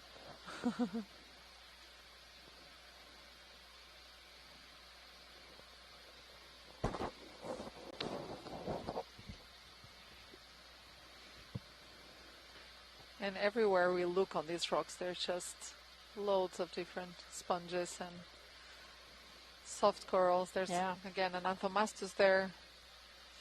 This fan-shaped. Oh, and we see again this solitary scleractinians, these very bright yellow ones. The yellow ones, they're very cool I think looking. they're Leptosamia formosa. Yeah, and this just looks like, I mean, all of this rock is, you know,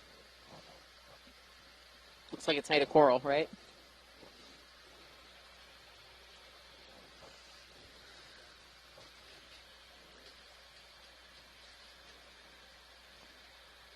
And there we are. We're zooming in on the yellow coral that you called. Yeah, that is beautiful. What was it? That Leptosamia formosa.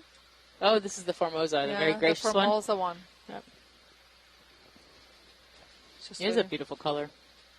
Let's see if our folks on shore agree to that. Those corals are clearly not my specialty. And is all that sticky looking stuff behind it all part of the sponge anchoring system? Or is that something else? Those actually look some mucus threads. Delightful. Mucus threads. Oh, and biologists think Well, geologists are weird.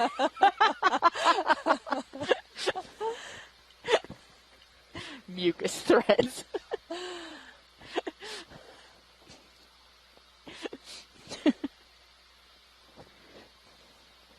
It's going to be my new, when I'm angry, I'm just going to pump my fist and scream, mucus thread. So that this is all sort of a carbonate concretion, Yeah, it does. It looks right? it looks like carbonates or old coral. You know, Ricardo called it compacted biogenic sediment. Yeah. Yeah, look at that. Wow. And more of those fringing sponges. It's so very platey. It's just interesting.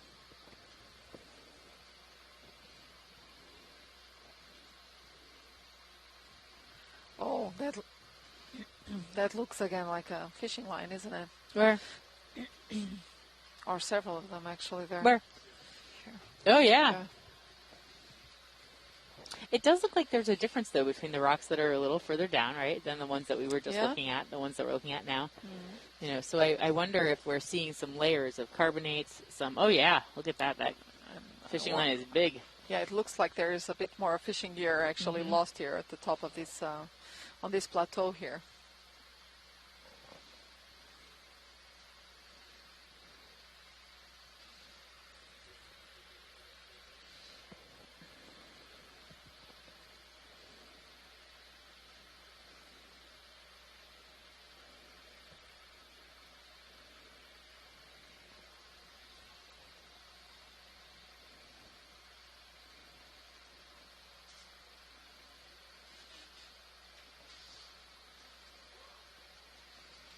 And you can see how some of these corals have also found some space in between those different plates. Yeah. And they're just living between those different layers there.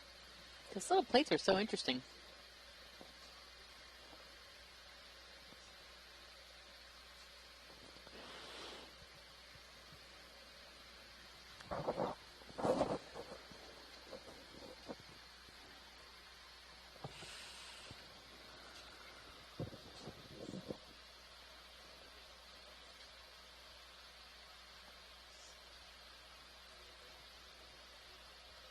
ROV nav, this is watch lead. Oh, that was me there. Took your... Sorry. ROV nav, this is watch lead.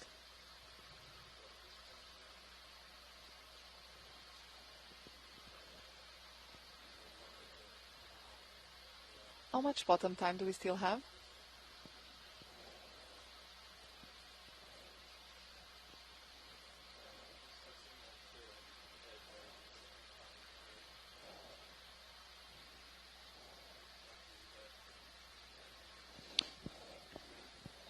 So stay along the edge of the ridge rather than go up on top of the cap? Joanna, what would you prefer to do? Do you think we should be wandering around the top of the cap, or would you like to kind of stay along the side and look around as we keep going? I'm wondering how much time we still have bottom time. How much time do we have bottom time? Yeah. I'd say we continue on this ledge here for a while longer, and then maybe in... So go around the side? Yes, still going around the side, yeah. Yep. Before... Yeah. Yeah. Oh, that's the... Yeah. Yep. Yep, that sounds good. Yeah, that sounds good. Oh, look at that. Lots of these Leptosamia in between.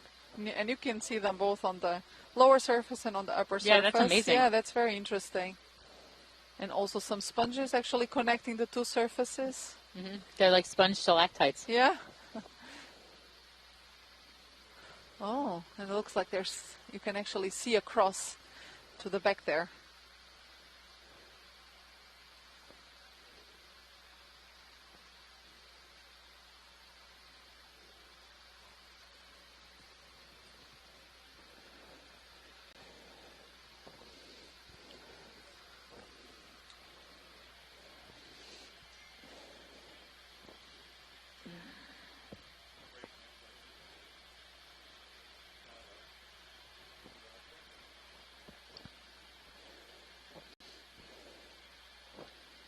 So I still think that most of the geologists thought that the brown sediment that we're looking at right now is probably volcaniclastic.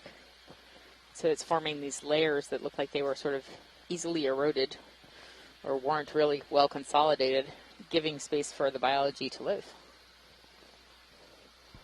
Those are very cute. Oh, look at this. This is beautiful. It's like a little Smurf village. Oh, actually these small sponges to the back, so in between those yellow Leptosamia, I actually think those are rock sponges.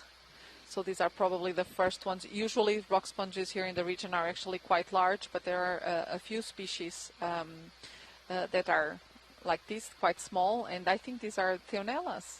What do you think the small whip-like thing waving around in the front is? We have seen those. Those are caproliths. So these are ghost shrimp. Yes, it does look like a ghost shrimp there. We hadn't seen them either. Where's the shrimp? I mean, I see that, I know, but where's the rest of the shrimp? I know, it doesn't look like a shrimp, does it? No. A specific type, yeah. Yeah, those are caproliths. And it will, swing around on the water column, grabbing particles to feed. What's the thing to the right of that looks... It's still yellow, but it's not the same as the single polyp. That is a soft coral of some sort, and I really do not know. Perhaps the folks on the chat room there can weigh in on there.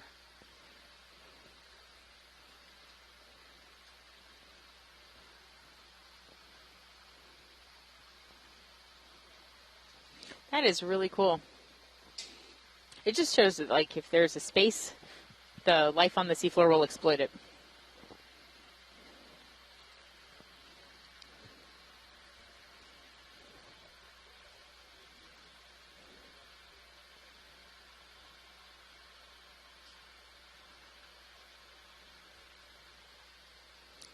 So is a rock sponge a lithostid?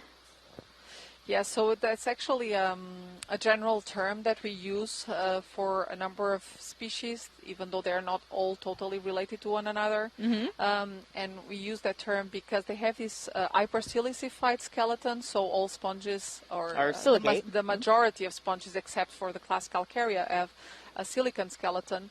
And there is this group of sponges which we call the lithistids or rock sponges that have an hypersilicified skeleton, so a much denser skeleton with a particular type of spicule called a desma, which is articulated. And so here in the Azores there's a number of species known, very diverse lithistid fauna in the area, but usually they're actually quite large. There are just a few species that are as small as these ones.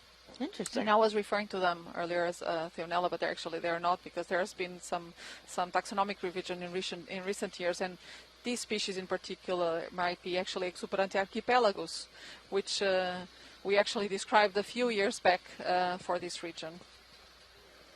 Very cool. And again, we're coming up on that same contact that we've been seeing, where sort of the bottom looks like more, it looks less like a coral hash and more like just a light brown something. It's really interesting. We'll be interested to see what those rocks look like. Yes, and Shirley is online. Another sponge expert is online, and she's also commenting on that lithistid actually comes from lithus, right, which means that's rock. What I figured. That was my guess of why it was rock sponge. Yeah, exactly.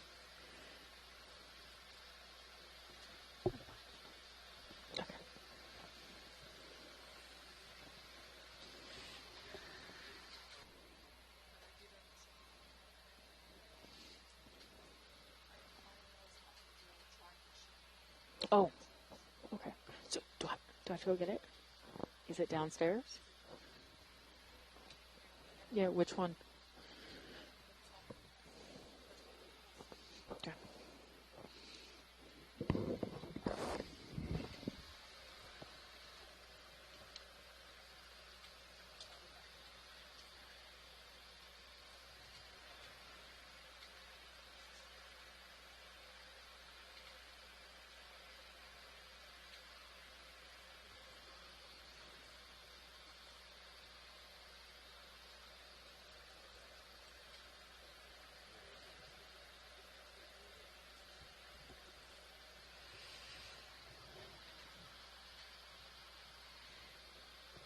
Yeah, and we have Shirley Pomponi, another sponge expert here on the line on the chat room, saying that so Shirley has been working a lot on marine natural products, and apparently these rock sponges, these lithicid sponges, tend to be very prolific sources of chemical compounds, and these have great biomedical applications, especially in human health. For instance, with producing antivirals, antibiotics. And they don't really actually know why it is that the lithicid sponges are so prolific in such bioactive compounds. Thanks, Shirley. It's a great point. Again, here one of our cushion sea stars, possibly in the genus Beltaster. Yeah, and it's, again, as you see here, quite inflated, so probably feeding on something that is hanging there from that rock.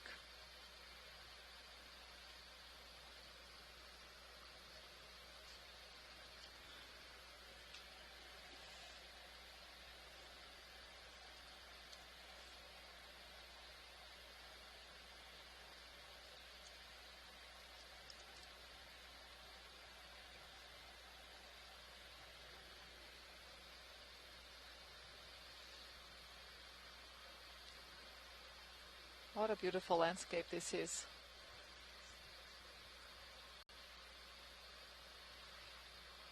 Or seascape, I should say.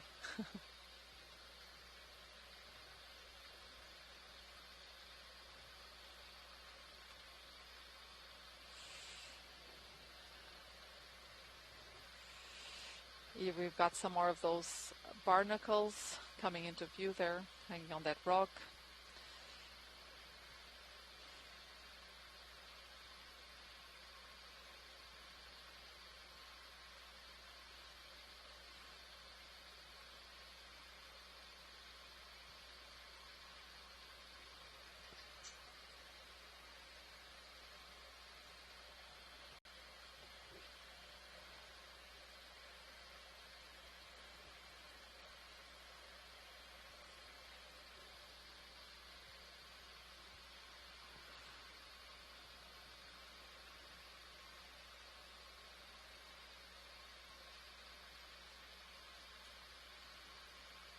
This seems like a very large block of this carbonate concretion.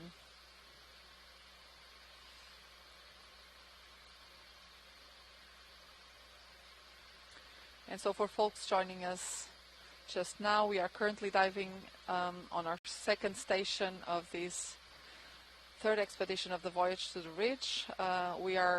This dive is on the east of Formigas Rift, and this is a geomorphological structure located northeast of the Formigas Bank. So we are roughly 45 nautical miles southeast of San Miguel Island, and we are currently at approximately 630 meters depth at the top of this of a scarp. There were actually a few of these on this area, and we're exploring and characterizing both the geological setting here, as well as looking into its megabenthic communities, which are mostly dominated by sponges and corals, as you can see from these images.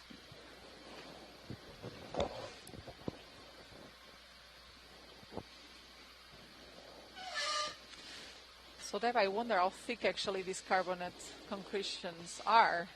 I don't know. That's a great question. They seem pretty thick. Mm-hmm.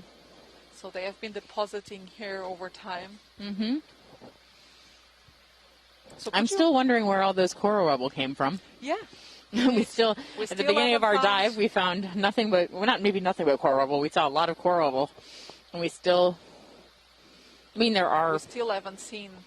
We are at 600 meters, a little over 600 meters, so yeah. it could be coming from above, but we haven't really seen the coral that went along with the coral rubble. No, exactly. So we've only saw, so far, that colony of Lophelia, of what seemed to be Lophelia, but not so much more. Mm-hmm. So that would not explain all that coral rubble downslope. Right. So could you actually do a core through these carbonates? A core? Yes, like take a rock core.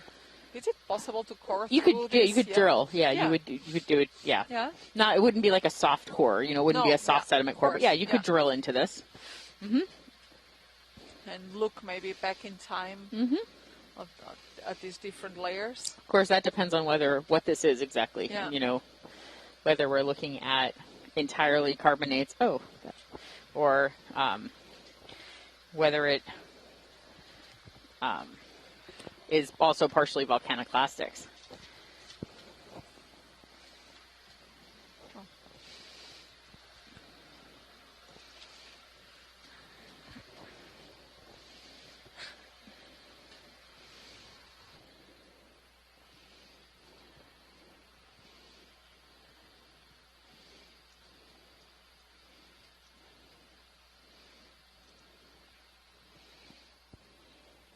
It's every sponge you could ever want, Joanna. It sure is. So before we were very much on the white bluey shades, and now we're very much on the yellow and blue shades here. And those are different species, right? And those are different species, definitely. Mm-hmm.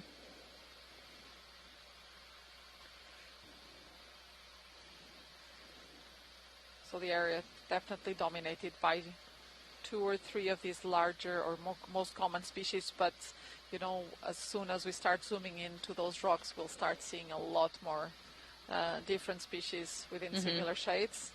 But just to say that there is a great dominance of a few species.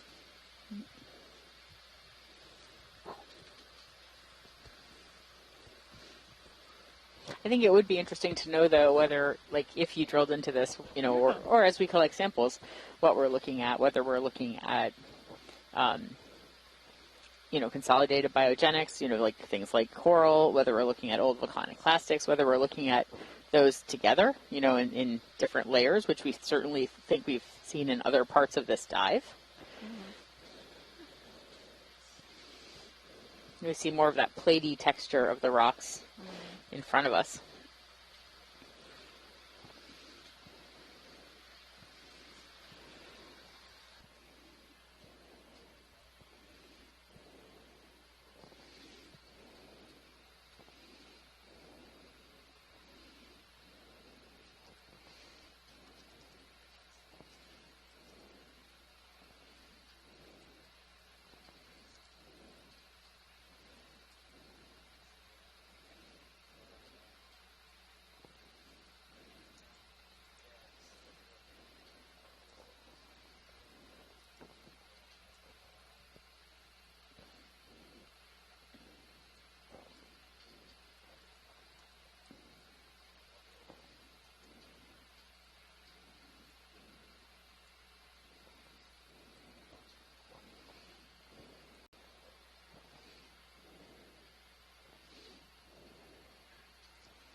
I'm so interested to find out if the geologists that work in this area, if this is what they expected to see or if they expected to see something very different.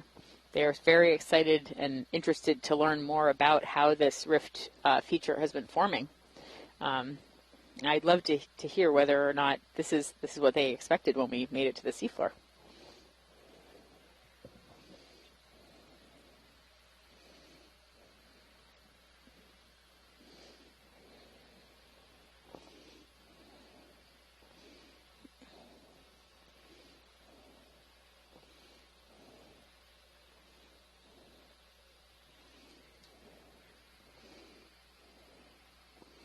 Yeah, so now we're back in what is probably volcanic sequences. Or do we expect to see more volcanic sequences, Ricardo? Like this, I think we perhaps thought we would see something a little bit different.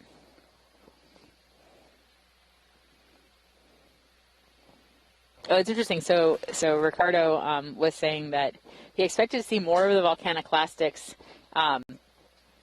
in sequences, in layers, but that maybe what we're seeing is them, but covered in carbonate sediments. So if only we could scoop this all off.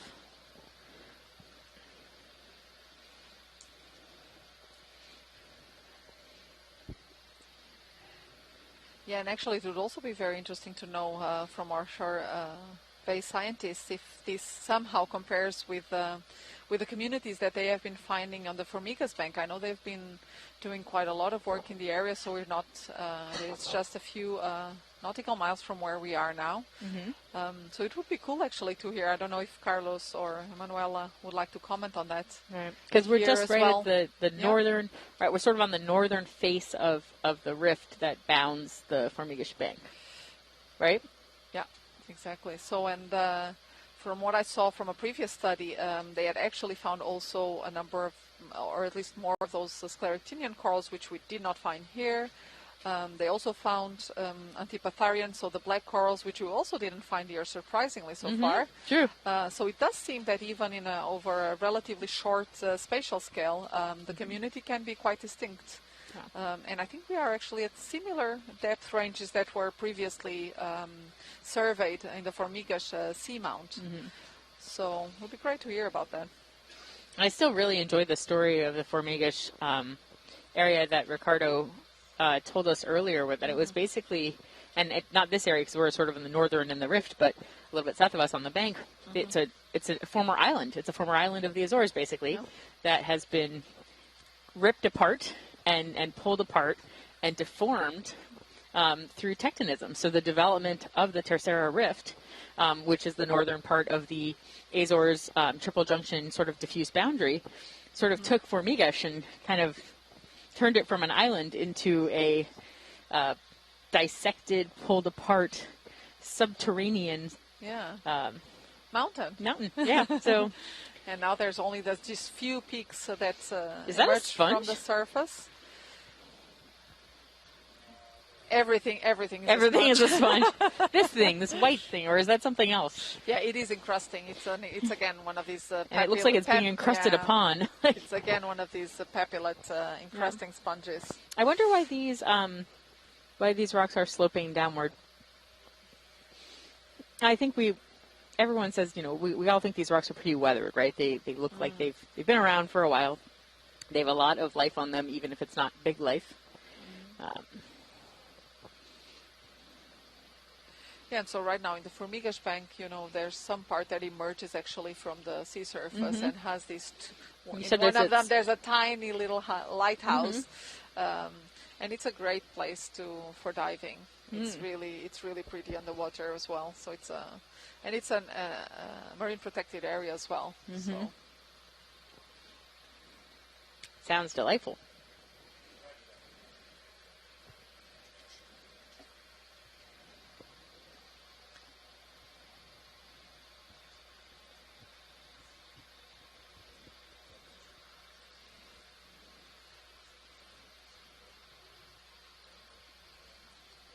So we're still going on this direction. Yeah, so we've made it to the top of the ridge that we were ascending for the earlier part of the dive, and now what we're doing is we're moving south, pretty much right along the edge of the ridge. So we're kind of keeping just below the edge of the ridge and wandering down south and trying to see what we can see. And we're actually moving a little bit higher in elevation, I think, as we slowly move towards the south.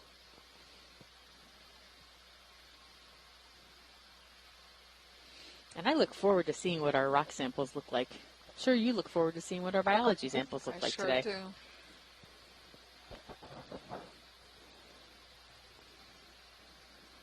do. And talking of samples, for the folks on shore, Oh, there is you're saying still that that's going to be a great sample, right? That nice, that huge rock? that huge block of rock. I think you're right. That would be a fantastic sample. Thank you. So, but for the folks on shore, if there is still something else that you would like to collect that is not a rock, right, or that is a rock. But the big thing to remember is that we collect for a reason. No, of course. We always collect. We want to collect things that are rare or unusual, things that we can't identify, also things that are characteristics of the rings that show connectivity across the Atlantic. Exactly, things that we think may be new species. Right. But we want to have a reason to collect. We don't just willy-nilly pick things off the seafloor. No. Whether they're rocks or biology.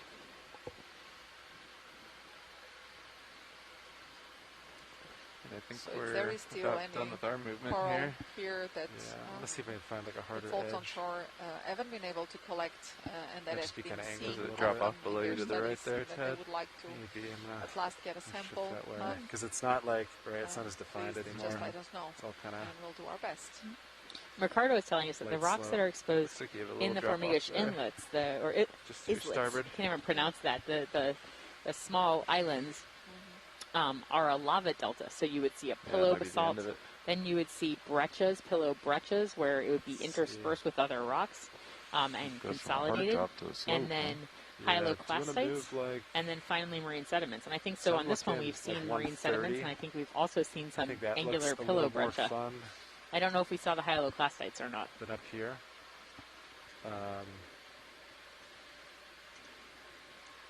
So do you want to do a move maybe like 145? Yeah, 145. That'd put us more in line with, I think, bathymetry. Does that sound kind of cheap that way? Yeah, Maybe we'll like see. Kinda 150? move up.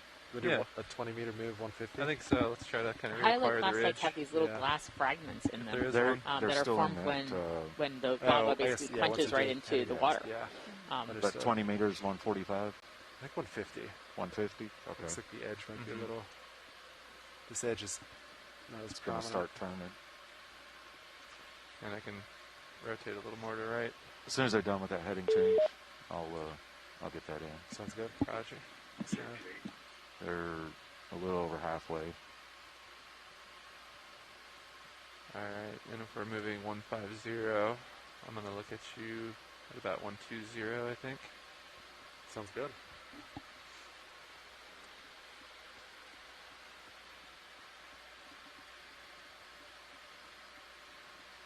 Oh, seeing a few more corals.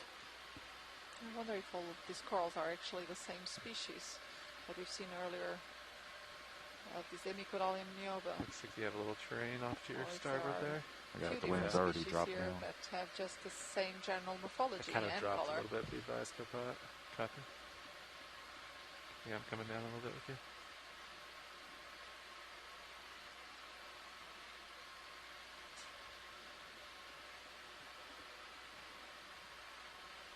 Yeah, this looks more fun. Yeah, feel free to drop some more if you need to. Yeah, copy that. Pilot, this is watch lead. Hey, watch it. Go ahead. Can we have a snap zoom on those smaller white corals that we're seeing there to the right? To the right? Yes. Yes, of course. Thank you.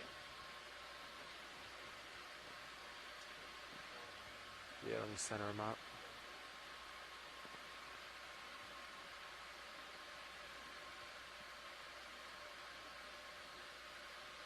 All right, Biddy, you want to start to come in?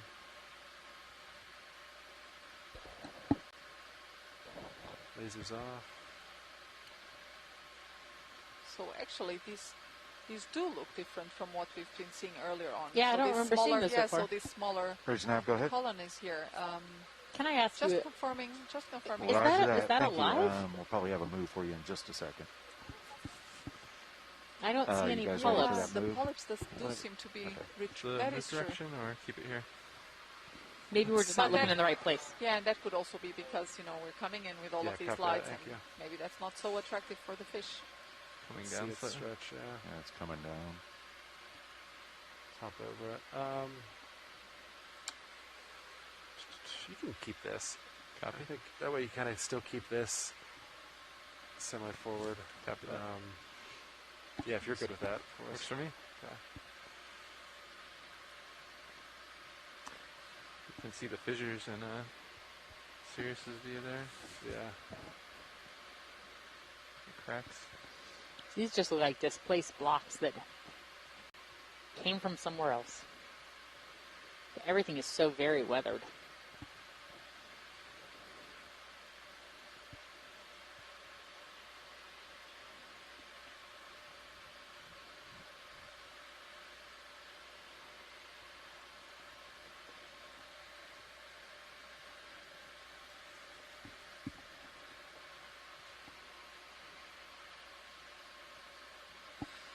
So yeah, and it seems that this area now is way less populated. Yeah, you're right. Than the previous area. Do you think the Everyone current might be visiting, different? yeah. Like maybe we Let's just see. do. I don't know. So I guess we're moving a bit further away, so from the edge of this wall, and then typically, on the wall itself and on the very top of of the wall, you would find the strongest recirculation of nutrients. Yeah, well, actually, we dropped a little bit down because that edge kind of got kind of flat. So we're trying to stay at the steeper section. If this continues to work, great. But if not, just let us know. We can kind of travel a different route. Thank you.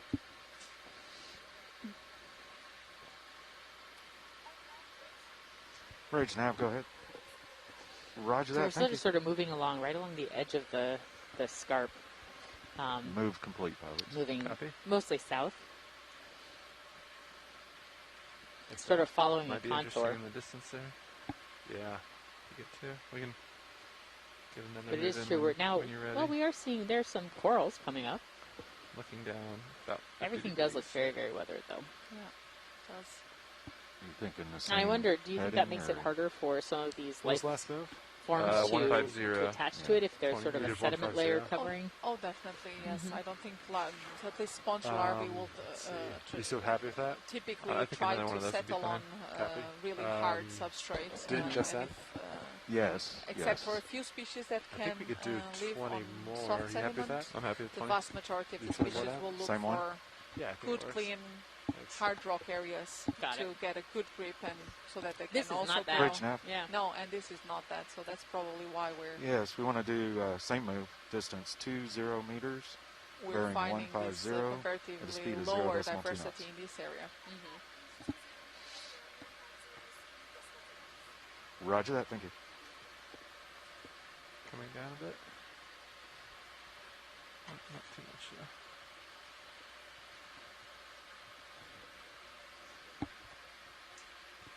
So you're only about a minute and a half into that last move, but I don't know how quickly you were swinging. So one of the shore-based scientists asked Joanna which species are fishery targets We've here. got the move in. Do you happen to know? That's a very good question. Copy now. I know forkbeard is one of the species that is.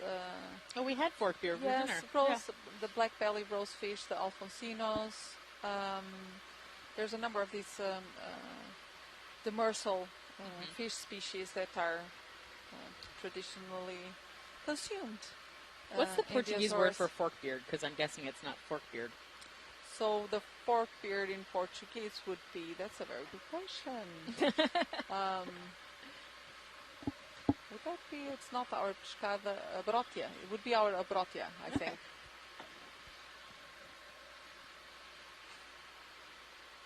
Had that for dinner. It was delicious. Hi, Joanna. Hi, Telmo. Hi, Telmo. Hi. Can you hear us? We have been following. We have been following the dive, Excellent. Can you? and it has been quite interesting. Yeah, and we were wondering here how similar. Sorry. Go ahead, Telmo. My connection is slow. It's breaking. So yeah, just two things. You're correct. Well, the Formigas area has been included as in the Marine Protected Area Network of the Azores Marine Park. So it should be protected closer around the main islet, which I think is probably about 5 miles from where you are, but I'm not sure really. So the fishermen there were targeting mostly the black spot sea bream, which is wood ash, and the wreckfish, which is the Polytrium americanus, in Portuguese shern. But some time ago, and I saw already some lost fishing lines and some lost rocks from the fishing gear on the seafloor there. You may also have noticed it. Yeah, but some time ago, probably 10 minutes ago or so. Go ahead. Okay. So 10 minutes ago, I think you have asked what type of research has been done in the past in this area. Yeah, it would be great to hear So, how this compares to what you found on the Formigas bank. Okay, so first, before going down to the deep ocean, just to say that this area, Formigas, and the bank called Dolabra, which is a large shallow water, comes up to down to 7 meters the summit, 7 meters depth, I mean. It's an area where a lot of pelagic animals aggregate there. Not only manta rays, but checks and tuna and lots of other pelagic species aggregate around Formigas. So there's been lots of research in the past in order to study those pelagic animals and also the shores of the island, because there's traditionally it's an area of a lot of diversity and also large density and abundance of these animals.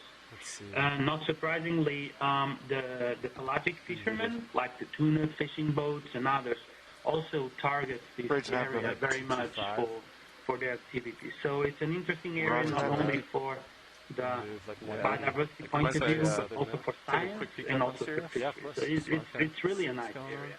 In terms of the deep ocean exploration, there has been some attempts to do exploration in this area.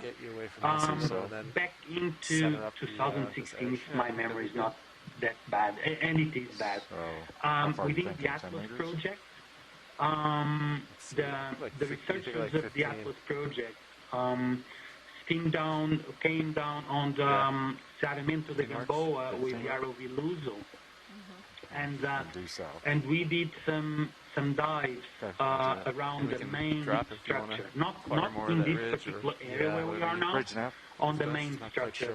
Yes, we have another move. And in those dives, this expedition was led by our colleagues in EAO, in the Oceanographic Institute in Spain, with lots of other scientists, including from the Azores and UK, University of Edinburgh, and others. So we target at that point a bit deeper than what we are, most around 2,000 meters to close to 700 only. That was 15 due I think we south. probably visited areas about 500, but not most of the dives were on deeper areas. And in many areas around the Azores, we found lots of leopards on the deeper portions of the structure, around 1,500 to 1,200 meters depth. Also, some Lophelia and Adrapra in those areas. This depth ranges until 800 meters were very important for us because we wanted to study in this project what would be the influence of the Mediterranean outflow water in the distribution of deep sea benthic species in the Azores, because this water comes, deep water mass that flows out of the Mediterranean and come as far as this region, but we don't usually see this water mass in other parts of the Azores, probably, for example, in the north portions of the Azores. So at that time, the goal was to see the influence of the Mediterranean outflow water in the distribution of these benthic species. We are still analyzing the data, mainly in terms of comparing with what we are finding, for example, in the mid-Atlantic region, inside the Azores, in the north area and in the south area. So although we do think that this water mass plays an important role in the distribution these species, we are still collecting more data to have better information. And we also saw on that depth range from 1200 to 1500 on the less slopey areas, a lot of Acanella, probably Arbuscula, kind of center, and a lot of those kind of lollipop sponges, the Stylocordila. It's very much to what we have seen in these dives today. Shallower than 1,000 meters, again, what we saw earlier on this dive, MR Corallium, both the tricolor and Yob. And then in the shallower parts, we haven't got there yet. A lot of Nerella, the both species, the Vertuisi and the Bellissima, and also a Cantologia. So just to say that the diversity has been similar to what we have seen in this area. Closer look at a darker rock. But I think from past experience, hold this for a little bit. We found more abundant and probably a bit more diversity in the main structure, mostly in the shallow parts of the main structure of this Formigas bank. Just to finish, just by coincidence, in next Sunday on the 14th of August, I think that's good then. Within the context of our exploration campaign, we are traveling to this area with our research vessel Archipelago and with our Azure Drift Cam, the low-cost system that allows us to do quick assessments of the deep sea. And we are going to this area and hopefully to expand the amount of data that you guys are already collecting in this region. So this is the easternmost stations that we are working with. So it's nice that you can collect some samples to clarify some species identification. And then we will go there to do rapid assessments of the other structures. So I think that's it. I don't know if Carlos or Manuel, if they want to add something. So, good luck for the rest of the dive. We'll be here standing by. Excellent. Thank you, Telmu and Manuel and Carlos for those insights. So it seems that the data and samples that are being collected here is going to be super useful for your upcoming exploration also in this region. So great. Thanks for letting us know. So it seems that there is the explanation for why we haven't been finding the Antipatharians. So apparently in this region they're occurring comparatively deeper from so a bit below the depths that we have been surveying throughout this dive. Thanks, Telmo. I'm Pilot. This is Watchley. Hey, Watchley. Could you maybe try to zoom in on these rocks that are up in the upper left right now? Yeah, of course. Quickly. You got it. Just It was very interesting. This area, watch it. That would be great. All right, video. You want to come on in? I think just a zoom on the general rock face. Boy, it's hard to tell what that rock even is. It's so covered in stuff. You can keep coming, video.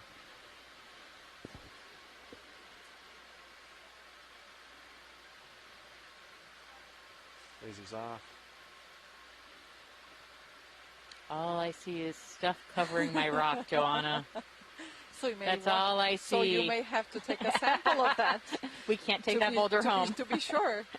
Thank you so much, Pilot. Yep. There's some really cool stuff in here, though. What's the thing in the upper right there? Oh, we just missed it. Never mind. We'll come back to it. Again, here, this is this Papillate demo sponge that we've seen earlier on, this yellow one. Mm-hmm. We don't have yet a name for this. What's in the upper right now that looks like fingers? Now it's in the lower right, right there in the center. Yeah, copy that. Every time I say it somewhere, it moves. Right there. Do you think it's a brittle star? No. Coming in from the rock. Yes, that looks like a Eden brittle star. I thought you were pointing to this other no. white bits there. Yeah, that is probably a brittle star that is using those concretions as an habitat. Yeah, I would imagine that if you break open one of these rocks, you will see a lot of different creatures. That's not why we collect the rocks, Joanna. No. But it's always nice if we can get something that achieves multiple objectives. All right. Thank you so much, Pilot. Yeah, of course.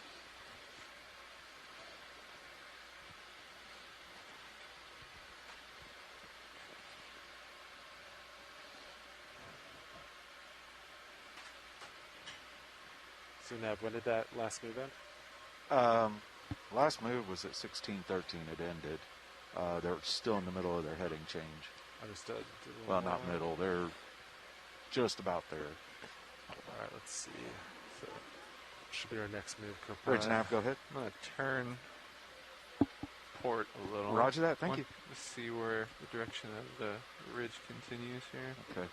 Heading change is complete, so if you want another move, we can copy that. Copy get that it in work here. I'm trying to figure out what direction to go. So what are we looking at now? Like dead ahead looks 120. Like 120 looks pretty good. So, yeah, do you want me to go like 125, 130, or are you okay with 120? I'm looking 130 right here, actually. So let's see, 135. Just want to do it 20 meters at 130. Sure. Sound good? You're almost parallel on zeros. Okay, so 130. 130. Yep, 20 meters, please. 20 meters.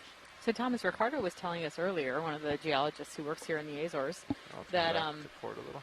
Bridge now. that this is probably the other parts of the Formigas have a lava delta sequence here, where it's pillow lavas at a speed of followed by breccias, followed by hyaloclastites, and then by marine sediments. And so he was wondering if we might be seeing some remnants of Roger that. Thank you. So it's a sequence of lava flows and then sedimentary deposits? Or yeah, with a lava hyaloclastite flows? in between. Okay.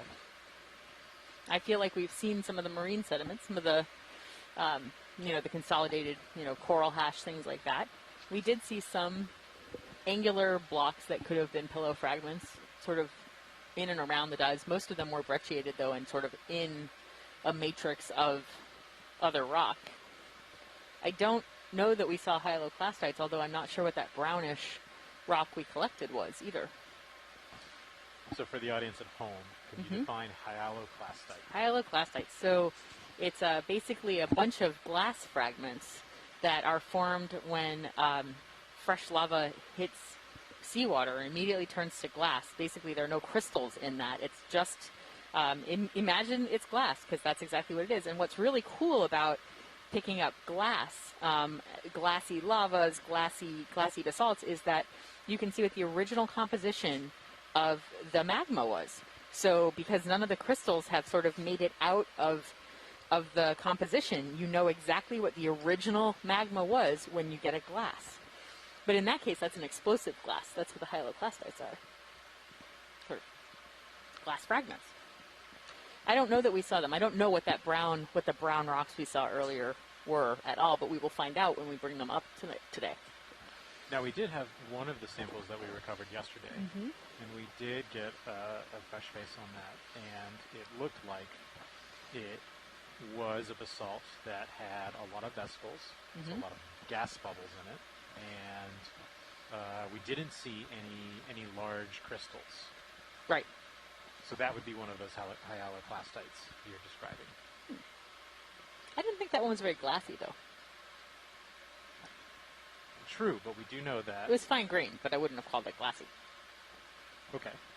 It was very we're thinking weathered out too, loud. so Yeah, we're thinking out loud. Quite an interpretation to be made from that rock. The other ones that we pulled up yesterday were pyroclasts, though they were ash. The basically. light-colored layered rocks. Yes, yes, those were definitely ash. There was no doubt there. Yep. And the layering in there suggests that there were episodic eruptions. I find it interesting. We are in a different spot, but we are not seeing any of those here. No. So I'd be really curious what the overall stratigraphy is, and I'm sure the Azores, Bridge nav, go ahead. The scientists that work out here have a much I appreciate better it. Thank you. kind of understanding of the geologic history Yeah. and But that eruptive sequence. They've also mentioned, though, that this area is, and it's totally true, we can tell even from yesterday to today, this is much more weathered. These have been around for a lot longer, and so that even if there's really exciting stuff in the geology, it might be buried underneath Looking good, pilot. Looking a down, lot of other stuff. 70 degrees right now. So we'll see from the rocks that we bring up today, because we did pick up one dark-colored rock that I would like to assume is probably some kind of basaltic rock, but may or may not be. We brought up one light-colored rock that was actually a additional rock that wasn't supposed to be collected that came along with that dark-colored rock, and then we picked up a reddish rock that is also probably, hopefully, a volcaniclastic. We'll find out.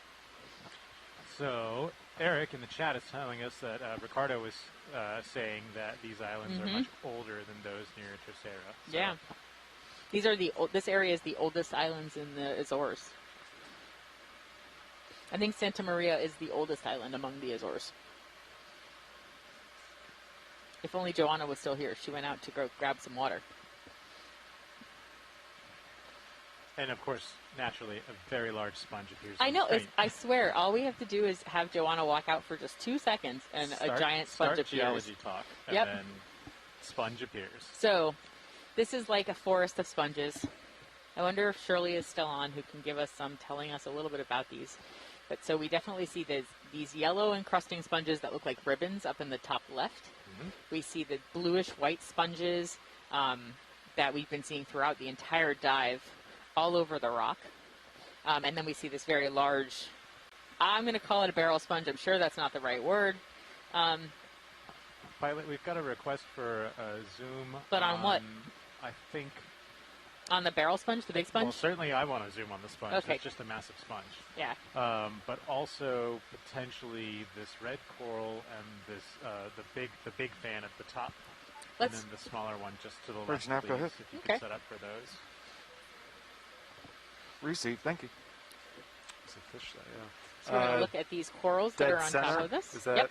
okay? That'd be great. You want to start the command video? We're going to look at those. Oh, Joanna's back, so she can look at her sponge too. So pilots are ready. The heading changes. Done.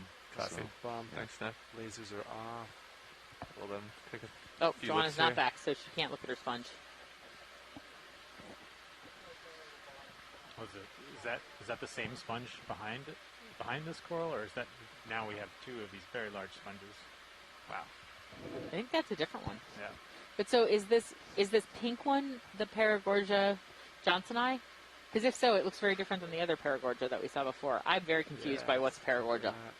Manuela and Asako seem to agree in yeah. the chat that this is Paragorgia. Mm-hmm.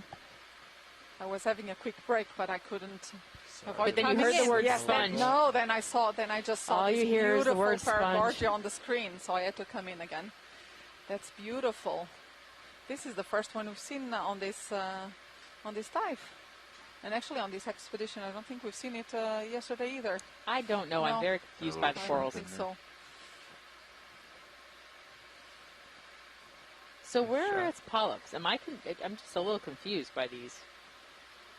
I think they are just They're just generally in? retracted there. Yeah. Okay. Pilot. Copy that. So this is what they would call a something sort of moving around in bubblegum coral. Mm-hmm. Those are very cool.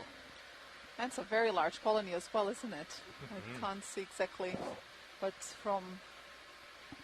seeing from the other cameras, it seems to be quite a large one. Yeah. And a huge sponge Behind right there it, behind it with something. With maybe a sea urchin, with because an look urchin at those. sticking out. Look at those spines. Do you think that urchin is inside the coral, inside the sponge, or on the other side, the back side of it? That would surprise me, Okay. but you never know.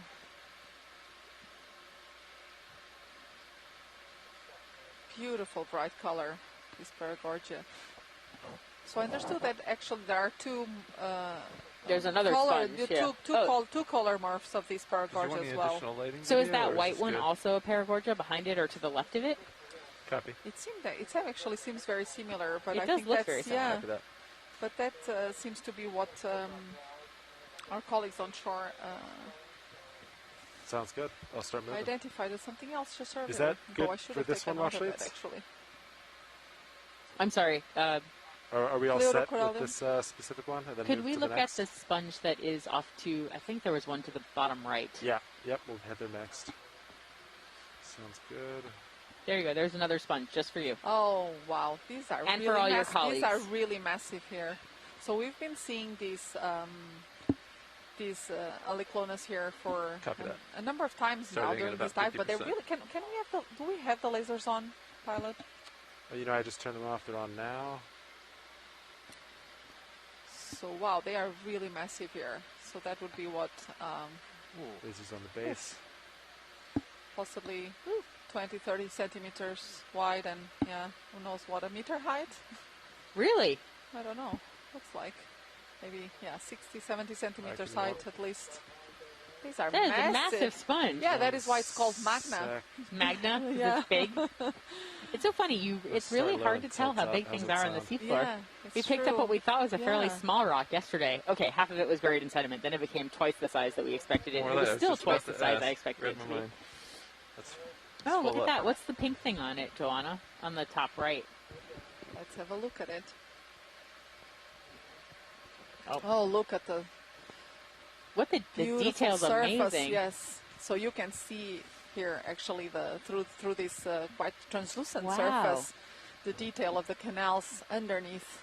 Also, the water will go through all these little tiny holes on the sponge surface, and then will flow through the sponge body along a series of water canals, and then onto that very deep central atrial area that we can see usually when we look at the sponge from the top. So we have some sort of shrimp here at the surface of the sponge.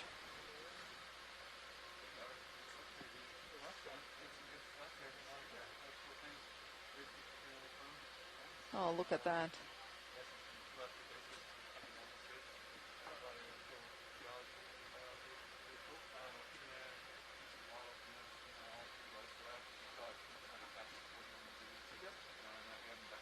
Beautiful.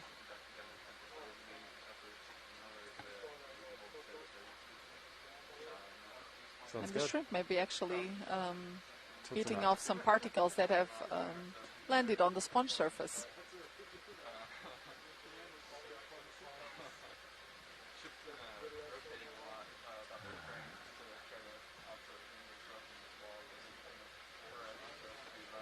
Wow.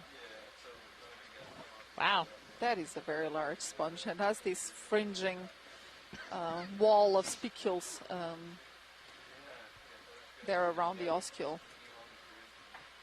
I really wonder how old a specimen, an individual like this would be. Mm-hmm. Is there any way to date a sponge? I would guess not if it's silica based. There has been some works done with radiocarbon dating. really? Actually, yes, actually on some of those lithicid sponges that we were talking about Mhm. earlier. And some were dated up to 460 years old of age. Wow.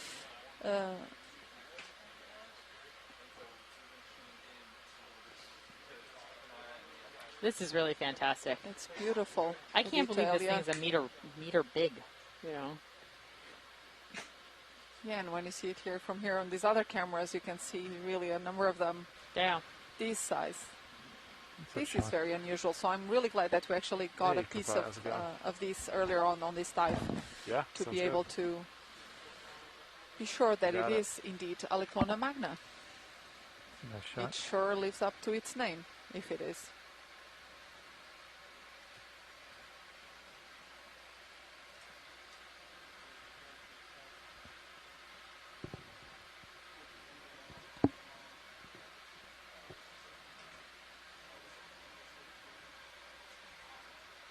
You're muted, Nav, if you're trying to talk. Brian, you Oh, got your there you fogs go. on 100 if you want me to. That is beautiful. Clear.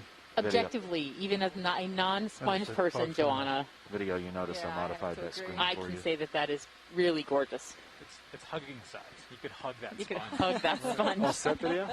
Thomas has been sitting here on the ship trying to measure how big All this right. would be. You as well. All right, watch. Is any other items in this area before we move on? No, I think we can move on. Sounds good. You realize as soon as I say that, we'll find something exciting. Yeah, I know. That's how it goes.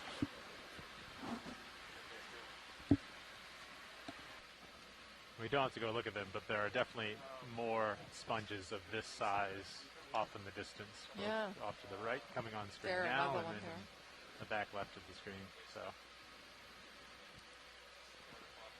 Really stunning.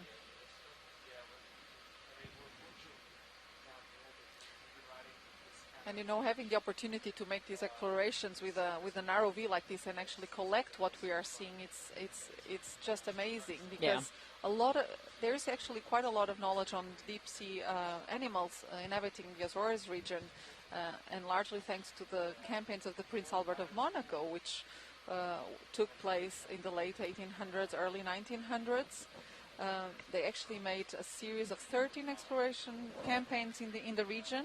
Wow! And sampled over 800 stations. It's quite amazing. But all of these this work was actually done using. Oh, look at the fish! Either. Keep going. Either either dredges or trawls or long lines, etc. So for a lot of these species, the original descriptions come from material that was. So it's not the material was not beautifully collected, very carefully collected, as what we have the opportunity to do here. So Joanna, those expeditions, did Prince Albert of Monaco sponsor those expeditions? Yes, he did. So they had 4 yachts. So these were research sailing ships. There were the Hirondelle and Hirondelle 1, so Hirondelle 1 and 2, and Princess Alice 1 and 2. And in the period of over 30 years, they visited the Azores archipelago a number of times on these expeditions. And from those actually resulted a fantastic collection of monographs with over 100 volumes, with very detailed descriptions and illustrations of what was collected here. And the University of the Azores, where we were visiting on Horta, has some of those collections, right? This collection of the results of the Prince Albert of Monaco. And until these days, these are really like the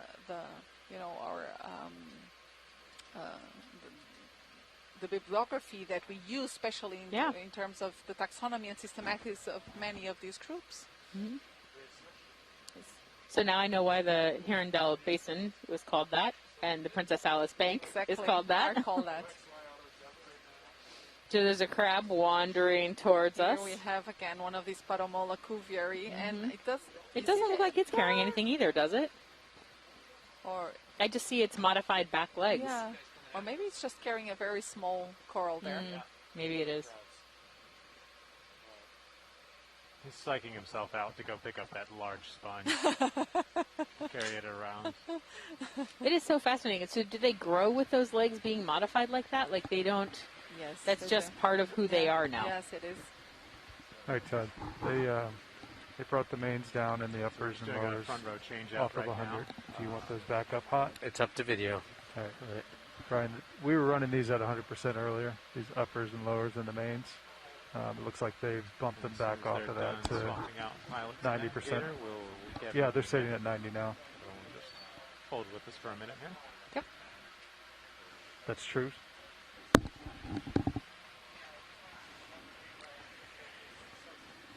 I don't know if you want me to get your lowers back out a little bit, Todd, get you some more light. Looks like the terrain's pretty flat here. Maybe a little more. Okay.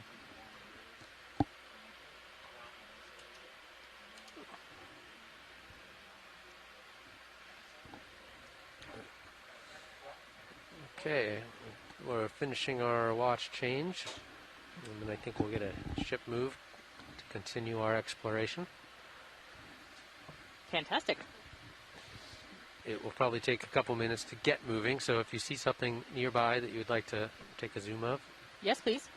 Could you take a look at our crab friend? Sure thing. All right. So your lowers are at 45 now.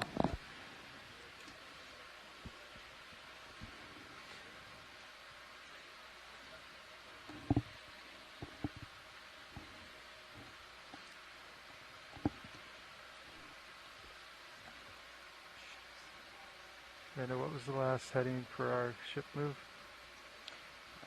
For the last one, Oh, the 20 crab meters. is indeed carrying a little coral, I think. I think it's 1. Okay, oh, really? I thought it was walking up to that coral. Is it carrying that? Oh, you mean on its... Small one already. Really? Well, if we keep zooming in, maybe we'll be able to see it. But yeah, we can, I'm sure 1.3 is fine. Yeah, it was 20 then, 20 meters, 130.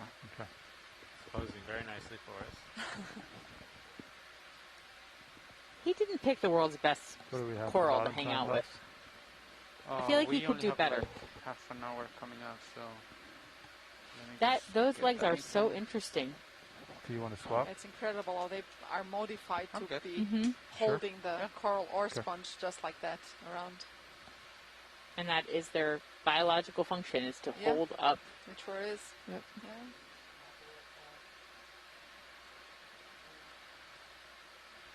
Now, is that primarily a defense mechanism to disguise them, or is that a feeding mechanism they use the coral in some way to... We think it's used just for them to use as a camouflage, so they can just stroll around the seafloor, along the seafloor without, well, they don't get very...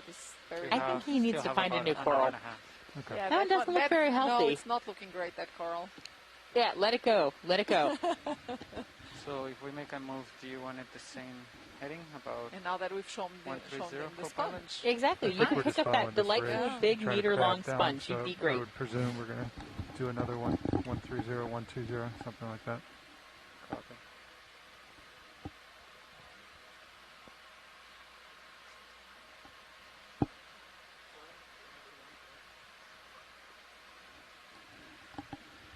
Okay, I'm gonna call in a move. 20 meters, 130. Yeah, I think that's good. Copy Okay, that. float off. Copy that video, thank you.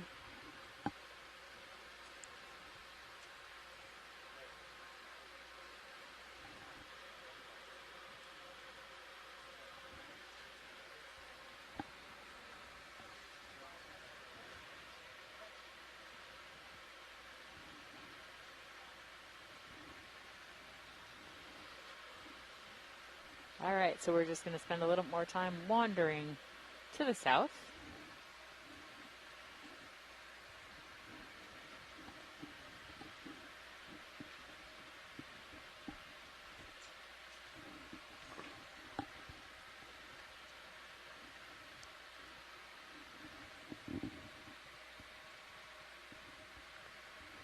So it looks like we have about a half an hour left? No, an hour and a half left.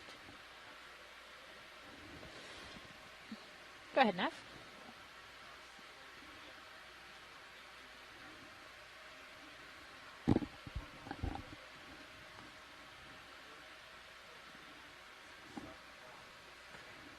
All right, Todd, I'm at 130 here. That's our ship heading. Copy that. moves. All right. Spin right. I think we probably want to stay at the same depth and go around, but I will ask the scientist in the chat room.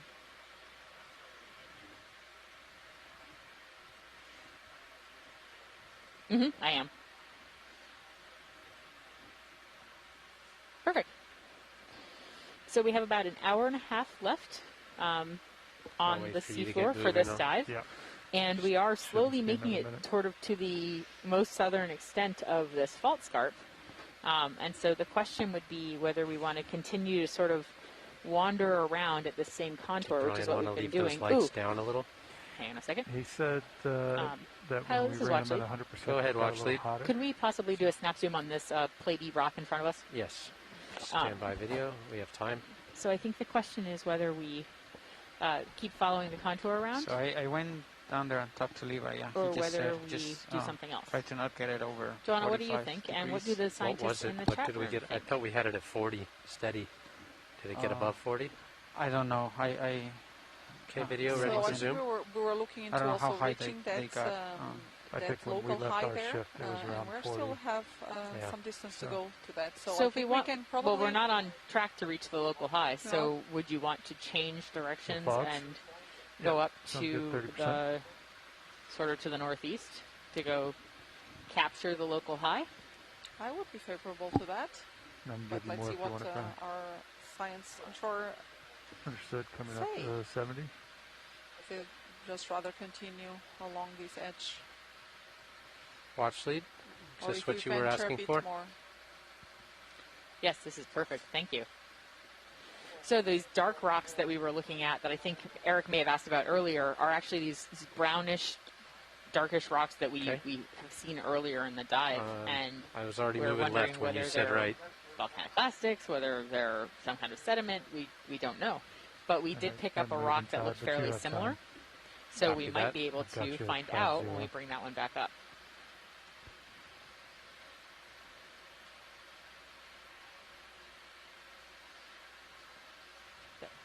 So thank you, that was fantastic. Oh. Still have about 4 meters on that move.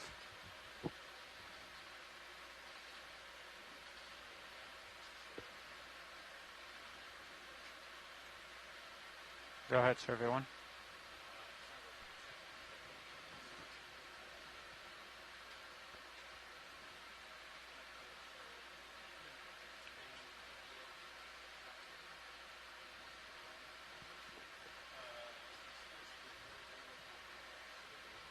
Copy. I think it's time to go, right, co-pilot?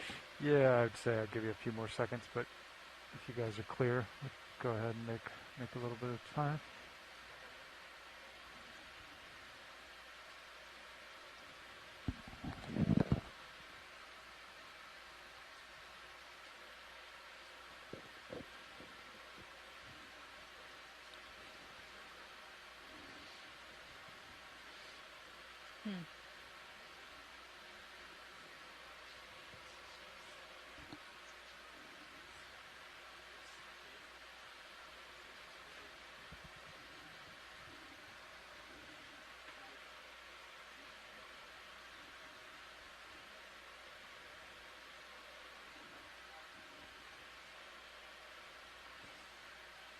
I'm just going to rotate over to keep you in center, Todd. I was just coming back to the left. Understood. Just kind of...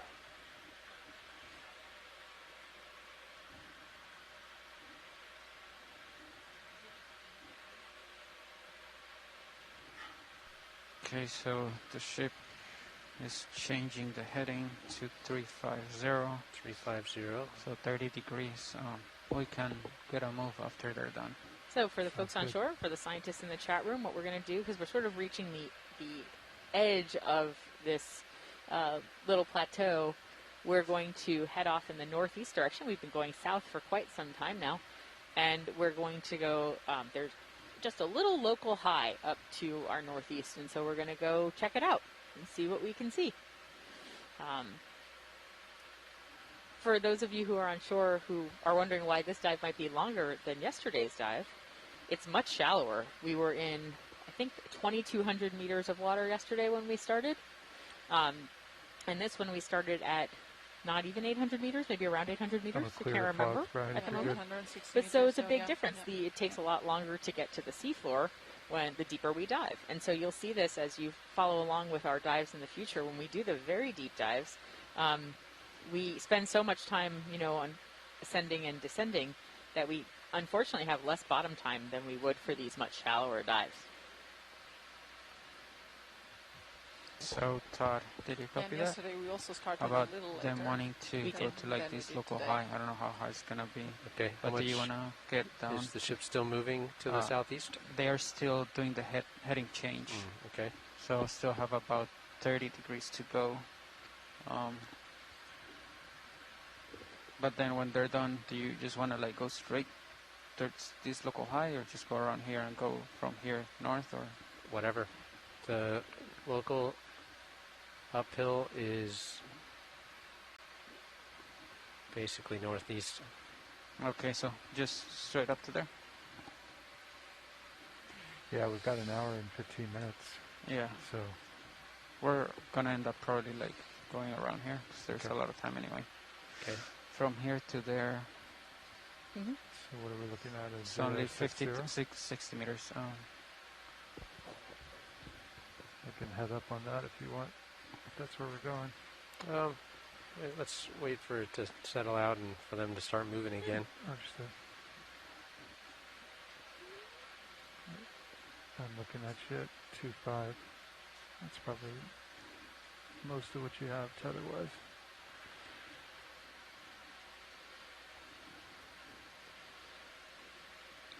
I'm going to come back to you. And I'll just remind our scientists on shore that tomorrow is a mid-water dive.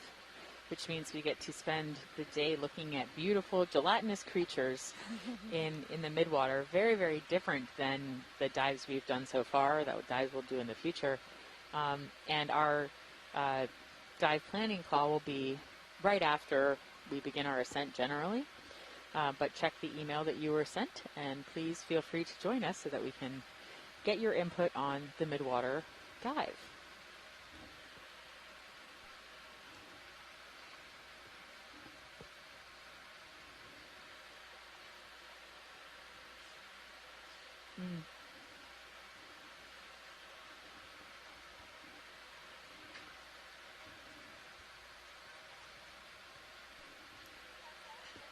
So you're again one of our large barrel sponges. This Lectona magna looks a little very bit cool. different, yeah. Okay, they finished the heading change. You said the local slope seems to be 050?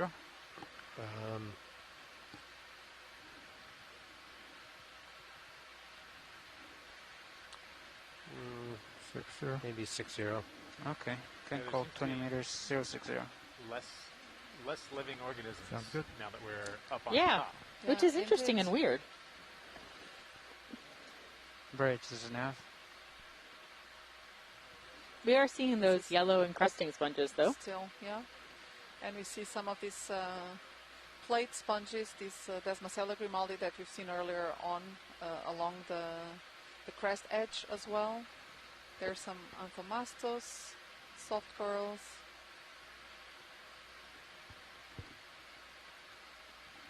But yeah, I guess these areas that have higher sedimentation and more unconsolidated sediment are a bit more unfavorable for the colonization by these sessile organisms, both corals and sponges.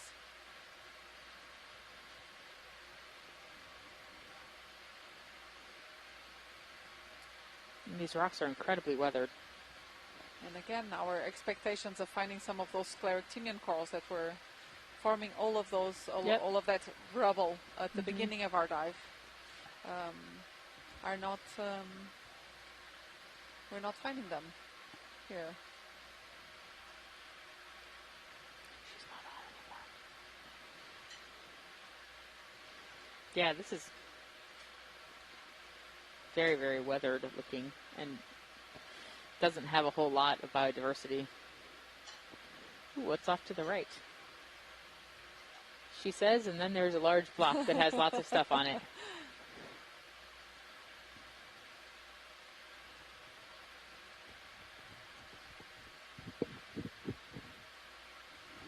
It's quite interesting to see all these different types of geological features just in even at a short, at a small spatial scale, isn't it? And so I'm wondering, is that white stuff, is that coral rubble in front of that again?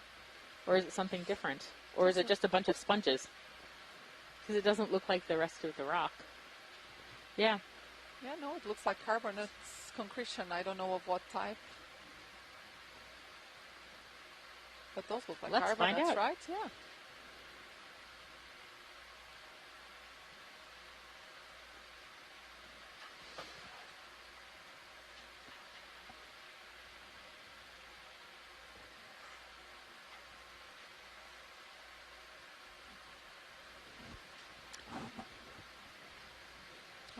Yeah, I don't know. I mean, it does look like carbonate. But I could be wrong.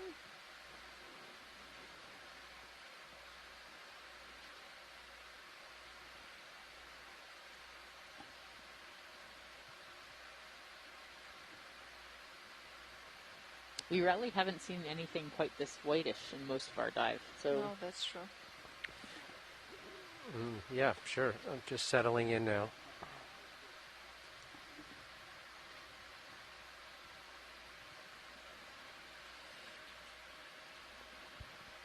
Okay. I can get you light, Brian, if you want. Understood. 30% on the thoughts.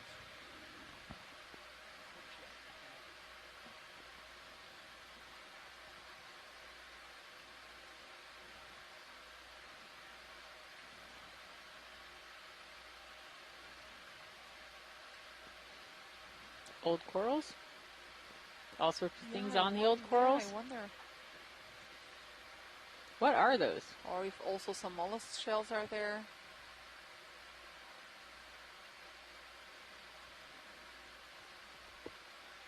We see some ophiuroids arms You there got it. sticking out of those some of those crevices. Yeah, and of course quite a number of small, very small encrusting sponges as well. Most of them likely within the Plastema spongia, We which just is stopped actually moving, the co-pilot. largest. Understood. I'm getting over to the top of you just a little bit. Okay. Maybe just a few more seconds here. But we don't see any Understood. visible morphology that we would attribute to coral, so Okay. Make the video. When you're done, I'll lift off and push out. yeah, and there was also a very small yellow octocoral there. And I think we've seen also Why? earlier. Want me to clear the fogs, bro?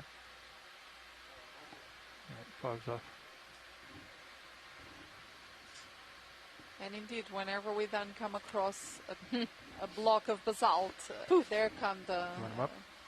Now, what is that giant yellow thing? glass sponges. At least the swing Oh, arms, wow. because What is that? That is definitely a sponge. A Yes. very large I knew it was a sponge, so sponge. let's have a look at it.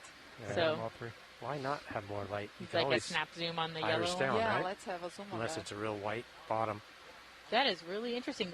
We've seen that yellow sponge, but it's mostly been as a sort of a fringing Yeah, no, sponge it's- like it is on the right. Yeah, This no, is a different sponge this entirely. This is a different species entirely.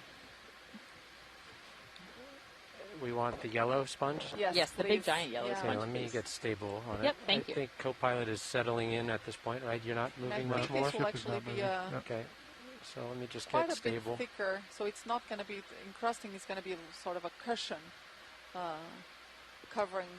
It looks like it's floating in the Oh, middle of wow. space. That is very interesting. Are we in position to actually collect a bit of this? We could definitely get in a pilot? good position, science. That certainly could happen. Let me get stable for an image. Perfect, thank you. Thank you.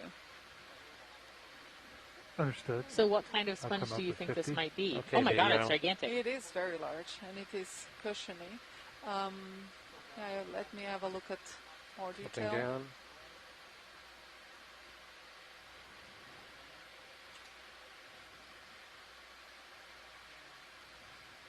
I don't think I've seen this before.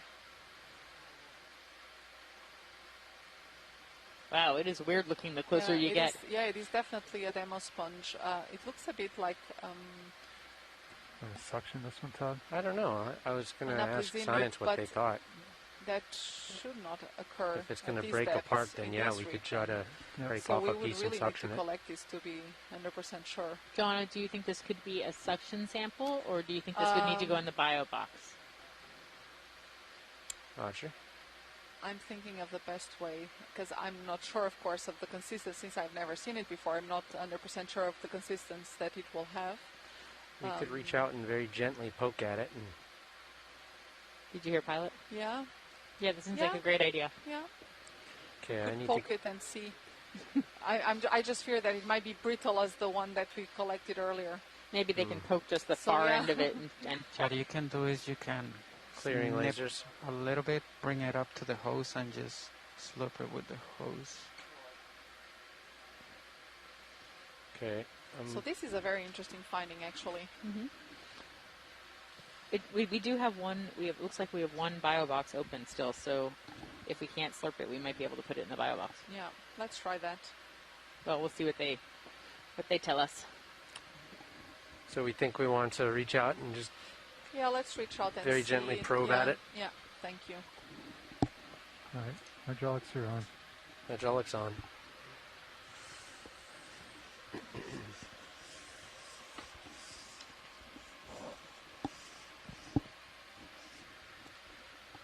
In a perfect world, they'd like this part of the sponge that has all the associates.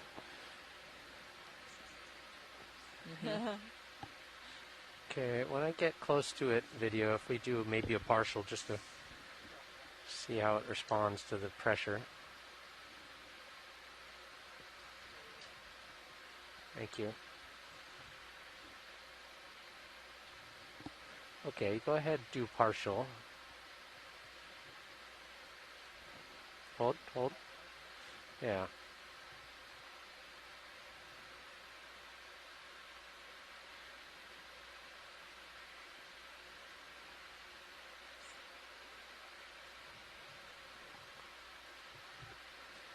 Pretty soft. I left an impression, didn't I? Yep. Yeah. So what does that mean? Yeah, so I think we probably should try the suction sampler instead. Okay. It may be a bit too brittle to Roger. collect with a cloth. I think we can draw out where I'm perched. What do you think? Yeah, I agree. Let me get my wrist aligned.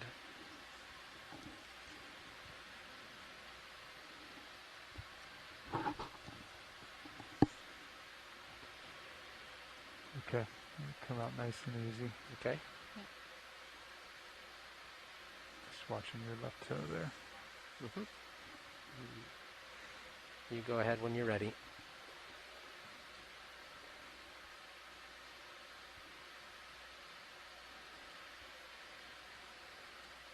Yeah, I think we're good.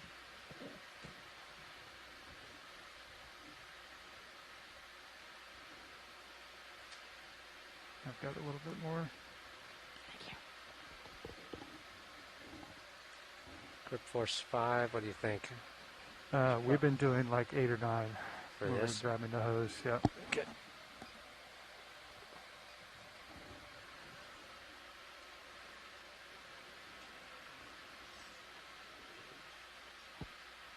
GR3 is clear, right? That is correct, yes. Okay. And I'll retract this drawer, Todd, whenever you've got the hose out and you're comfortable. Okay, go ahead. All right, coming back slow.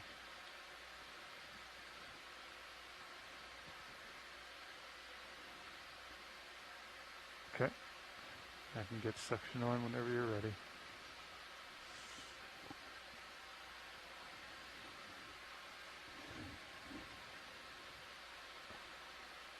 We'll probably have to rip a little bit of it apart with the tip of the slurp. Someone left the jaw stowed hard against its stop in one direction. I'm going to go to continuous mode so that I can, I'll just have to drive it. You want to put it back and then rotate it? No. Okay.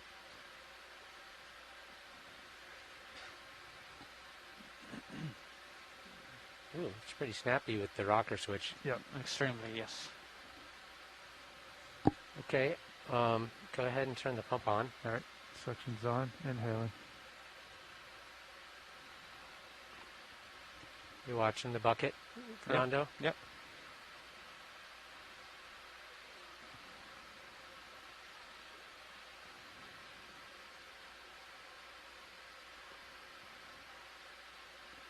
Yeah, there's a piece coming up there. Yep, I'll try to slice that off.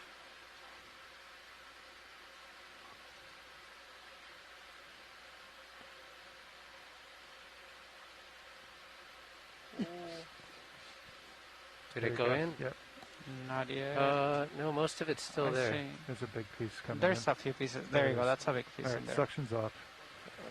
We got a real nice piece right there. If you want to take it? just take it, yeah. All right, come Well, we do have a nice piece in there, don't we? Excellent. That's enough. Thank you. Thank you, pretty good pilots. size. All right, I guess we'll call that good. Stand by. I'm just letting the rest of it get in there. Excellent I think catch. we're clear now. All right, suction's clear. If you're good, I'll bring the drawer back out. Stand by for you. on the drawer, stand by. Understood.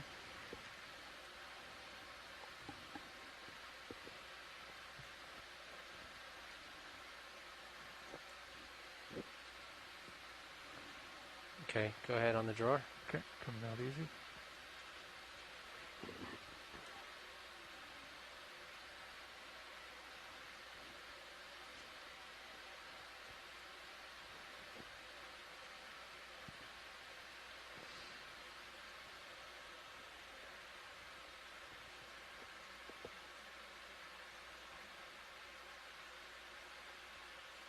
Oh, hold in there.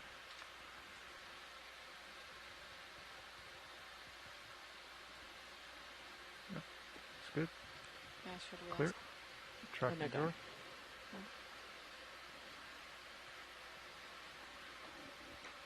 All right, drawer's retracted.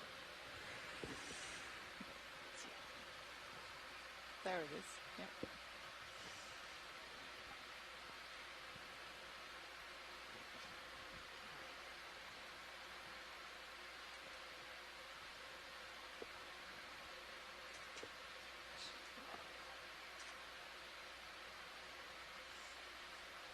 There, I got the jaw more in the middle of its range of motion. Okay.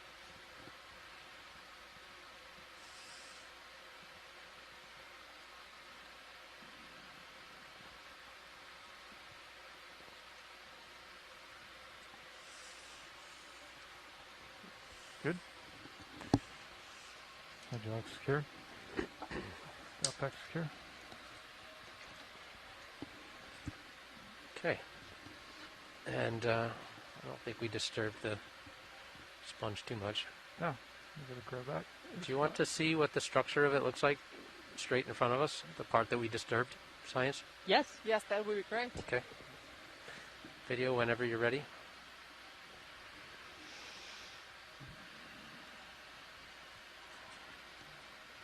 Okay, you can actually see the rock. We see the rock underneath it, and now it's really covering that rock in this thick cushion, and we see some of the canals there in the part that has been ripped off. It does seem to have a somewhat differentiated skeleton at the surface, so there's like this thin layer.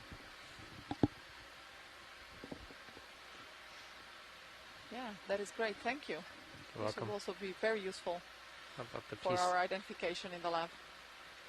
So that piece is like kind of peeled open. Yep. Yeah. It will most likely, given the morphology of this particular individual, it will most likely actually regrow that missing part. You're facing our track. I sure am. 060. And regenerate. Come out of joy lock.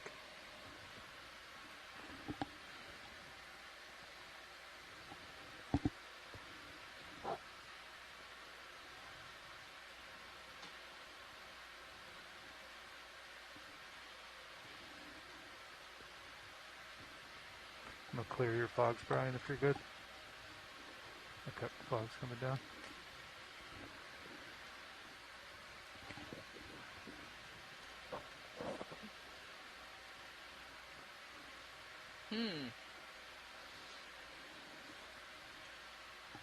Well, we saw that yellow sponge. I'm not sure what else we're going to see up here. Big fish, dead center. Dead center? Is that a fish or shark? Yeah, it's laying on the ground. Ooh, Shirley's in the chat room. She's another one of our sponge experts with Joanna saying that dead ahead or to the right? This kind of sponge produces compounds that have antiviral and anti-inflammatory activity. And they fluoresce. Pretty exciting sponge. Wow. Yeah, so we were discussing this here on the chat that this might be a Spongosaurus. And there is one species of Spongosaurus reported for the region, but this is actually quite a rare find. Do you want a 30-meter move to get to that local high? Okay, I'm going to settle in and try to get a real good face shot of him. From the let's let him take European the shot margin, first, particularly. He's still Very a little cool. bit underneath me. I've got him at 7. Any chance we can get a snap zoom on this fish? So we have a fish in front of us, hanging out. Okay, go in. And is this the same kind of fish we've seen earlier? Is that it does look very similar. Rosefish that we've seen earlier, the rockfish. Very pretty. Thank you, Pilot. And actually today we have actually on the chat a number of sponge taxonomists. We also have Javier Cristobo and Pilar Rios. So an entire sponge taxonomy family here. That's amazing. That is on the tilt down. Fantastic. Wow.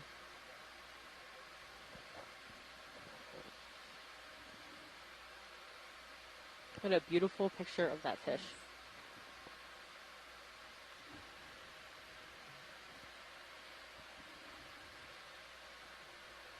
What do you see just above him to the left? Is that a... Yeah. Okay. What is that thing off to the left? Is that a worm? It looks like a small flatfish. A flatfish? Isn't it? Yes, it is Oh, a wow. juvenile. That's really cool. That's tiny. And that looks very tiny. Very tiny. Yeah. Beautiful pattern. He's still right in front of me. Okay.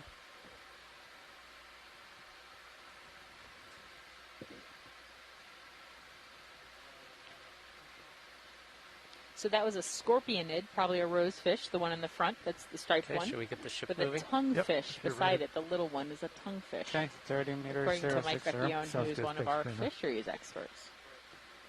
Oh, that's great, Mike. Oh, and here we have one of those exactinelli sponges similar to the one we collected yesterday, which we think may be in the family Holoplacidae, but we don't know for sure. So Me too. we have collected yesterday one of those samples to be able to identify it. What's our bearing? 060. Copy. That's pretty much where we're pointed. I'm going to sidle over to the left a little bit, Chris. Understood. So the biology is still fairly sparse, but we are seeing it. You saw a sea urchin going off to the right. See a couple of what I think are corals in the center.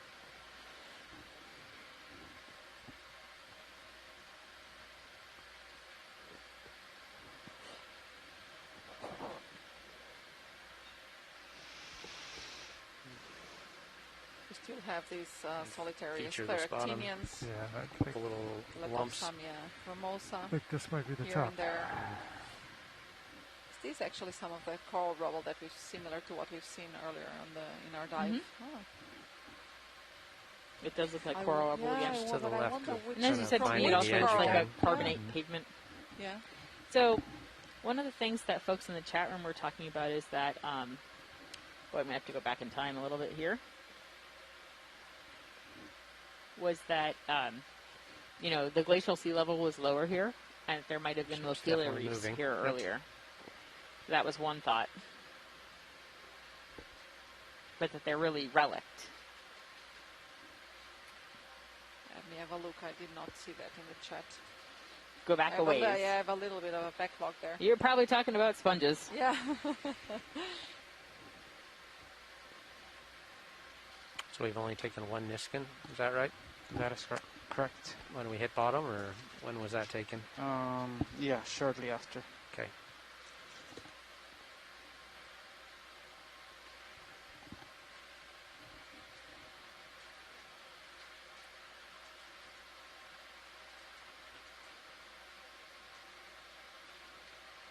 But here it's not nearly as thick or dense as we've seen at the beginning of the dive, actually.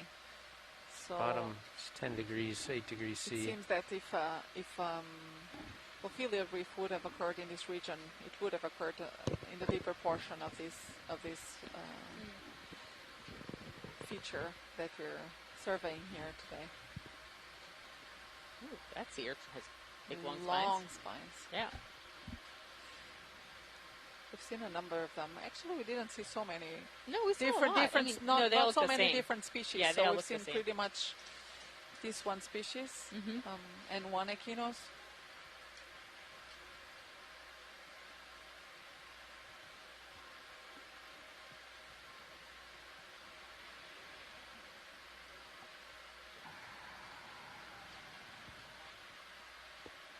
So it seems that the yellow sponge has drawn quite a bit of interest in the chat room there. That's good. Which Not is- among the which- geologists, which- just which- so we're clear. Which is great. Actually, that's not true. The geologists were just as excited, but they really wanted the rock that it was sitting on. I think that's actually one of the things that's fun about this is that even though you're an expert in your own field, you get to learn about guys think all the this other is? fields that... Of course. What is that off to the right? No idea. To the right or center? Well, either one. I'll take There. either one. They're both Yeah. weird looking. What is that? It's just a Crusted rock. small It's a rock covered covered with in a sponge. sponges. Go guess. Dad, you can't see any rocks here. They're all covered in sponges. All right. And that's another urchin. Go ahead, Neff.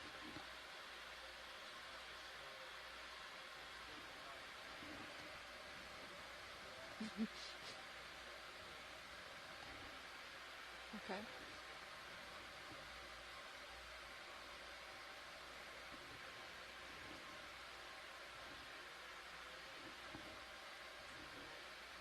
Across. I think we should try to cross this as quickly as Yeah. possible and then go Yeah. back to an edge.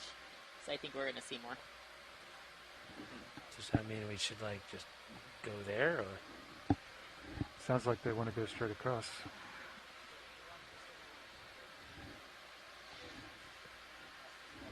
Yeah, I think it'd be close. Yep. Yeah. Yeah. Like that. I think we agree with that. Yeah. Yep. But look, another fish. That's that same fish we saw before. Is it the rose belly? Is that what Rose it's called? belly. Rockfish. So that would be a Okeanos like Philopterus.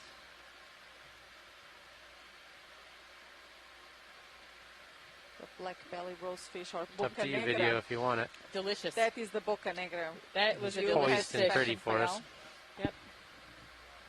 Many of us had that for dinner back in Fayal.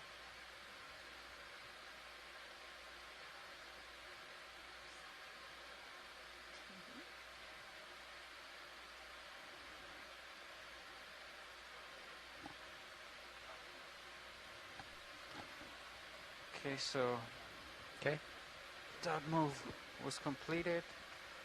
What do you guys think about going 1-2-0? So that would be 1-2-0. Aye. about this bearing right towards the edge. It says that it's about 45 meters away. We can do 30 and see how it looks. Yep, that Copy. sounds good, Fernando. All right. So we made it to this top of I'm the gonna rotate top of this everything local from the other high, side. and Okay. Yeah. Let me know when we you're think we're going to centered go and I'll back call down it up. towards the edge of the scarp, so we can sort of wander along the edge of the scarp a little bit it's more. going to take a few minutes to get moving, so I think we're good. Okay. There's not a lot to see here. Copy. There's not much in the way of a hazard, so.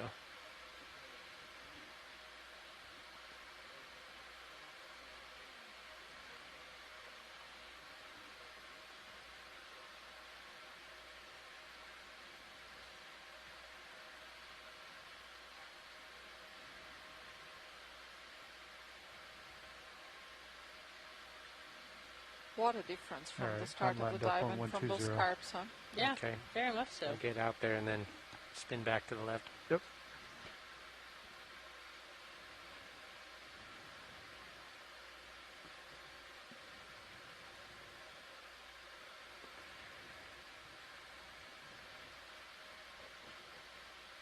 What is that one? This? Oh, I that's do not another. know. That is another fish, isn't it? Different one. Can't tell. Try to get around him so he doesn't turn and show us fishtail. He seems to be turning away from us. Well, wouldn't you if you were being chased by an ROV? Yes, I would. Totally. Especially if it was an ROV this size.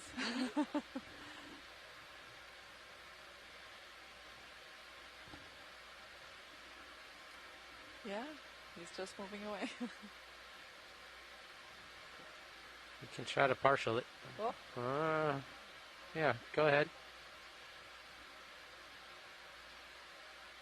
Is that one of those that Oreos? that is a different one.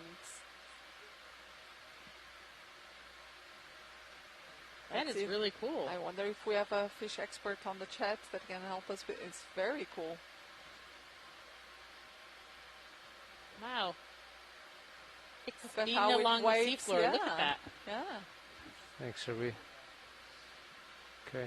No I've wonder got we to couldn't kind catch up of to it. not keep going in this It's moving. direction, so. Okay, Whoa. I'm just going to let him go. I'm at the end of my tether, and I got to sidle back to my left. Very cool. Thank you. Nice. You had a good shot of him. Nice job, Brian.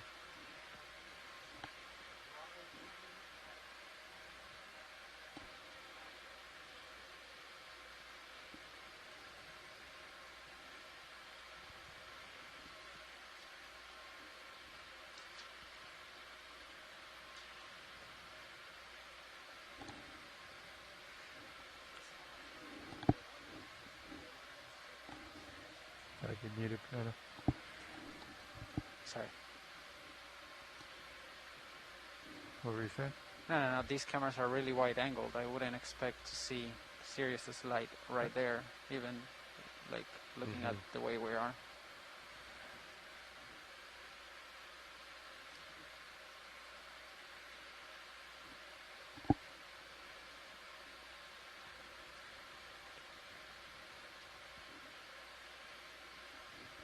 Okay, starting to see some lumpy so that stuff fish in was the called, blue view. I'm going to try this out, and Joanne's going to fix it. Yep. Gramicolepsis? Gramicolepsis or Gramicolepis Brachiosculus. And it says it's a very rare observation.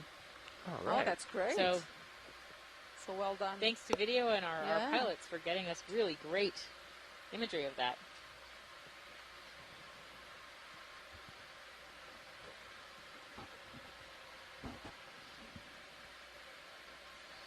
Oh, and look at this big coral coming up. Okay, maybe big is not the appropriate word, but big for this area. So we're moving back towards the edge of the cliff face. I think we're going to wrap around and take a look at that. Big one to your port as So well. it seems that the common name of that fish we 90. just saw is the thorny tinsel fish. Don't really want to go that way, but Really? we'll just take a look at it. Yep. Very cool. It was a great looking fish. Ooh, that is a nice one. Oh, that is a different color. We'll probably have this tether to go see it if people are interested. Yes. Yes, I hear the resounding yes from the back row. Thank you. Okay, on our way. That was only a 20-meter move or a 30-meter move? That was actually 30, and we've done 20. Okay, we're good. We have got tether for this. And pilot, on the way back, if we could look at whatever that reddish pink thing we passed on the right. Okay. You just flew over top of it? Oh, I did? Yep. Okay. What is this? This does not look like things we've seen before. No, this is definitely different. It has a different That's pattern. pretty interesting coral right there. Is this a primnoid? It seems to be a primnoid. Someone else See is if we saying it's a can get Calagorgia. Verticillata, yeah. Is that a I'm gonna primnoid? settle in here. You want live So I think, Let I don't know if our colleagues... 50%. I Yep, think now this everyone's is, saying it's a Calagorgia. Yeah, brought Calagorgia along, verticillata. brought along a little bit of sediment with me. Yeah, that should clear quick. So I think this is a relatively common species in the Azores region. I imagine that our colleagues You got probably it. already have some samples of these.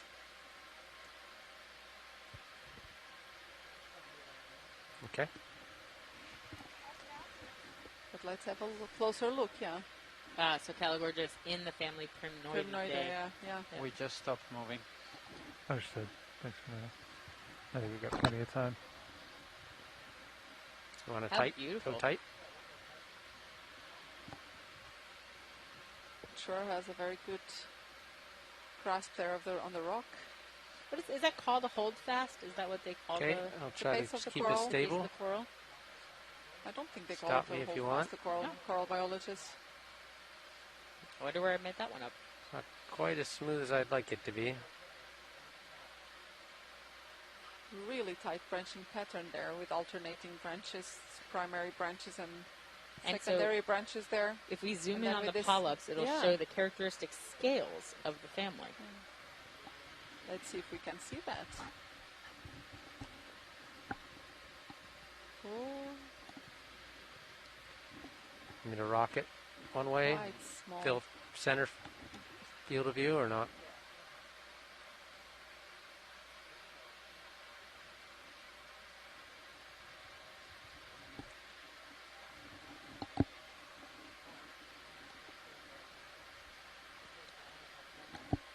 So Copy. we're just getting a close-up of this Calagorgia.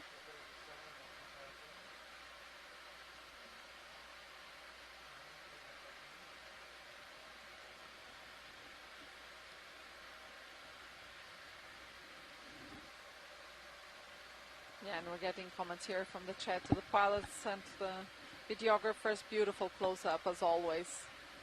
And I agree. That is a beautiful close-up. That's sharp. Okay.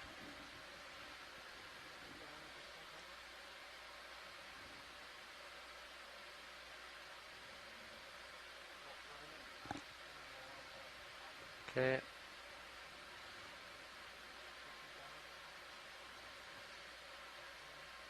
Okay, pause, lasers on, and then I'll kill lasers. It's actually also quite a large colony. Lasers off. Yeah, it's beautiful. So It's I very think they're feathery looking looking more compared to back some of the other corals here. we've seen Yeah. today. Okay. For the red stuff. Take off? Okay, no talk And of it's collections, right? probably like 1 meter across. Haven't and- heard anything. Yeah. Were the lasers on it? Sort of, yeah. Oh. It seemed they were on just a Mhm. while ago. It's actually very large. I'm going to sort of back Yeah, there was a away. very small anemone They by the saw bottom. something in the sediment that they wanted to look at. Chris knows where it is. Yeah, if you just rotate probably 90 degrees to the starboard.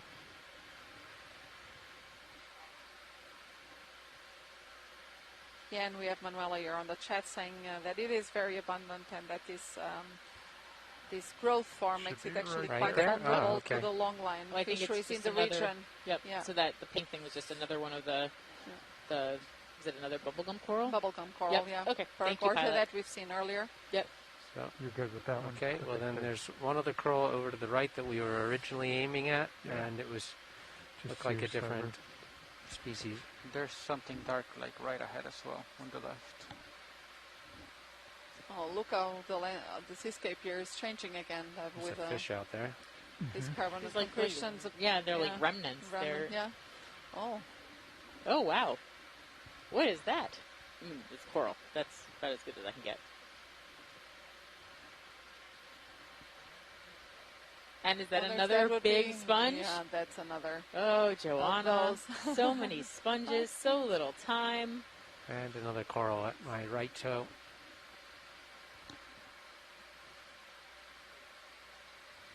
And I wonder if that large one then is the white morphotype of the Paragorgia that we've also seen earlier, the red and the white one. And I wonder You actually wanna go why they tight would on have that? these different. I wonder if actually anyone has looked at that from a molecular point of view, because sometimes these species that are quite similar in terms of morphology, but then have these different color morphs, Sitting down. they can actually represent different species that have just gone unnoticed. That's a great question. I'm going to type So it I into our wonder- chat room and ask that question of people. Why are there the two morphotypes? And are they molecularly different? Not sure if anyone has looked into that. That would certainly be a way to distinguish them. So that's what we normally call cryptic species. Usually, it's when we crab. have species Stopping. that morphologically, well, in this case, of course, color would be different, but when there's species that otherwise cannot be distinguished on a morphological basis, but can be distinguished on a molecular basis, then we call them cryptic species or cryptic species complex. Do you have So- more zoom? Oh, and we have a I'm going to rock beautiful left slightly. spider crab here, seemingly feeding on the coral. The coral? Yeah, it does seem to. Look at that. This makes you want to have a snack. Wow, amazing. This is how really cool. Look how spiny That guy's it is. very yeah. spiny. He looks like he looked like a sea urchin if he was on the ground. That's amazing. Wow. So that's a decapod? No. Yeah, it's a spider crab. That's yeah, a spider yeah, crab. Yeah. Okay, tilting up.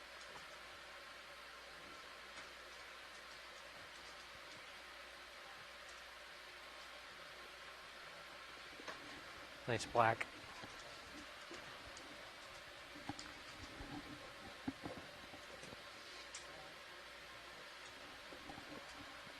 So for all the Copy. geologists in the audience, I already asked this question earlier. Yes, this coral is still alive. Even though we can't see the polyps, it's evidently not dead, which is what I thought when I first saw it. But it turns out, no, it is alive.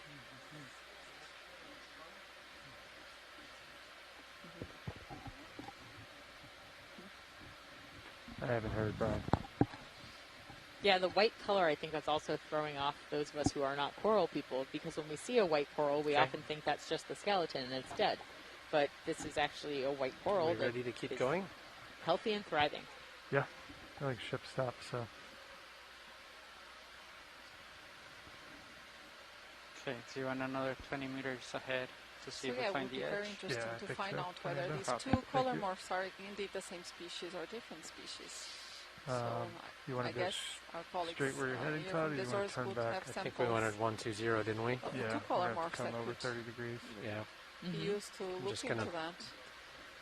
Understood. back Okay. away from some of this bumpy stuff. Yep. 20 meters, 120 coming up. Yep. If you have one right there on your starboard.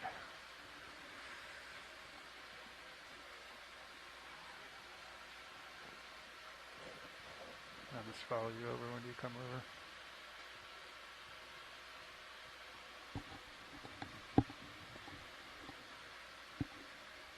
Yeah, there's the edge right there. Yeah.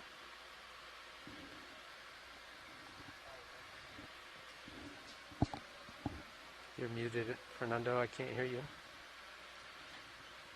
Edge's already there, so Yeah, that's that the move's edge. gonna put you a little bit over it. Perfect. Co-pilot. Yeah, we can turn back and look at it once Yep. we get over there.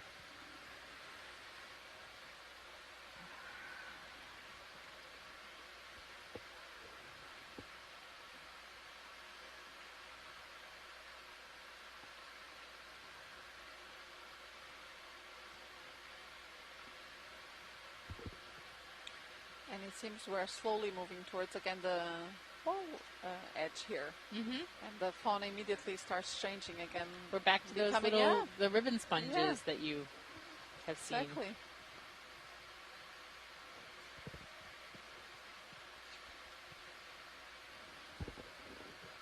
So it seems we really have a zonation here of these megabenthic communities as we approach this wall ledge.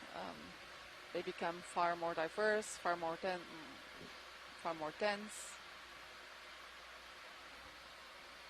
but the same overall the same fauna that we've seen earlier.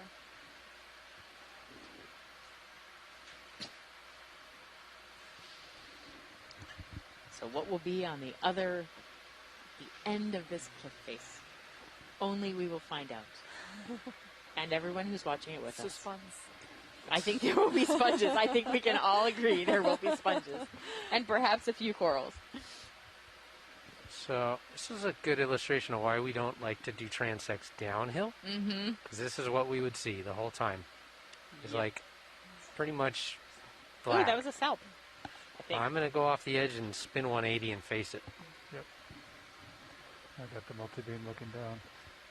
So for those of you watching along, we're going to end up in blue water for just a little bit while we turn around Are so you that gonna we spin can left? see the face. I think I'm going to spin right. That'll zero my turns. Negative. Right? No. We have a negative turn in it right now. Because I'm going to mess that Oh, up. you're You gonna should look spin. at the ship relative one. Understood. I'll turn left then. Yeah. And that.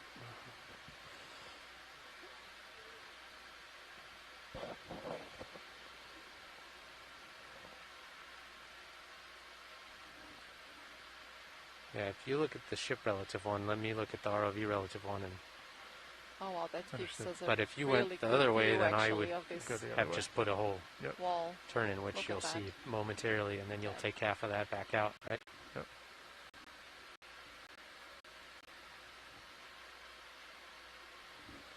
Does that look okay over that edge? I think it's deceptive right now. Yeah, I think if you hold there, let me push Yeah. out behind you.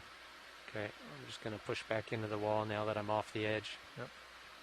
Push in and up a little bit is where I'm going. Yeah, and as soon as Oh, we wow. get to the scarp again, the same fauna that we've seen earlier with those glass Funny, sponges. it's kind of pushing me down a little bit. And There's the a little same, bit of a and the same downward. sort of Yeah. layered sediment with varying levels of erosion.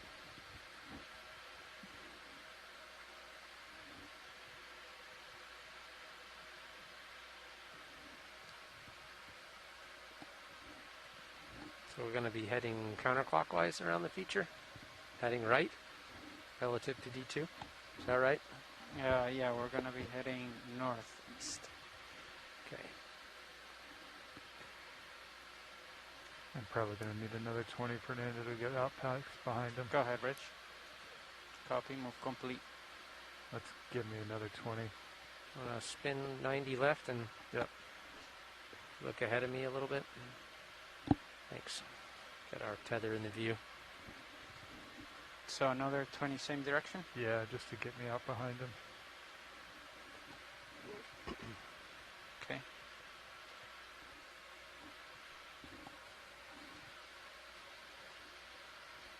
Or like 15. I'm looking at it, 5, yeah, 15 would probably do So it. we traversed up Bridges up now. a wall. When we first got onto the seafloor, we sort of traversed towards the wall. We made it to the wall. We went up the wall. We came sort of south-southeast down the wall, and then for the next move is going to be popped up to look at the top of this feature, and now we're on the facing west, so looking at the other side of that scarp that we were on. Good copy. But that looks actually very similar to what Oh we saw yes, earlier. Yeah. very similar. But it is interesting. We keep seeing these, like an agglomeration. We'll see like the light-colored sediments, and then these darker rocks, and they look like they are in contact with one another. Video, can you do a partial? Like right here. Oh, thank you. Yeah, so I mean,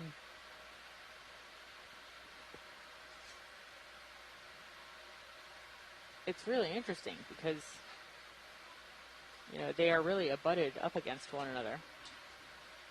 You get an inadvertent close-up on the sponges as well.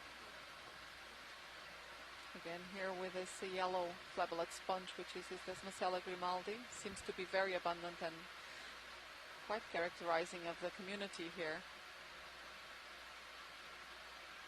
But an all diversity and all array of these thinly crossing sponges, which we really cannot put a name on to unless we've got proper samples to examine in the lab.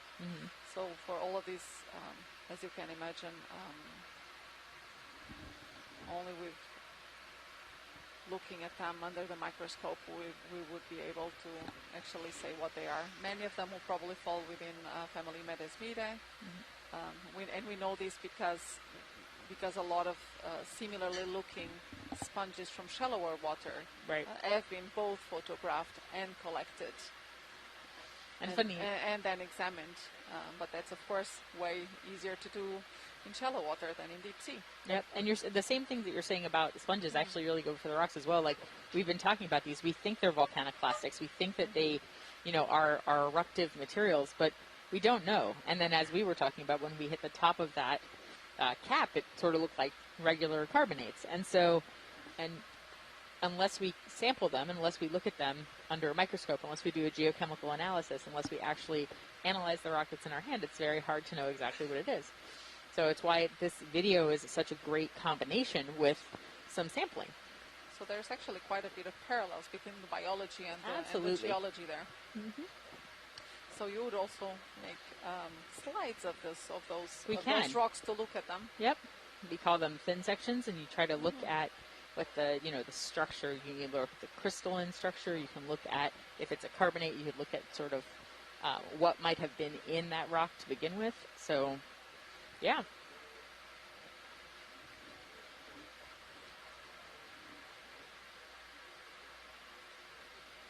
So I guess you would make great sections of rock sponges, Deb. Oh, we could. Thin sections of rock sponges. Would that be the marriage of geology and biology right there? Yeah. We just need to find one to collect. Yeah, the only ones we saw so far were in that crevice, right? The ones you thought you saw were the very small one. Were the rock sponges? Although it seems from the chat that another one was seen while I was having lunch, but we haven't come across that yet. Obviously, you're just not allowed to have lunch anymore. Yeah, obviously. That's almost a guaranteed though. So we're sitting in a dark room on the ship called the control room, and the pilots and navigators are in front of us, and there's just a wall of images that we all look at. And the video engineer and the videographer are to our right. I think if you put and the move sometimes in we for have to Todd leave to so get that we around, can drink some water or get some lunch. Get out behind them. But as soon as we do that, cool stuff happens. And if you need to, adjust it plus or minus 10 degrees of our track as we go. On the chat saying that they see plenty of sponge spicules in their sedimentary thin sections. Because they're part of the sediment layer. I'm sort of following it, but Must be a lot of it's sponges. like 0.25, something like that. Although, of course, it is a little bit limiting what we can say from loose spicules on the sediments. We may come to at least some groups. Are some of them, so can you at least tell what yeah, maybe large groups we would be able, and for some specific species or genera, if we see a given spicule, we know it will belong to that species or genus.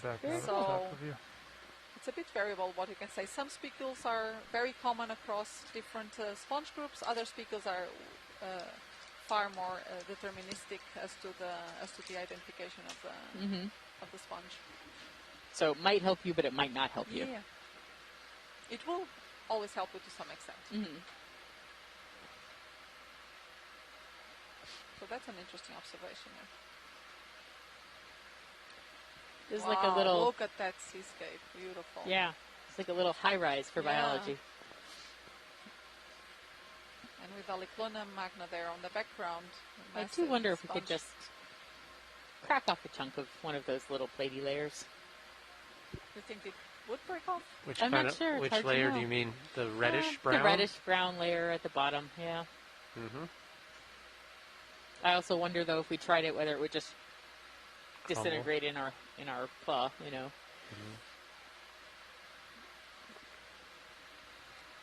We do have one open rock box.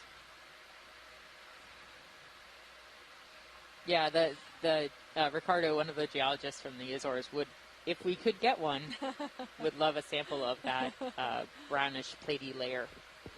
Well, find us a good little shelf that we think we can crack off, and we'll try it. Something that protrudes in a place where I can get a little toehold. So we'll keep looking. We need to find a place where the ROV can rest up against the cliff face, but also sticks out enough that they can get a handle on it. We have one, but not the other right here. And while we look for that, would it be possible actually to close the Niskin bottle here, Pilot? Of course. Hydraulics not up. Since we're back to a more diverse community, so this might be interesting. We have survey 2. Survey 2, you ready? So the goal with this water samples is to actually extract the environmental DNA that is on the water, and that is the DNA that is floating around as a result, of cell shedding, the results of the excretion of the different animals. Have we looked at that urchin up there? Not yet. We haven't gotten there. I'm looking at this big edge. And by molecular tools, this can give us an idea of the different species that occur in the region. So there is a lot of work being done now to try to detect particular species and communities through eDNA analysis, because of course that would have an enormous potential, particularly for monitoring of biodiversity at a very large scale. And we would no longer have to collect the individuals themselves, but we can get trace signals of their occurrence in a given area just from the DNA that they shed in the water. Maybe you should bring it up a bit, huh? Yep. Now that we're in this type of terrain. Okay. Pilot, this is Watchlead. Watchlead, go ahead. I apologize. Did we actually do the Niskin sample? We did. Watchlead, this is yes, we did. We did it. It was at 1739 UTC. Okay, thank you.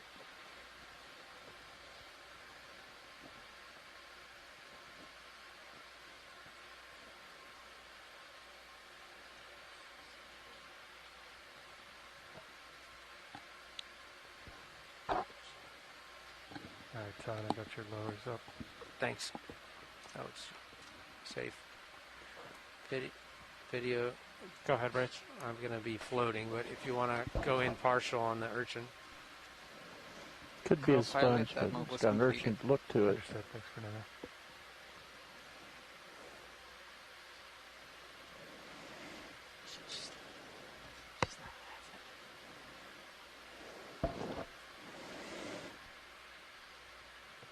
So, Pilot, this is Watchlead. Go ahead, Watchlead. Any chance that that rock that's above us is one that you might be honing in on? We were looking at the urchin. Are you interested in the rock? I I would like to pull back a little bit to see if it's that darker brown layer. Okay. It's not really that one, is it? It's not quite, is it? No, we kind of wanted that one that was in the lower layer beyond it. Okay, thank you. There. Just right up center. You looking at the layer? See Yeah. if there's a place where, we could. This little guy above the urchin, maybe. You get your right toe down. Oh, wait. That isn't. If I read the chat, they actually are interested in that thin ledge on the top. Okay. Let's see. Let me zoom down. Is there a shelf below us? If I broke a piece off with my toe, could I go find it? I think it's probably going to be gone. Or is it going to go tumble down and down and down and down? It's pretty far. Yeah, I don't think we'd find it again. I was just wondering if we could break it off with a little inertia and then go find it. I think it would tumble. Oh, actually, this is now. Go ahead now. Just wanted to update you on our situation. We still have about 28 minutes left on the dive. Perfect, thank you. We currently have, let me see, starboard inner bio box still open, and then the starboard forward rock box still also open. Yep. Let me see if I can break off. I'm not sure. It looks kind of thick. Lasers on. How thick is this edge, guys?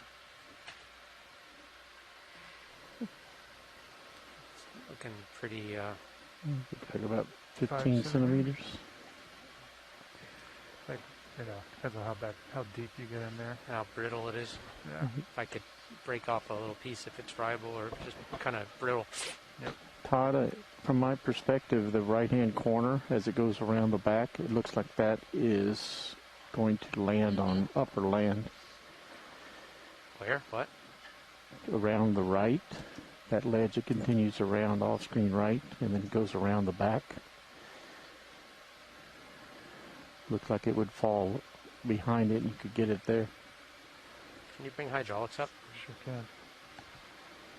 Drop packs on, hydraulics on. Not sure I... And we will sure get a lot of biology with that one. So that will be a great sample.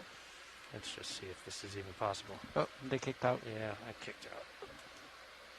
Got it back. Do you They think it kicked will out break again. easily? I think you just don't have good altitude lock. I think it comes. Okay, keep an eye on it for me. If it loses the hydraulics up. Hydraulics are up.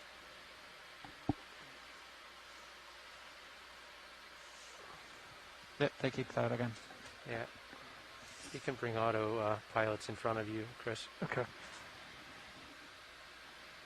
At the bottom. Thank you. Yeah, right there.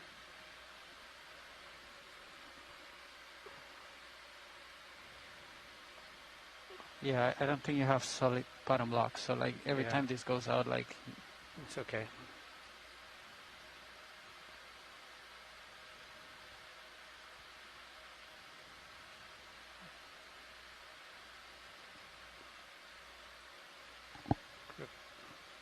Right there.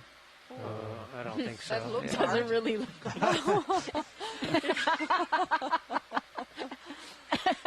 Okay, Okay, thanks for trying. That looks hard.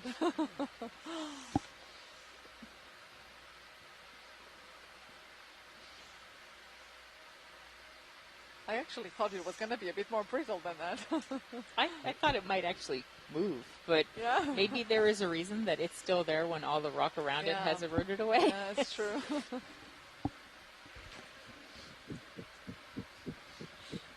Thank you very much for trying, though. Sure thing.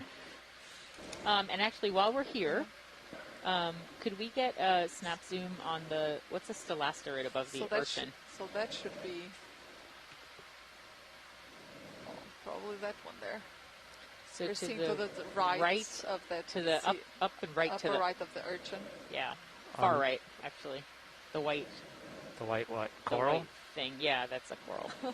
Oh, I like Cindy Van Dover's comment, terra firma. So firm land, yeah. Very much so. So, Unexpectedly so. Are we looking for where my lasers are right yes, now? Yes, I believe so. I think Can someone we asked for a quick zoom on that. Snap in on that, Roland. Oh, apparently was it up left then, Asako? Oh, evidently we went to the wrong place. Yeah, that's... I'm thinking it's a sea star in the back But that was very right-hand exciting side. nonetheless. Sea star? Left or right?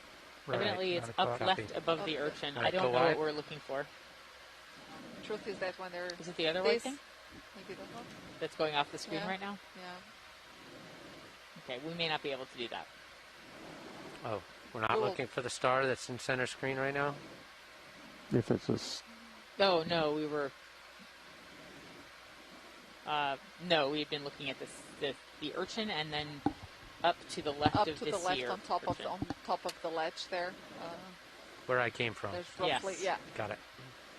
That's white coral looking, yeah, coming almost to the lasers now. Yeah, that's the first thing that I was yes, starting the to thing that we settle told on. you. Yes, the thing we told you not to look at. I think this is what Asako wanted us to zoom into. So yeah, apparently it took us the 5 right minutes place. to get yes. there. Okay, Rolly. I got a little Let's purchase. have a zoom in. Yeah. Ooh, nice little cup coral below it. It is. Oh. So what is this? What is the stylasterid and a cup This is coral? different. So this one it is different. So this seems to be an hydrocoral.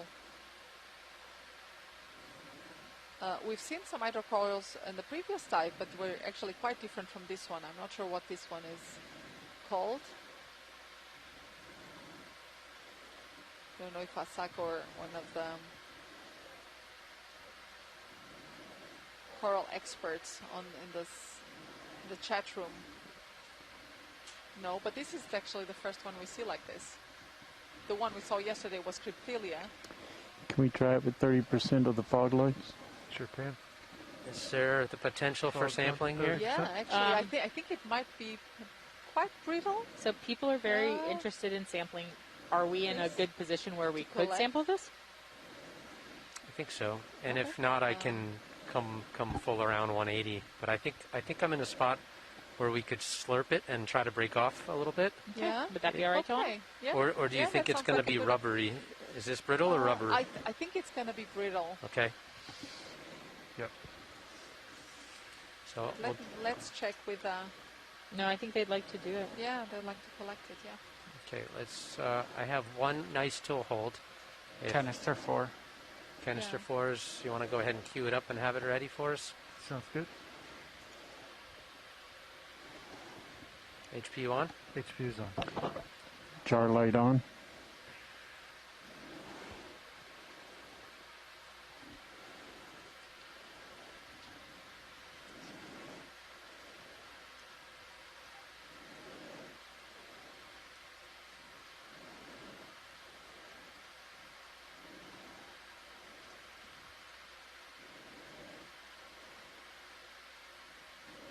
Okay, I think that's where I want. But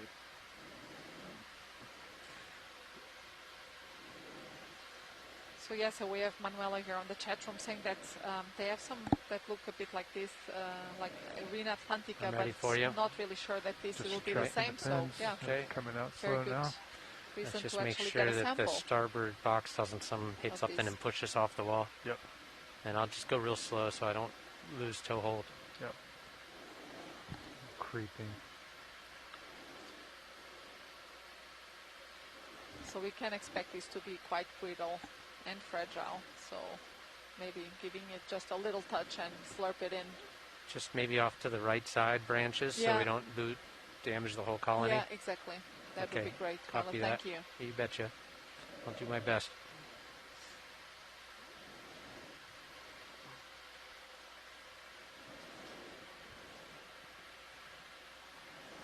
How about that, Todd?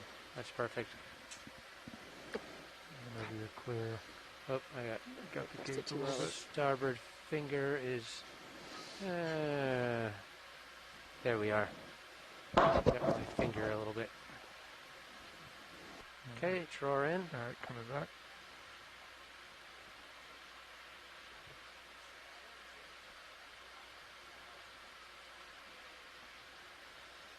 Hopefully I can reach it. You keep an eye on that piece of tape. I sure will. So black is okay. There's yellow past it. Roland, we're going to do a partial on HD1, please. And tilt up on Mini Zeus, please. I don't want to lose your tape. And not just below, actually, of what we're collecting We have now. another There's also foot a to go. caryophyllid, one of the solitary corals. Okay, bump. In case I bump it inadvertently. Do you have your suction on? Suction pump, please. It's on now. All right, that's your limit on the suction hose, Todd. Oh, you see how brittle it is, yeah. Oh.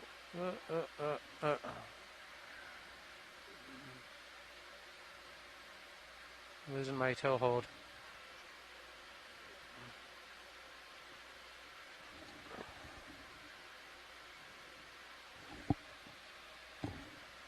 I'm backing off. Stand by.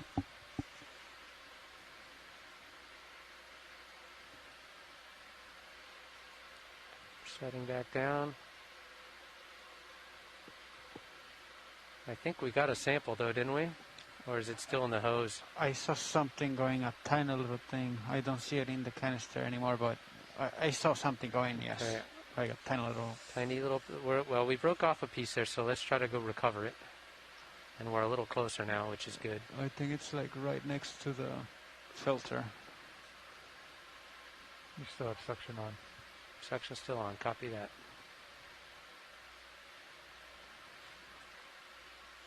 A little further out.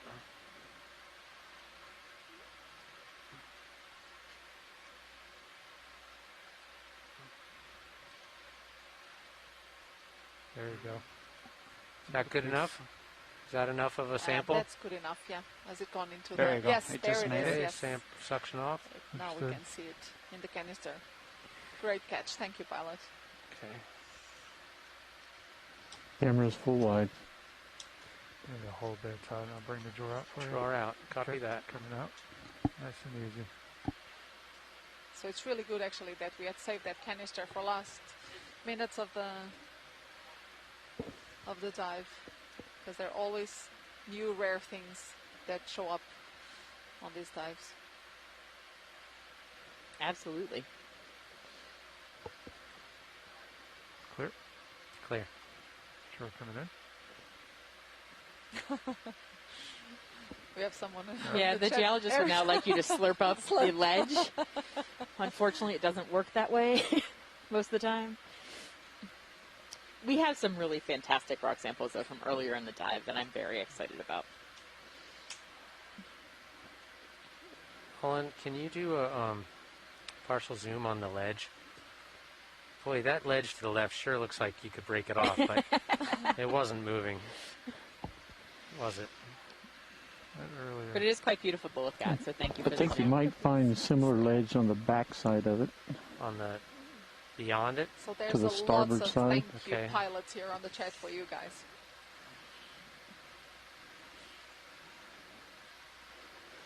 Ricardo would still like a piece of that brown layer if we can find a place that gives us a good purchase and the ability to get that lower layer that we were looking It at. sure looks like a brown section Ricardo, we did pick laying up flat a on the main brown HD camera, volcanoclastic upper right. earlier in the dive. Reddish brown. Upper right? Yeah. Pilot, just to let you know, we have 15 minutes until we gotta come up. Should be pretty easy. You just have to do like a full turn to your port side, and we should be to your starboard. Sorry. See that chunk? So. Roland thinks he saw a piece that we can break off. Where do you... Straight above laser. Straight above laser. And Oh, I don't know. and to the right, the back edge of the rock. Back edge where the yellow sponge is? Past the sponge on the right. Okay. Well, I'm going to walk my way around there and we'll see. So if you hold there and tilt the camera up, and I'll zoom in. What is that thing right there? I'll go to it. You have the tether for me? And if not that, then right here on the right hand edge. On your tail. Full wide.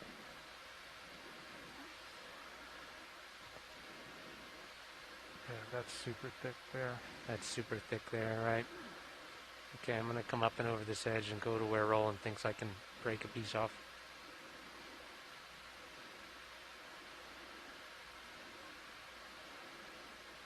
Like there, straight ahead of us? Yeah. Is that the brown stuff they're looking for? I'll let Deb make that call. It sure... How big is that piece? It looks... Well, the left tip of it is potentially fragile. Okay, so we wouldn't take the whole sample. Let me get my finger under there. Okay. If you're willing to let me try, I'm I absolutely will try. willing to let you try. Okay, HPU on. Hydraulics on. Arm going out there.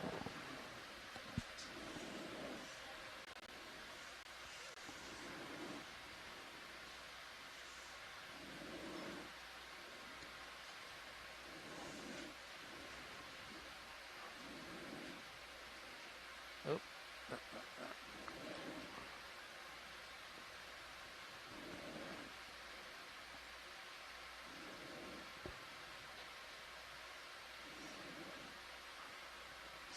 Okay, just to the left. Really hard. I'll go in there.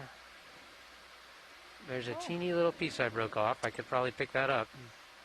Or could you pick it up or could we slurp it, one or the other? I gotta get a little closer. The arm's at its extent. I think I can pick it up. Okay.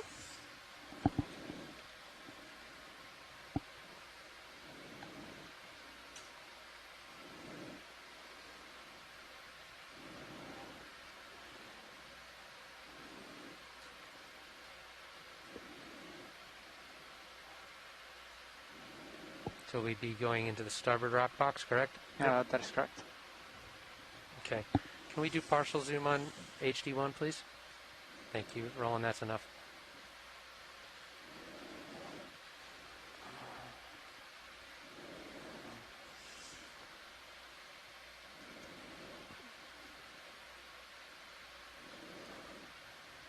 Grip force.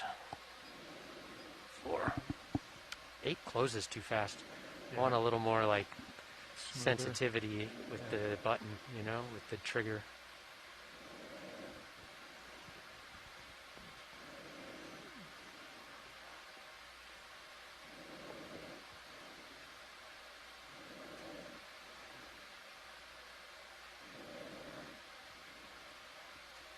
Come on.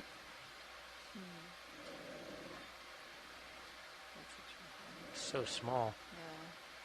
Almost need a parallel gripper instead of the fingers. That's too small.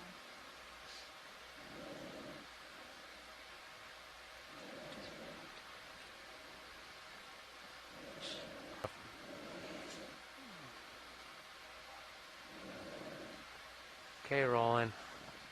Should we slurp that piece up? I'm not sure I can pick it up. One more try on an angle. Maybe just the 2 fingers, 2 edge fingers.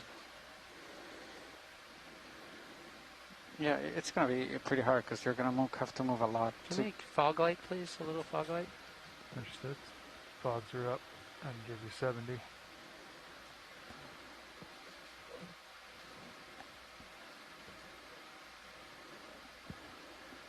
I don't want to knock that coral over and getting close to the coral. Through 6 Wow. through 6 kilometers of tether. I broke in half. It's brittle. Yeah. Would you be able to slurp it? Yeah, I think so. What's your grip force? 4. Okay, I think we could draw her out and slurp it. Yep. Go back to a grip of... Sure, coming up.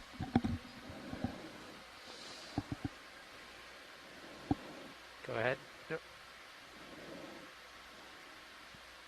How are we on time? We have... Draw in. 8 minutes. Okay. What jar are you going for?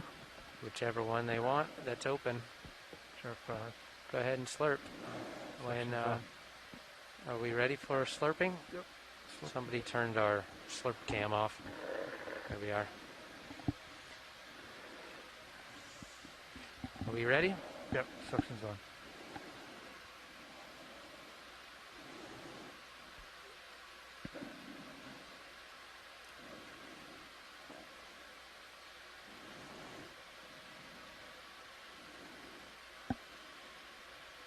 I think it went.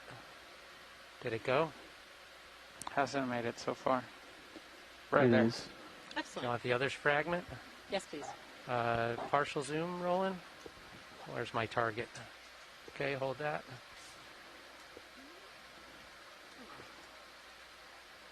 Okay, while I'm slurping, are there any associates that people see that they want? I know people were really interested in the barnacle, but I think that it would be Yeah. impossible to get one. I mean, like right here in the field of view.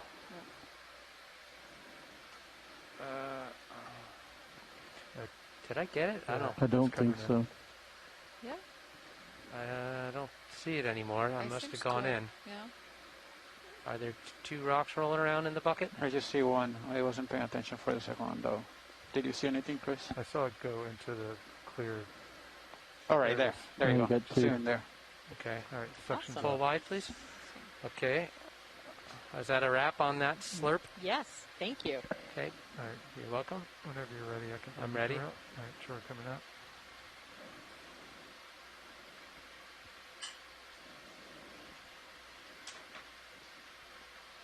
Oh. Okay, let's throw her in.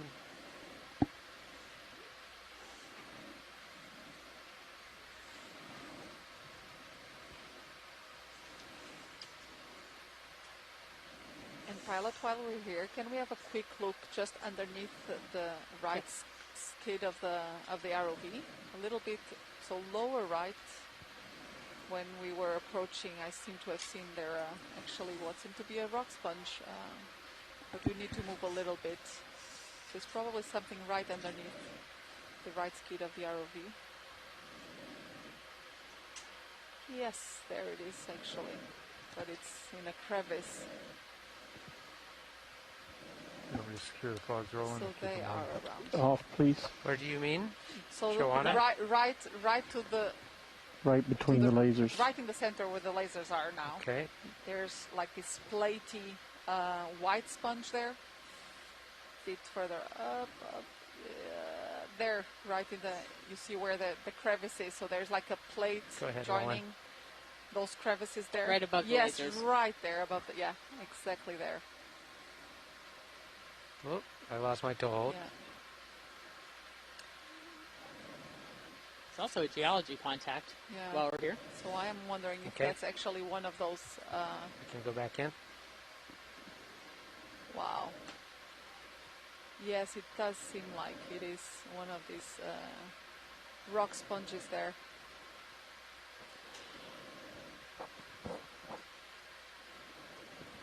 Yeah.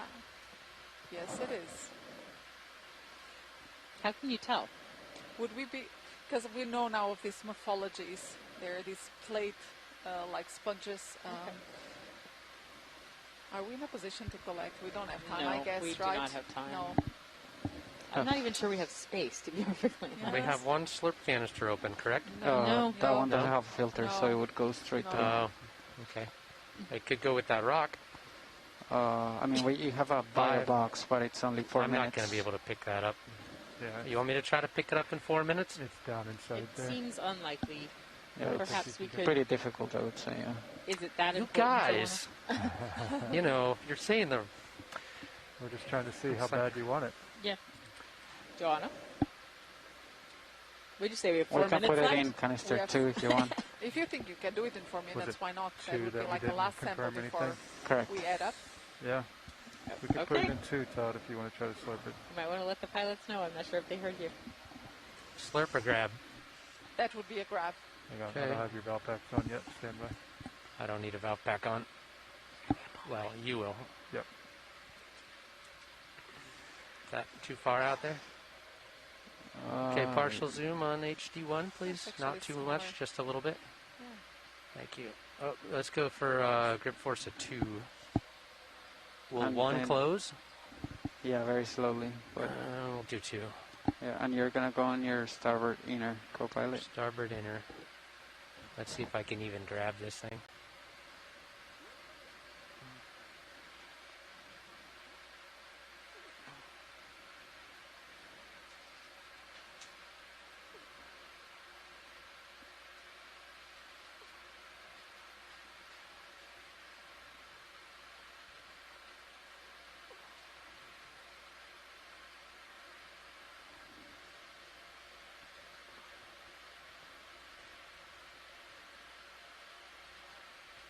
Ooh. Oh, great. Okay. Right, box man. So we only have one box left. So A little bit of a fog light, maybe. And thank you. Okay, starboard inner. Yep, retraction box in the drawer now.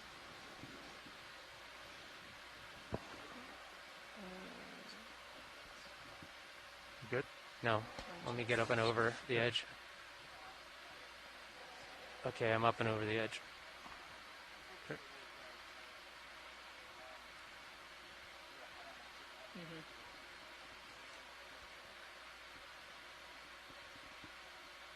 Am I in there?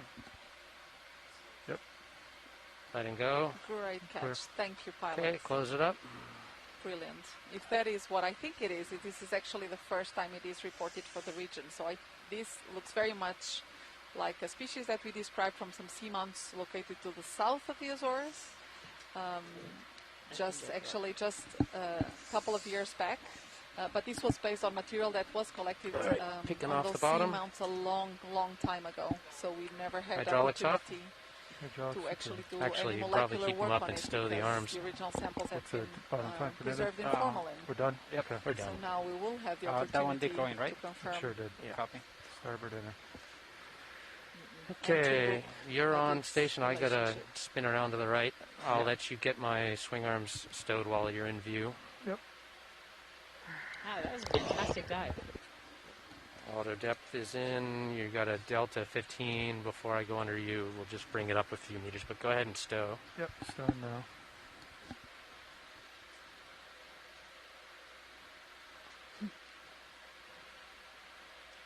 One of our jail just says it's a lot easier than collecting samples from Mars. That is true. All right. Although it's a lot harder than collecting samples on land. Good. Hydraulic secure. Spinning right. Got the arms nice and stowed. Hydraulics are stowed. secured. Hydraulics secure. Let's come up 5 meters, please. Coming up 5.